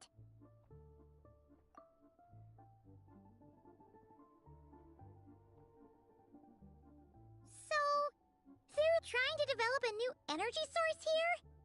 And you think that might be why Paimon's feeling unwell? Well, Mitya denied that the energy they're researching has any side effects. Although, he did say that people working on the project have been having issues with their concentration and short-term memory. But even so, those are completely different symptoms from Paimon's. It's pretty faint, so it's kind of hard to tell. But, if anything, it seems like it's coming from roughly the same direction as the Armory Palace. All the more reason to find out. Sure, Paimon's with you there. But how, though? The Rokat only has a limited amount of intel. The Snezhnaya Varchi. Oh, great point! They argue about Project Stuja every day. If we could sit in on one of their sessions, we might pick up some new leads. Good idea! Oh yeah, while you were out, Paimon tried all the yummiest looking desserts in the Potforia restaurant. This one seemed right up your alley. So, Paimon saved some for you. Come try it once you finish writing your letter. It looks like French toast.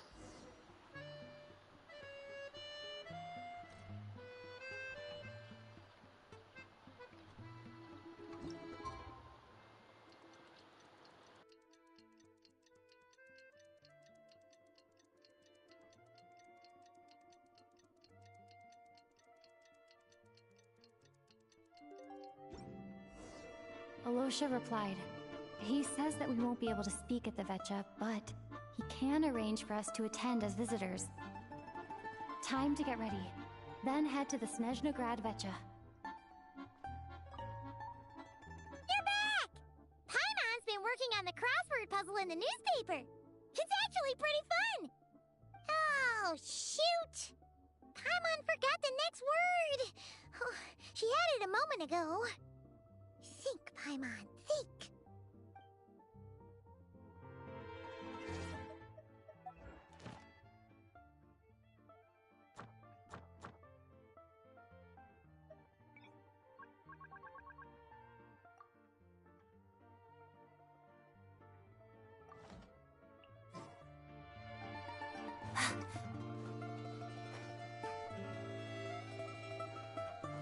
If there's anything you need, please let me know.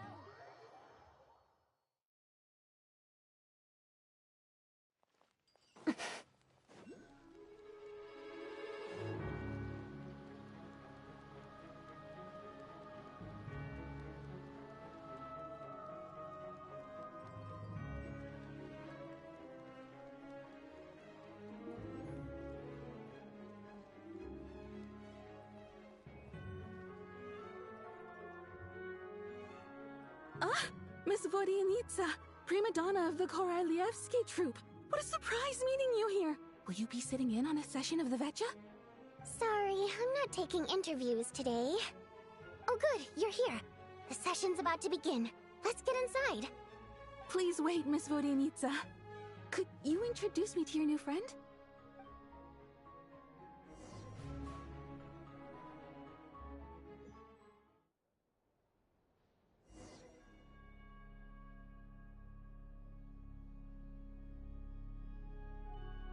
Shortly after you took your seat, the meeting of Snezhnaya officially begins. Discussion on whether to extend Project Stuja are saved till the end.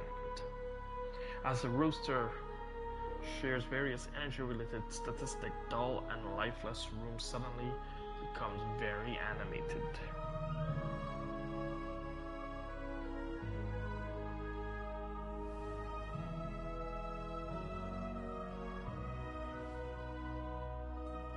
In summary, the energy management commitments made for the outgoing period have been delivered upon.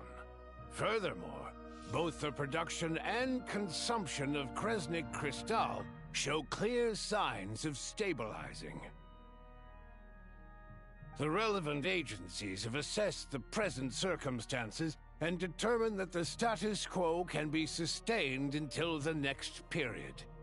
For detailed statistics, I would refer you to the industry reports that have been distributed to all persons present. It should also be noted that while the recent blizzards have led to a significant increase in people's energy expenses, this is strictly a short-term phenomenon associated with a remotely located monster. Her Majesty the Tsaritsa is giving her full attention to this matter. We should have every confidence that it will be dealt with swiftly and conclusively. A financial report on disaster relief is also present in this report, courtesy of Pantalone. They cover the same old ground every single time. The rooster never seems to mind, but everyone else is getting tired of it. There's a general lack of trust. People aren't seeing any tangible benefits that affect them directly. Of course, none of that will be reflected in any of the reports on the table. Yeah, if it weren't for these hard copy documents, I could have at least made something up. Oh, don't mind me. I'm just out here trying to hit my interview quotas. Bring out the kvass. Ever read it? Best-selling newspaper in town. If I remember correctly, you guys don't even have a sales permit. You have to sell from stalls on the street. Okay then, best-selling street stall newspaper in town. Still counts.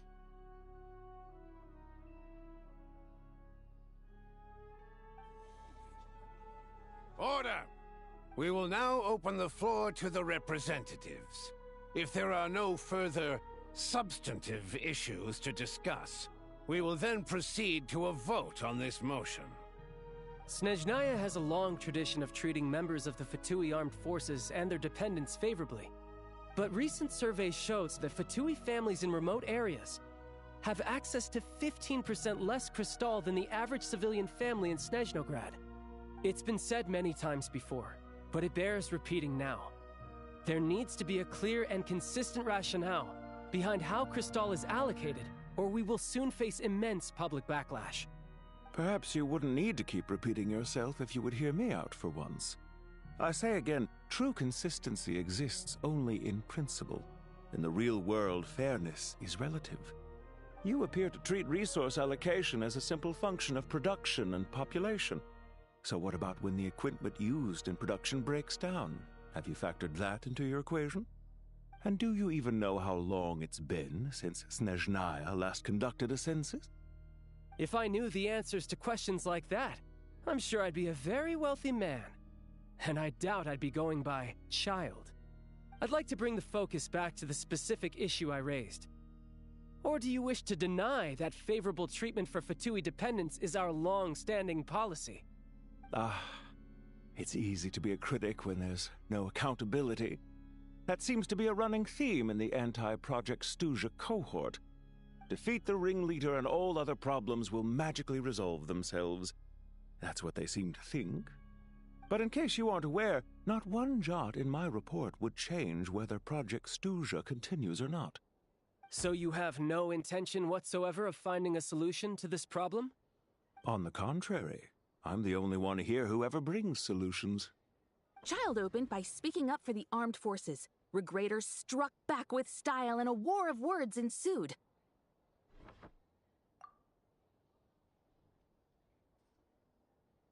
Our reporter was live on the scene to get the audience's reaction as it all unfolded. Who do you support? The people have spoken! Child received raucous applause from the crowd as he pushed Regrator onto his back foot with a relentless barrage of questions. It had to be seen to be believed. Now you see why they don't have a sales permit.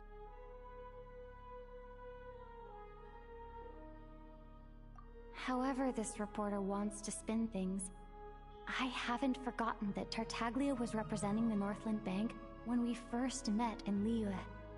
So, surely their relationship can't always have been this strained. You two are getting off topic. Let's focus on what the data is saying. Mr. Pantalone, may I speak on your behalf? Oh, please do. I'm more than happy to save my breath. Cristal distribution policy undergoes modifications with each new period. The ultimate goal being to find the most reasonable method of allocation, which I believe is what Mr. Tartaglia also seeks. But I fear many may have been misled on this topic by extremist activists. To clarify, Project Stuja is not the root cause of the problem.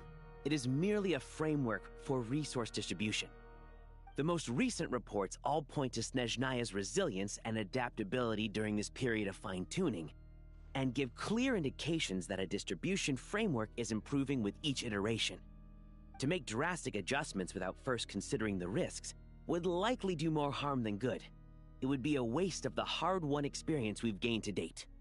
Renowned scholar of finance, Arapov spoke up to clarify the fiscal logic, clearly alluding to social organizations like the Rokot in his words. With the notorious Lelex still active to this day, should the Rokot be held responsible? No, there is someone else to blame. She's just rephrasing what Mr. Pantalone said. The Rokot are the critics he accuses of taking no responsibility for their actions. As for Lilac, you won't have heard of him yet. He's currently the most famous member of the Rokot. Well, more like infamous. Ending Project Stuja has become an obsession for him. Unlike the more decent ones among us, he believes that votes in the Vetcha are all that matter. So whether it's threats, coercion, or bribery, he'll use whatever means necessary to get people to change their vote. And since we're already on the subject, what do you think of Lelec's methods? Are you for or against?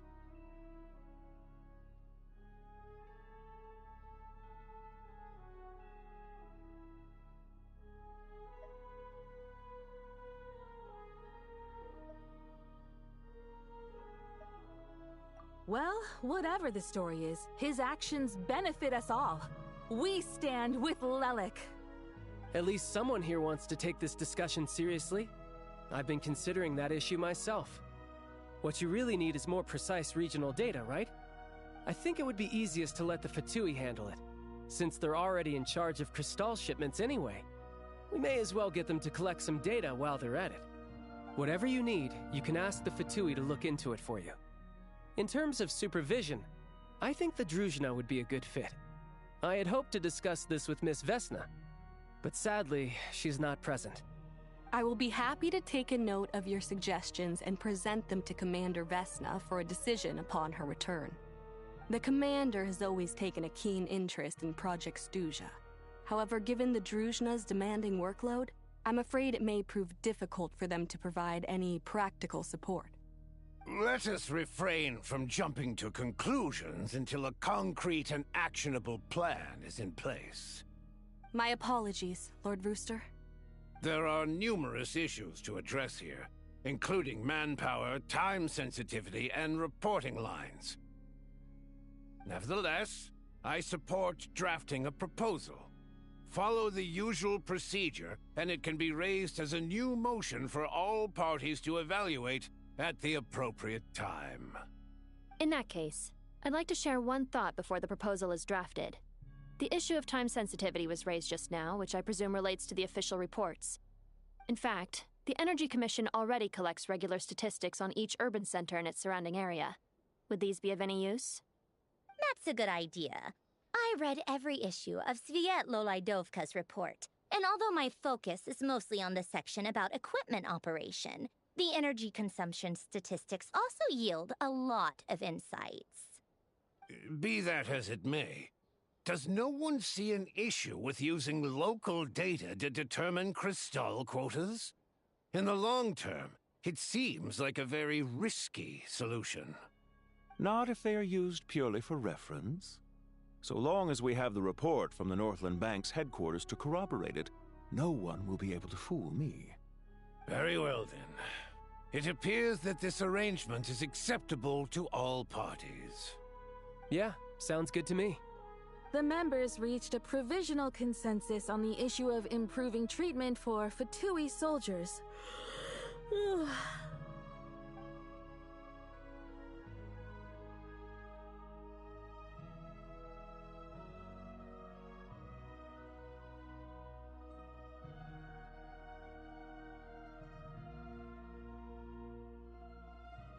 Today, the prima donna of the Korailievsky troupe attended a session of the Snezhnograd Vecha in the company of a most charming young lady. The question on all our minds is, what is the true nature of their relationship? Write anything like that again, and I'm revoking your permission to interview the troupe. Got it?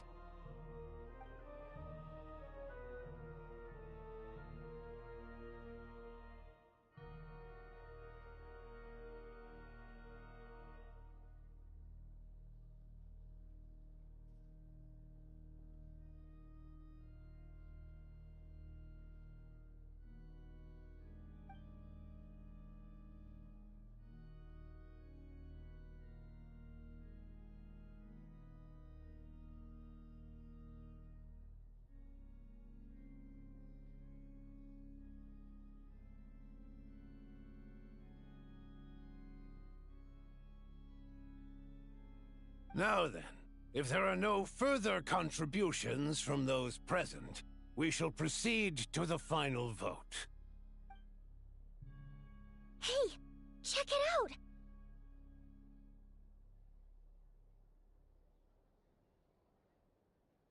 What made him vote against? Why now?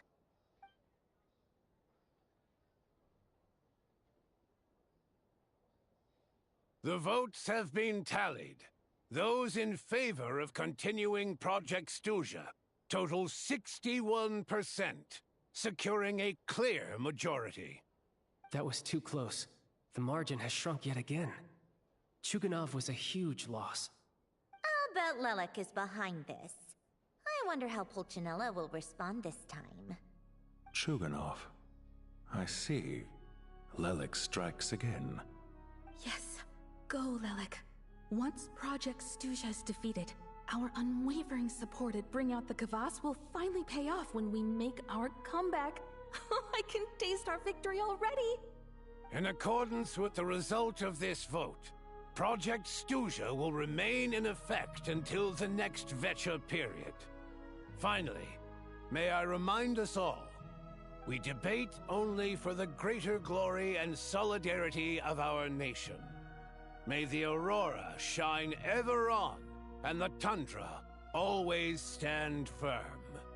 The session is concluded.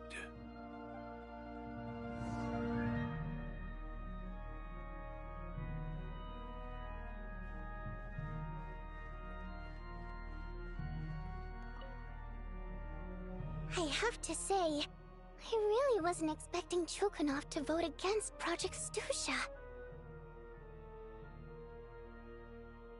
Well, in principle, Snezhnaya's business and political elites ought to be the ones least likely to oppose it.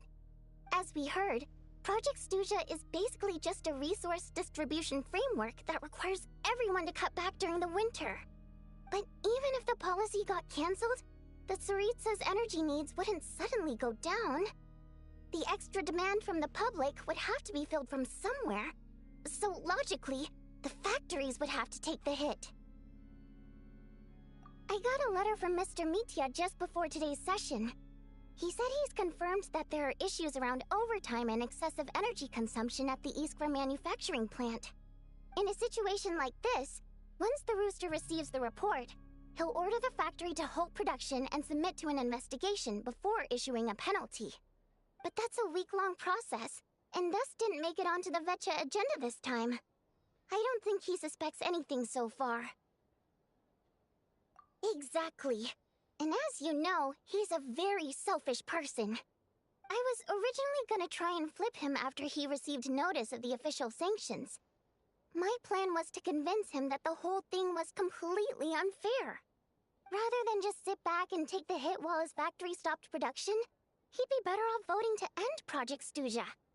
At least that way, no one else would be able to make any money either, because all the factories would suddenly have more limited energy to work with. But now, he's already voted against it, which means someone must have used more forceful means to change his vote. Just like with everyone else who flipped. Yeah, no one knows why Lilac is so obsessed with ending Project Stuzha, but by the looks of it, he's inching closer and closer to success. Lilac must have strong motivations, given how he'll stop at nothing to achieve his goal. Maybe he knows the full truth of Project Stuzha. Maybe my next step should be to focus on him. All right. What are your plans for the rest of the day? Shall we head out? Hey, comrade. I noticed you were here during the debate. I didn't take you for a political enthusiast. Greetings, Harbingers. I just happened to have some free time today, and my new friend here thought it might be fun to check out the Vecha. Ah, Odette must have introduced you. Looks like you two are getting along pretty well. I'll leave you to catch up. I should head back to the troop. Sure. Break a leg and all that.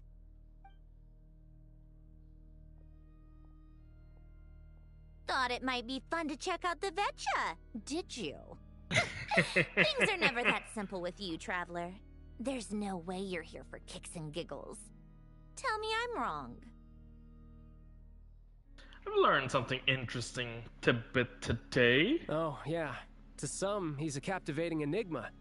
To others, he's the bane of their existence.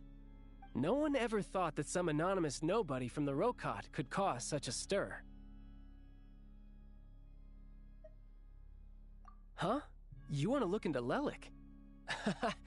Then I'm sure his days of anonymity are numbered. What do you think, Sandrone?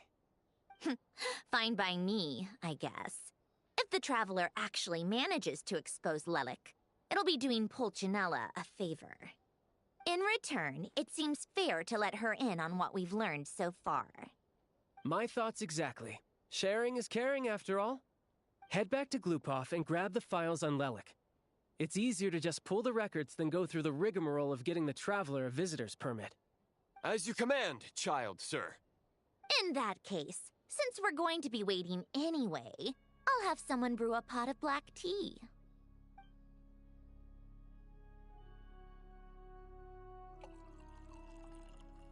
One common thread among the many incidents Lelik has been involved in is that the victims are all too scared to share any real information about him.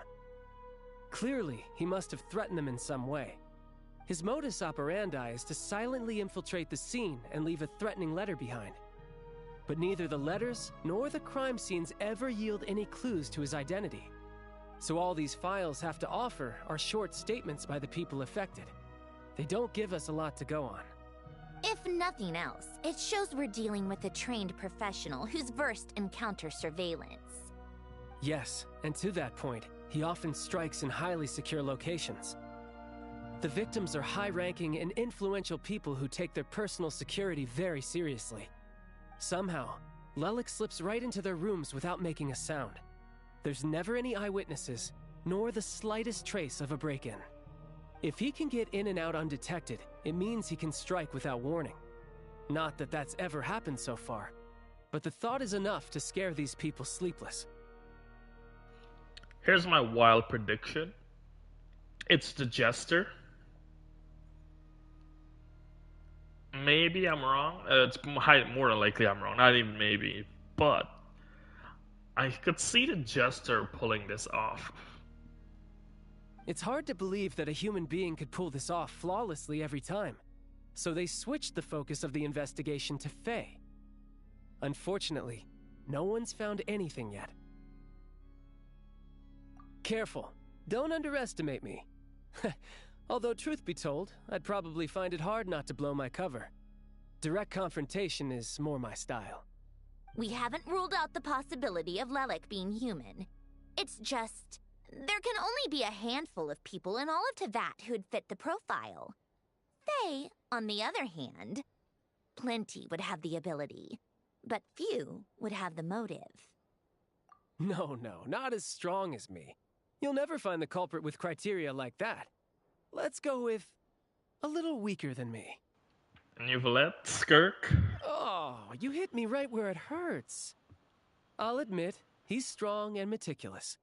But can we at least limit this to candidates who have something to do with Snezhnaya? She's just trying to find a reference point. Stop getting fixated on who's stronger than who. But that's the most important thing. In my opinion, anyway.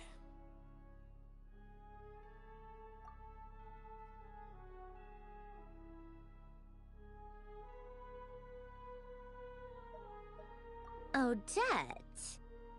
Yeah, that seems about right. Her skills are solid, and she's always calm under pressure. Except she's Fatui, so the likelihood of her working against us is pretty low. But yeah, much more accurate than your previous example, at least. No, wait a moment. Maybe we should interrogate that assumption. What do you mean? Which assumption? Her Fatui identity doesn't necessarily exonerate her.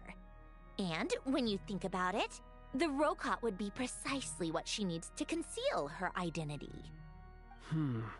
Plus, she wouldn't need to be such a pro at covering her tracks. She'd already know where the Fatui will be and when, so she could choose the perfect time to act. Oh, yikes. I was just thinking out loud. Why is this starting to sound like such a convincing theory? Still, what reason could Odette possibly have for trying to call off Project Snezhnaya? Arlecchino would be the best person to ask. She knows Odette best. Unfortunately, she isn't back yet.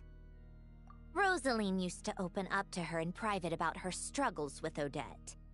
As I'm sure you can imagine, Arlecchino is quite a lot better with children than Rosaline was. She gave her some tips on how to handle the situation, and Rosaline managed to reach a settlement with Odette before leaving. So I suppose there were at least no lifelong regrets left behind. Beyond that, I don't know the details about that side of things. But I do know that Odette definitely has a motive to hold a grudge against Project Snezhnaya. The reason being, her father passed away during the early stages of the project. That was back before it had been named Project Snezhnaya, when things were still being worked out. But in essence, it's remained the same ever since. Huh. The more you know. Rosaline was always so self-centered. I never understood why she started paying so much attention to Odette. Is that such a surprise? If you cast your mind back, you may remember that Rosaline and I weren't exactly close. We had tea together a few times, but that was about it. Odette's past is no secret. Her father was a fatus and her mother was a very famous ballerina. On the surface, it looks like she followed right in her parents' footsteps. But the truth is quite a different story. After her father passed away on a mission, her mother was overcome with grief. She broke her leg during a performance and could never dance again. Odette was only interested in ballet at the time, but this tragedy left the family with both breadwinners gone. They could barely make ends meet. Per Capitano's policy, family members of Fatui who died in the line of duty had to be appropriately accommodated and provided with adequate assistance. So, regardless of how Rosaline may have felt about it, it fell to her to resolve the issue of Odette's family's livelihood. In the end, the solution they agreed upon was to have Odette join the Fatui. Right, because the alternative would have been a one-off compensation payment, I guess. In that sense, joining up was definitely the better option. Still, she must have had mixed feelings about it, right? If she doesn't even like the Fatui. It's just a theory. A possibility. But as a motive for Odette to become Lilac, it holds up. That said, I have no idea where Odette's head is at right now, or what her conflict with Rosaline was about. Plenty of people were on bad terms with Rosaline. I have no intention of trying to figure it all out. Yes, but there's not much point in discussing that now. Yeah, back to Lilac. Since our investigations so far have turned up next to nothing, we've got nothing to lose by trying a new angle. Funnily enough, Tonya and I had actually made plans to go to the theater tomorrow to watch Odette's rehearsal. Unfortunately, thanks to this Lilac situation, I'll be stuck working overtime again. Which means you can go in my place. No point wasting the ticket. Plus, you'll get to meet Tonya. Spirit Seeker. Quite the classic ballet. It was passed down through Odette's mother's family for generations, though it hasn't been performed in years. But Odette's been practicing it diligently, and it's finally ready for a return to the stage. Excitement is through the roof. Tickets for the official performance sold out long ago. Tonya's excited for it too. She's desperate to see it no matter what. Personally, it's not really my kind of thing, but since she's my little sister, I had to figure something out. I've actually seen it several times before. The story's pretty straightforward. The lead character follows a trail of clues left behind by a spirit, gradually recovering her memories along the way. It's a tale of love and regret. So not exactly reinventing the wheel, at least by today's standards. But when that classic melody kicks in and the lead character begins to dance, it always gets me. It really is beautiful. Not an easy dance to do justice to, though. I know it's always been Odette's dream to perform this piece, but I'm not sure she's really ready. In that case, I think that even if she is Lilac, we should wait until her performance is over before we respond. I'll let you take it from here, comrade.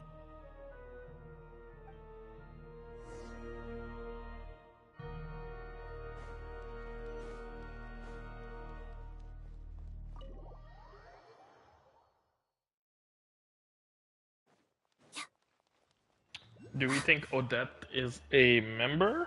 Or is Lilac?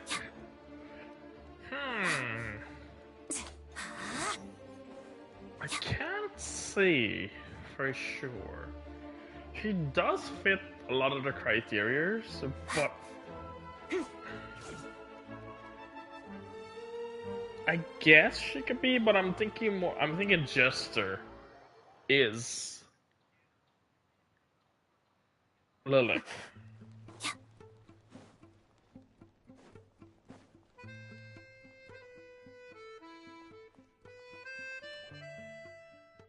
like you made rested, eh? It's good that everything's going so smoothly. Next step is to head back to the theater and get a clear answer from Odette. Either way, Paimon doesn't get the sense that she's a bad person. Sure, she might have done some pretty extreme things, but Paimon bet she has her reasons.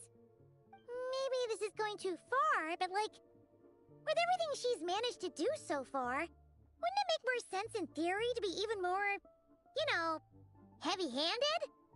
Why leave a letter when she could, well, we know there are plenty of other ways to keep people in line, right? The point is, she could have gone further, but she didn't. So, if it is her, she's got some principles at least. Yeah! Well, all you can do is follow the facts wherever they lead. No change, really. But that thing Paimon told you about yesterday? Paimon feels like she can sense it more clearly now. Hearing you talk about your day makes Paimon itch for an adventure. If only she could be there with you so we could experience it all together. Yeah, I wish you could be there too. I'm not used to adventuring alone. But don't worry, we'll get to the bottom of this. Guess it's just one of those things. Never mind. Paimon will behave herself and keep resting.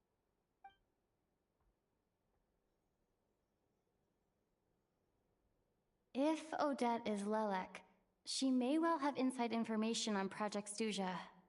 Her father was involved with the project's early implementation and tragically died in the process. Now, she's dedicated herself to bringing it to an end. It's hard to imagine she could have gotten this far without knowing anything at all about the Tsaritsa's true intentions. When she spoke to us as a member of the Fatui, how much did she let on? And how much was she hiding? Only time will tell. Maybe tomorrow everything will be answered.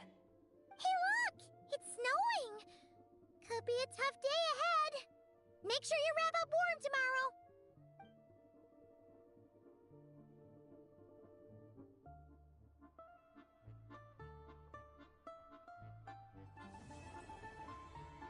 Okay. Chapter 8, Act 1 is completed for the Archon quests. I'm gonna leave the second portion of the Archon quest for now.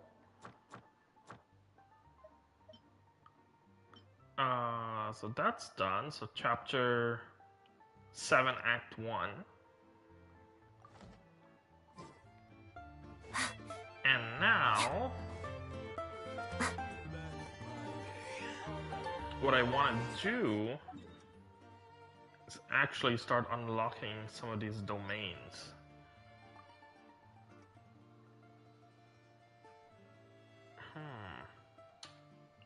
Which one is it? This one's the artifacts one. Okay, so then the quickest way would just be, I guess, can we teleport to you? We can. Don't know what you're about, but we're here. Is there a teleporter around here? There is.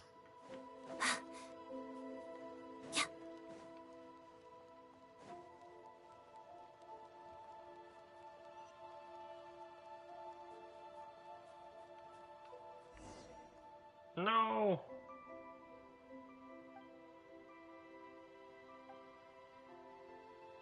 You don't dress like a local has been poking around nearby. Are you a fan of little pine cone wood figures? You should never mind.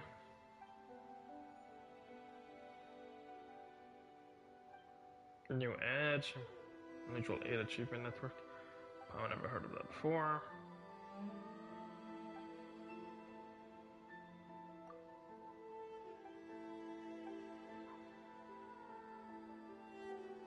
Okay, so that's a world quest.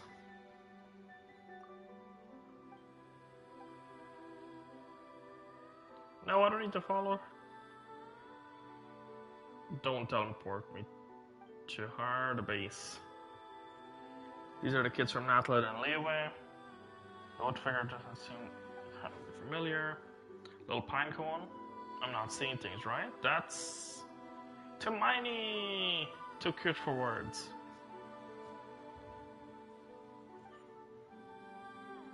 I should probably put this traveler trying to keep who she really is under wrap for now. Special mission. Keep it a secret.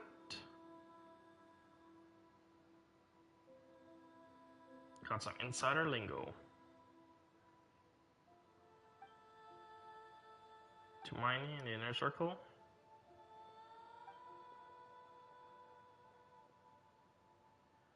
No wonder you cross mountains and sea to get here. I want some rye bread, warm soup.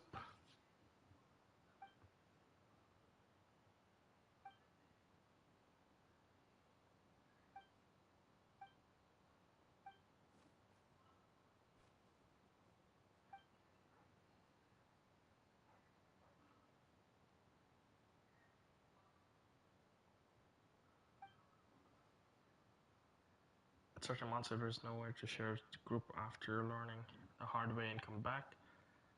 Battered, that makes sense. Come to think of it, happened to plenty of other fields. As the big brother from Fontaine puts it, across all of Tivat, people keep inventing the same wheel every day.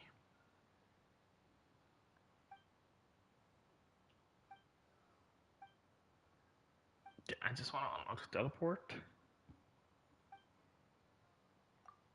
Can we just look around you, snap some shots, cameras, try your hand, fair point.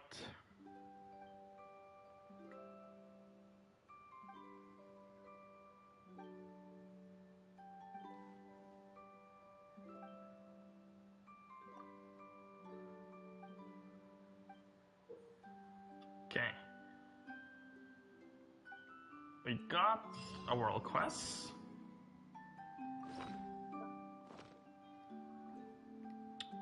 That's not what I needed. I want to unlock the teleport. Now, where is the teleport again?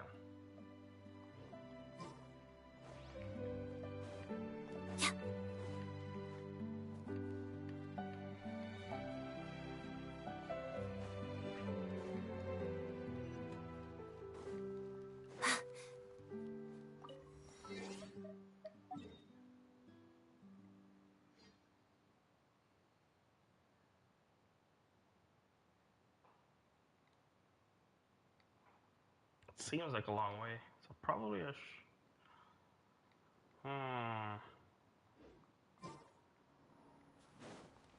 guess we'll follow the path down.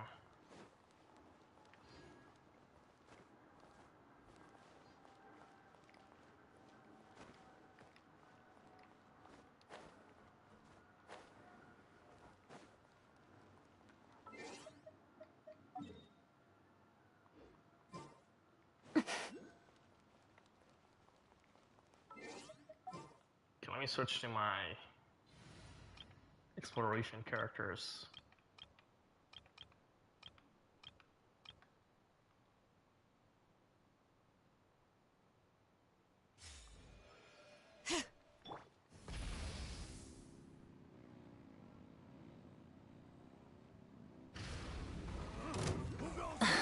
Ready to taste my fists? Full throttle!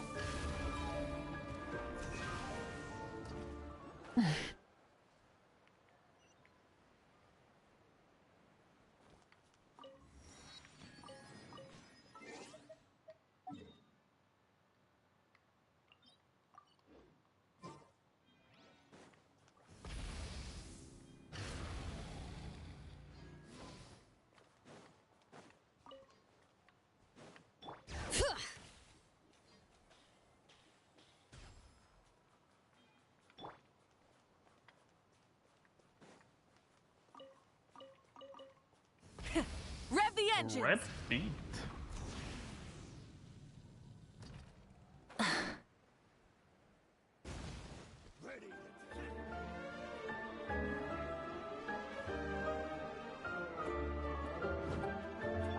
Bring it!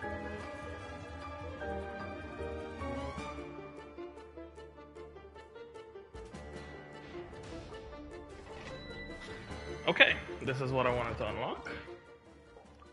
Let's spend some of my condensed resin.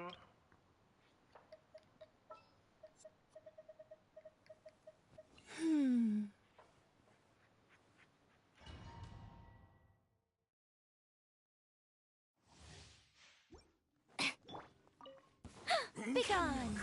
Shadow me. Right now. Emerge. Right here. How tiresome.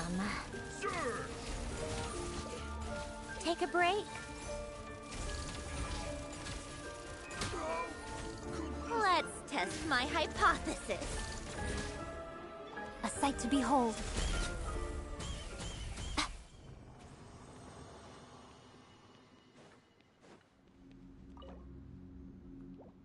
They're not bad. She definitely needs to be built.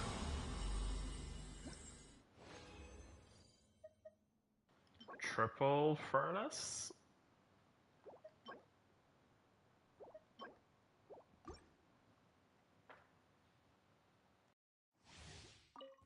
Emerge. Right here. Such defiant. Come on, keep up. Take a break. What a joke. Right now. Right here. Together.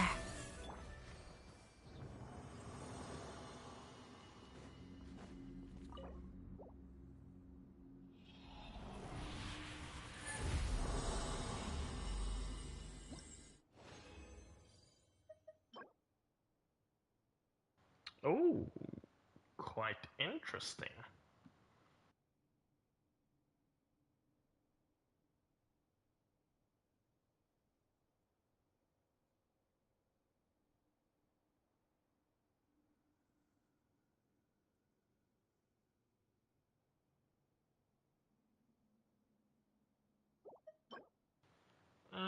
Trash. Interesting. 2 solid pieces for the damage set.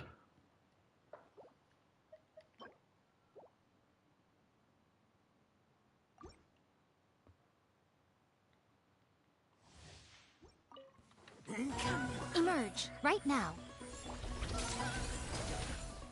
Crystalline Adagio. Come on, keep up. How tiresome. A spot of tea time entertainment. Take a break.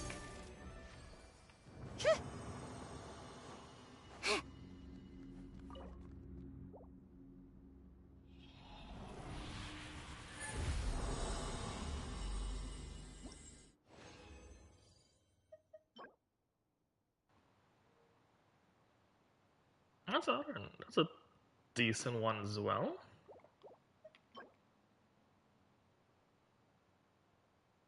That is going to be overcapped on crit rate.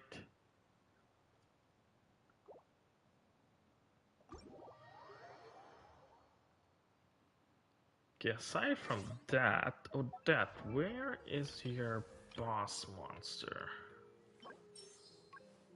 I should say, who is your boss monster drop?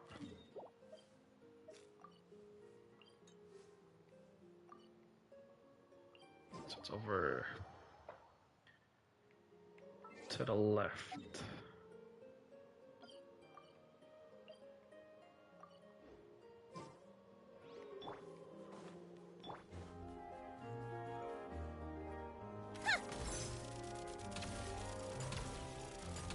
Actually moving quite slow.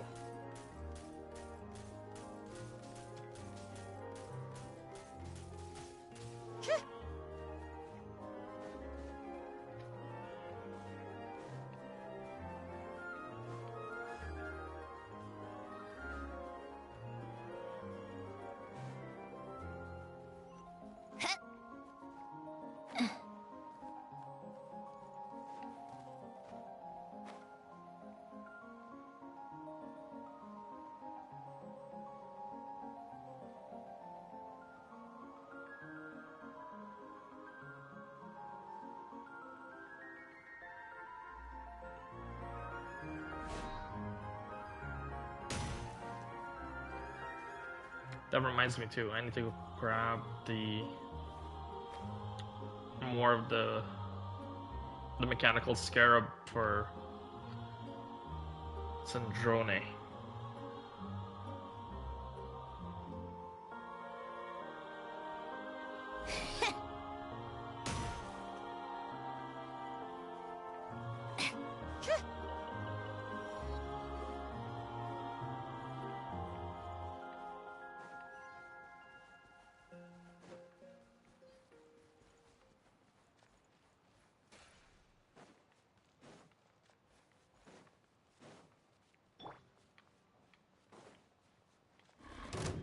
I think not. Shadow me. Right here. Is this Emerge. a camera? Looks How like a camera. tiresome.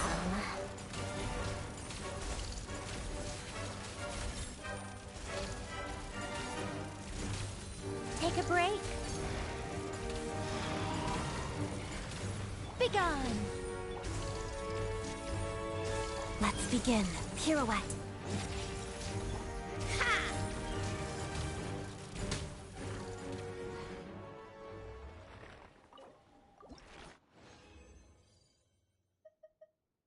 Four right off the rip? Damn. Right now. Emerge. Such defiant together. Waltz of the snowflakes. Come on, keep up. Take a break. Come on, keep up.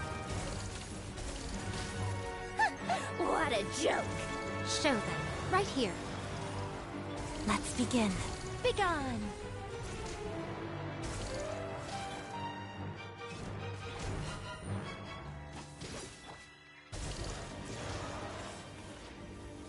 How tiresome.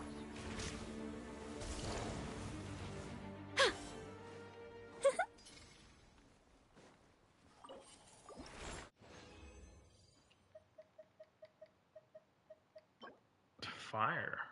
Interesting. Okay.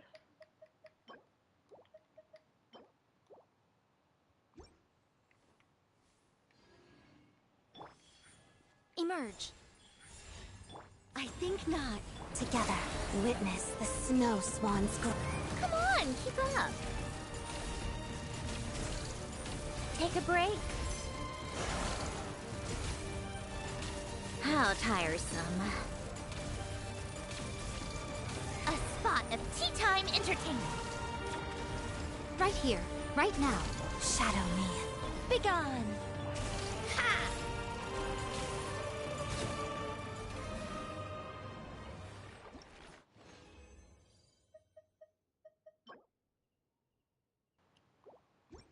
And 10.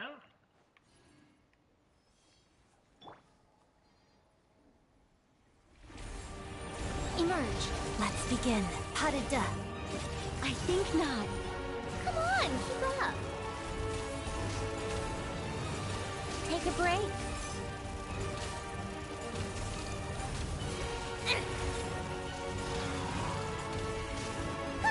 What a joke! Right now. Emerge. Right now. Together. Crystalline adagio. Begone! Ha!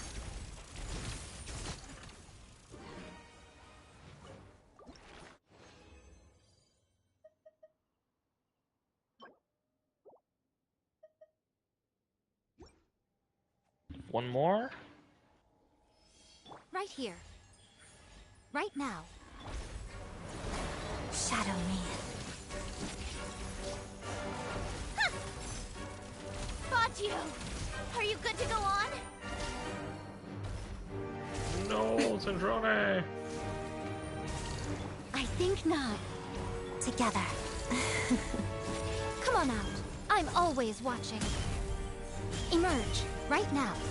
How tiresome. Take a break.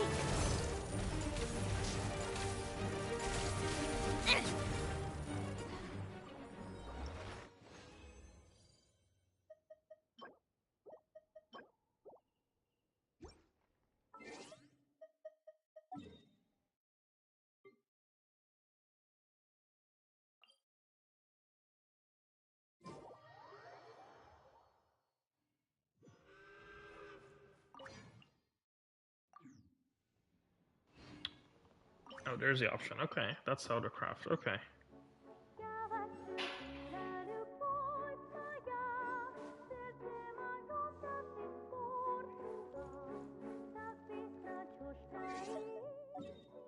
Don't need anything to craft now. But I think I should go to the Adventure Guild. Welcome to the Adventurers Guild.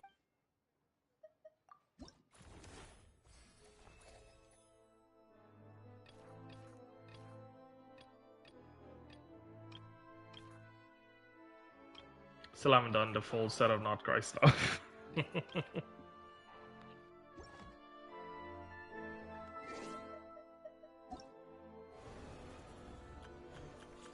All geared up.